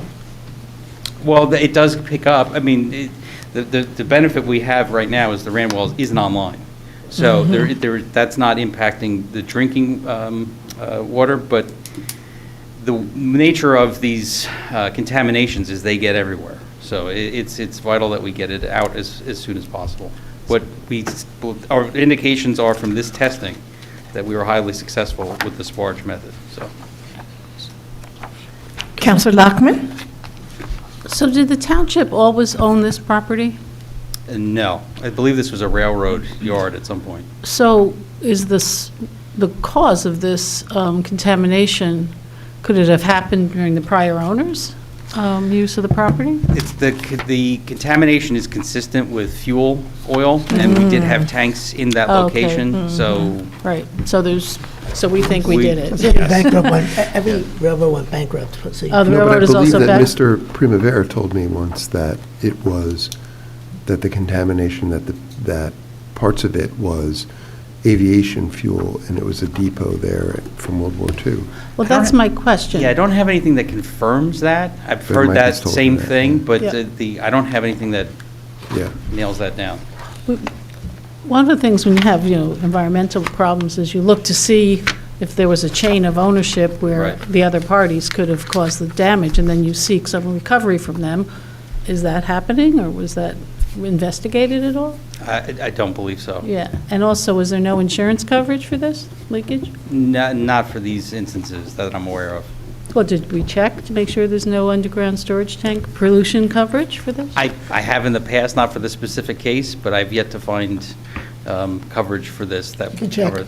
Yeah, we'll Yeah, look you into should it. check. I mean, that's, I don't think we do, but Yeah, I mean, it could be an older policy as well that would have an occurrence clause in it that you could well, that would be potentially to get. the environmental JIF, but that's something we can Yeah, look I would into. definitely Yeah. check that. You just don't know. okay. Manager LaPola? Okay. Number 15 is a resolution awarding contract to Griffith Allied Trucking LLC for the provision of township gasoline fuel in accordance with New Jersey State Contract T008319 Fleet 00978 in an amount not to exceed $300,000.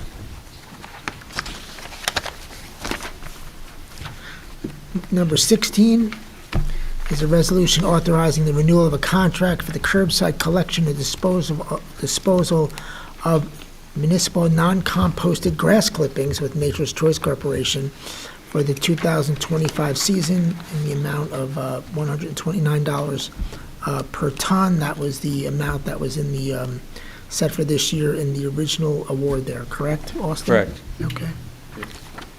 Yes. Counselor Williams? Counselor Toller, Counselor Williams? He can go first. Counselor Williams, Counselor Toller. Bless you. Bless you. What a distraction. So, when we award these contracts, obviously somebody comes in lowest bid, and then, first year, and renewal terms and stuff like that. Why after, 2 years, don't we look to see if we can maybe get a lower price? Why do we always just, I know convenience, you're staying with somebody. Why not the second year of the contract, just test the market to see if we can get a lower price for these services? Well, we could, but in my experience, that very rarely happens. The prices generally do not go down. They go up for anything that's trucked, coming out of a garbage truck. So that's what we feel this is a pretty good price. Wasn't this a contract where the competitor sued? Is it the same one? Yes. Yeah, and that's the other thing, too. At any time, anything involving garbage trucks, you're almost guaranteed when you go out to bid, you're going to be sued. That's the nature of the business. The nature of that Sued business. for what? They sue Wow. to set- Sued for they always what? challenge bids and sue Oh, garbage, anything involving the this kind of mafia? stuff. No, that's industry-wide. Yes. Just one more question, kind of related. Sure. When do you start picking up leaves again? April 1st. Okay, thank you. You're welcome. So is this is for the whole township, right? Correct. These pickups. And we don't have employees that are trained to do No, no. this? Or Number have 17. you ever looked into or did an analysis to see if it would make more sense to train some of our own employees to do this? It's not a question of training, it's just a question of the amount of employees to man the trucks to pick it up. Okay, now we're going to talk about the South End Bend. Mm-hmm. The curb in the road on Orange Road West. Yes. When do you think you'll have some free time to clean that up? That's a private property issue. I understand. And that we're not really supposed to be. I understand. Yeah, going on to I that'd have to understand. be a As question for the courtesy- attorney. Right. So as a courtesy, I've asked them to clean the South End Bend up. It is property that's on the street, the curb behind Pleasant Avenue. The mayor and I talked, we would issue a letter to the residents to let them know that this would be a one-time courtesy. We can send it out through code enforcement, and after that, code enforcement can do what they do, because there are bags of leaves sitting there, and perhaps the residents don't know that they're supposed to move their bags of garbage and leaves on that backside. But that debris and garbage is just blowing everywhere. So I'm asking as a courtesy if your guys can clean it up this one time, and we will send a letter out. Really not comfortable dedicating public resources to private property without some sort of. It's the sidewalk, though. You know what I mean? I'm not asking you to go on people's property, because it's this much of a curb. So we're just gonna let the south end look junky and dirty.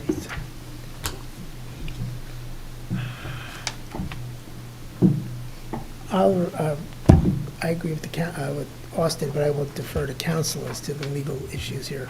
We'd be happy to look into it further for Thank you. you. My office would. I don't know what the specifics are, but obviously if it's a private property issue, public employees shouldn't be on It's there. private property that this is the sidewalk and this is the property, so I'm asking them to clean along the sidewalk, if you will. Some of it will touch less than 1/8 of an inch of It's a someone's unique property. property. It's a You very would have unique to see property it, line. their That's what I properties. figured, Yeah, the specifics Yeah. to it, so many of them probably don't even know that they that have is to their clean up the back. property. It It's looks just- terrible. I don't mean They to punt just it to got Joe Garcia, he screwed. will be back tomorrow, but my office would be happy to look Okay. into it for you. I just don't want to make any comments that might No.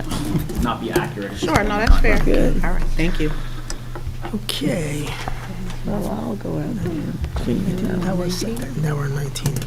Okay, now we're on number 19, Mayor? Yes, please. Okay. Number 19 is a resolution of the Township approving and authorizing a grant agreement between the Township of Montclair and the State of New Jersey Office of Homeland Security and Preparedness. Tony, if you want to elaborate a little bit on exactly what service, what they provide here? I'm going to ask him. Good evening, Mayor and Council. Q4 2024, my office applied the state and local cybersecurity grant program from the NJ and as of beginning of February, and then myself and Mr. Lopola received a letter from the NJ the director, that we were approved for the grant. Basically, this is a 4-year project. First year, there's $0 from the township. They will provide various type of service for the township for the network security wise, and some of them, the services are new to the township. For example, like 27 monitoring, and also the overwatching services for our network in case something happened with our networks, some like a abnormal activity on our network. And then point of contact, I'm the primary, I will get notified, and GK will get notified, and then we can be a little bit more proactive and react to the instance. And then, again, this is a 4-year grant, and first year is from now until March 30th, 2026, there's $0 from the cost of the township. Second year, that will be 20%. Third year, it will be 30%, fourth year is 40%. After that, we can opt out, that we complete the grant, and then if the grant is open again, we can reapply it, and then get maybe another 4 year, is depending on the funding at that time. So the total is about, this grant is for 4 years, is about $63,588, and the township probably contributed within the 4 years is $18,460. So we're probably receiving about $45,000, a little bit more than 45,000 grand within the 4 years. Nice. So again, this is some of the services, that new service that will be implemented once this, I asked this resolution to be adopted tonight, so we can move forward with the New Jersey NJ with the Homeland Security Preparedness. So, and also, this is aligned with our network security renewal. So because I applied for the grant last year, and I didn't renew the network security for 3 years, I only renewed it for 6 months. And that's because I was trying to waiting for the result of this grant. So right now, with this, some of the service is already applied to it, so I don't have to renew some of the existing service, like to add, to reduce the cost for this year for the IT budget, and then next couple years. You're asking them to pass this now? Yes, if I can ask them, because. I'll make a motion, motion to approve. Second. Discussion? So just, I read through this, but it's like they almost serve as a consultancy as well to They get. providing the service, software services, and then. Okay. and then Okay, It's a that's service great. type of agreement. Great, thank you. It's a partnership with the NJ for the Homeland, New Jersey Homeland Security. Madam Clerk? Deputy Mayor Anderson? Yes. Counselor Birmingham? Yes. Counselor D'Amato? Yes. Counselor Lockman? Yes. Counselor Toller? Counselor Williams? Yes. Mayor Baskerville? Yes. Thank you, Mayor. Council. Thank you very much. Manager Lapola, please, All can right, we do already did 17? Number 20, so up to number 21. No, Manager Lapola, can you please do 17? Thank you.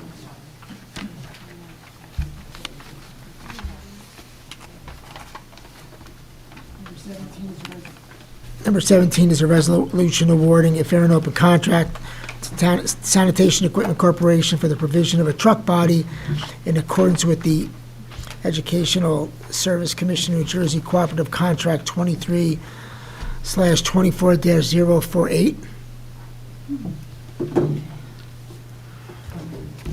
Any discussion, Counselor Toller, on the truck body? Truck body. 17.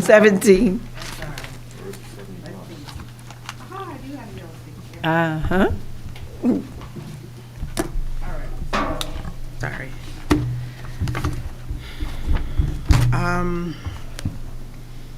We're gonna have to really get a handle on our vehicles. We need a schedule, we need to know how many vehicles we have, what year we got them, what year they're dying or should die, what departments are using them, what staff members are using them, and if another schedule can be implemented so that we don't have to keep buying vehicles. But if we need a new truck, we need a new truck, right?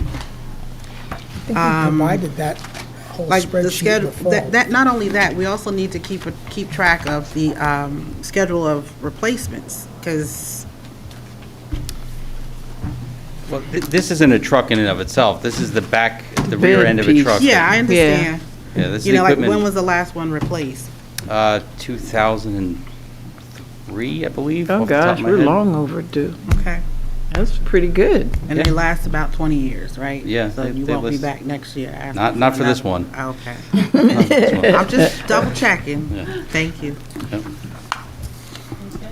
Thank you. Manager LaPola? Oh, I'm sorry. Sorry, I'm Okay. getting ahead of myself. Manager Number LaPola. 21 is a resolution authorizing the award of a fair and open contract for Township Facility Cleaning Services bid 25-05. This is a contract awarded to the lowest responsible bidder, Cleaning Services of Hudson Valley, in an amount not to exceed $66,000, and this is a new provider. Oh, I'm sorry. Are we supposed to? Just, I mean, you could clap. So I was just looking at this, and the not to exceed is 66,000 in the first year. The contract is 59. Did we put the not to exceed, what, at like 10% or something above, or? I don't know. I can ask purchasing for that. I don't- So my only concern here is that the next closest bidder, over 3 years, they're relatively close. So I just didn't want this bidder that seems like they're gonna win, and you have the not to exceed, more than the first year. Yeah. And they come in and say, and I was just looking at the square footage and the monthly cost for each one of these buildings with the square footage. It didn't really make a lot of sense to me. Like the municipal court is 8,700 square feet, and it's only $155 a month. I don't know if that's a typo or something like that, but the police headquarters is 1,600 and it's 1,100. The municipal building's 3,200 and 34. So just things I'll get more didn't. specifics for you. I don't have them Yeah, here. I'm sorry. I don't mean No, to that's put you fine. on the spot. No, I'm no, just. You have every right to ask the question. And I had some questions, Mr. LaPola, and I think I mentioned to you, and maybe you won't have an answer for me tonight, but I would really like to find out, in the contract, are they required to do sanitizing? Because I'm here most nights when they're cleaning, and I've never seen them sanitize anything. So in our contract, do we specifically say that, areas should be sanitized? I mean, maybe they do in the bathroom, but I mean, even the rooms, like we're sneezing, we're coughing, we're doing stuff like that, and there's no I think this is just for sanitizing. basic cleaning services, but I could find that out for you. I don't know. I'll find that out for you. Yeah, because maybe if we can give them a couple more dollars, we can have a cleaner environment than what we have now. Because a lot of the windows don't even open in some of the locations, right? Okay, next. All right, last but not least, number 22 is a resolution regarding the governing body certification of compliance with the United States Equal Opportunity Commission's enforcement guidance on the consideration of arrest and conviction records and employment decisions under Titles 7 of the Civil Rights Act of 1964. This is required that we acknowledge that we are familiar with these laws in order for us to have our budget adopted and approved by local government services. This is done every year, it's routine.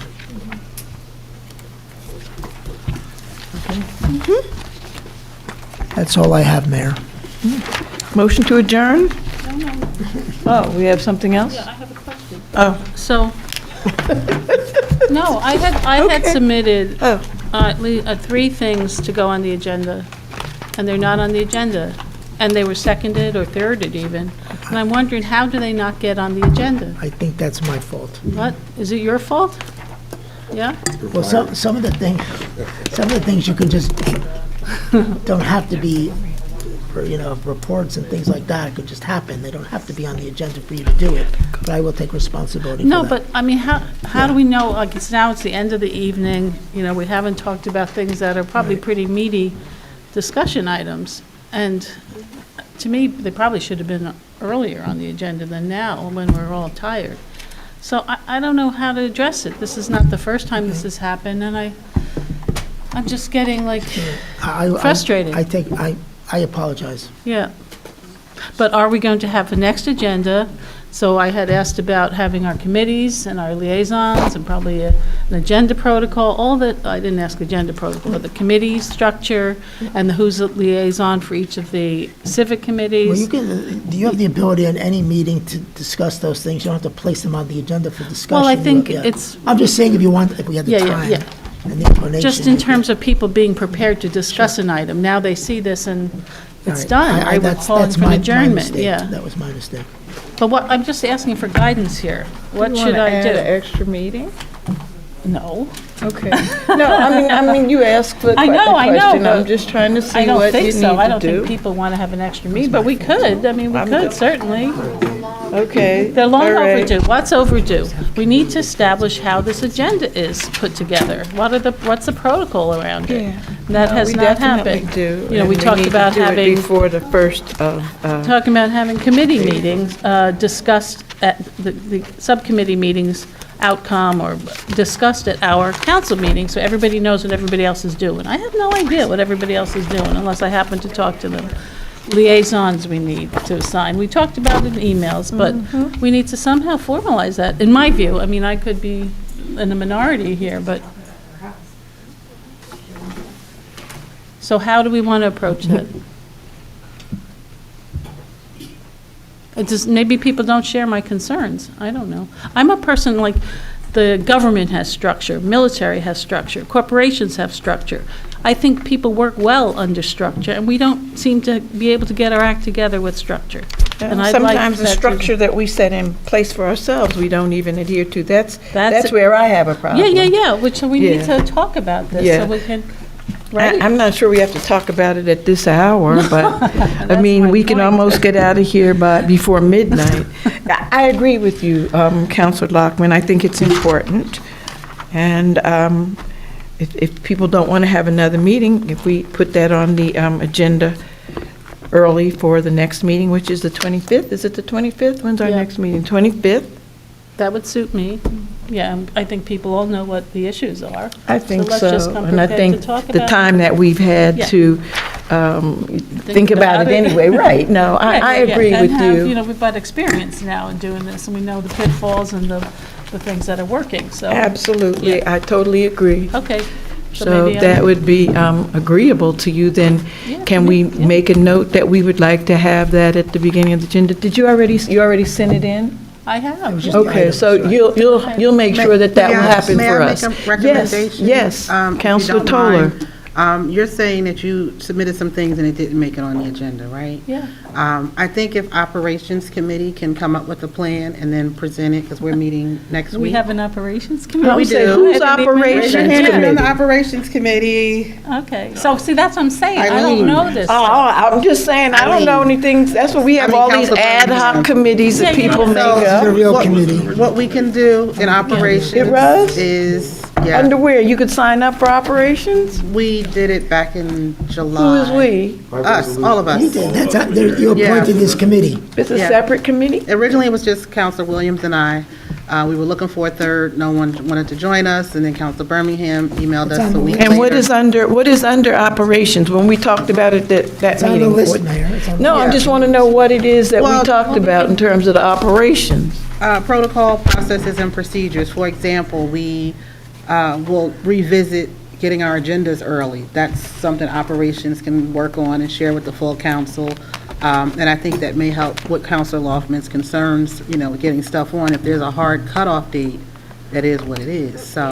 Oh, but that's good, then you guys should have been doing this all the time, that's great. Well, we did have a process, but then it somehow got skebuddled up with some other stuff, and now we're getting them on Fridays again, so. So we have an operations committee that's going to Yes. take care of all of that, make sure it's on the agenda for Well, the we didn't next say we were meeting. going to take care of everything, Oh. but, we will definitely put that on our agenda for next week. Okay. It was supposed to be originally like efficiency, like it was the Department of Government Efficiency, but that's. Yeah, that got way, no, we're not doing All right, that. I'd like to make a motion to adjourn, and it was a great meeting.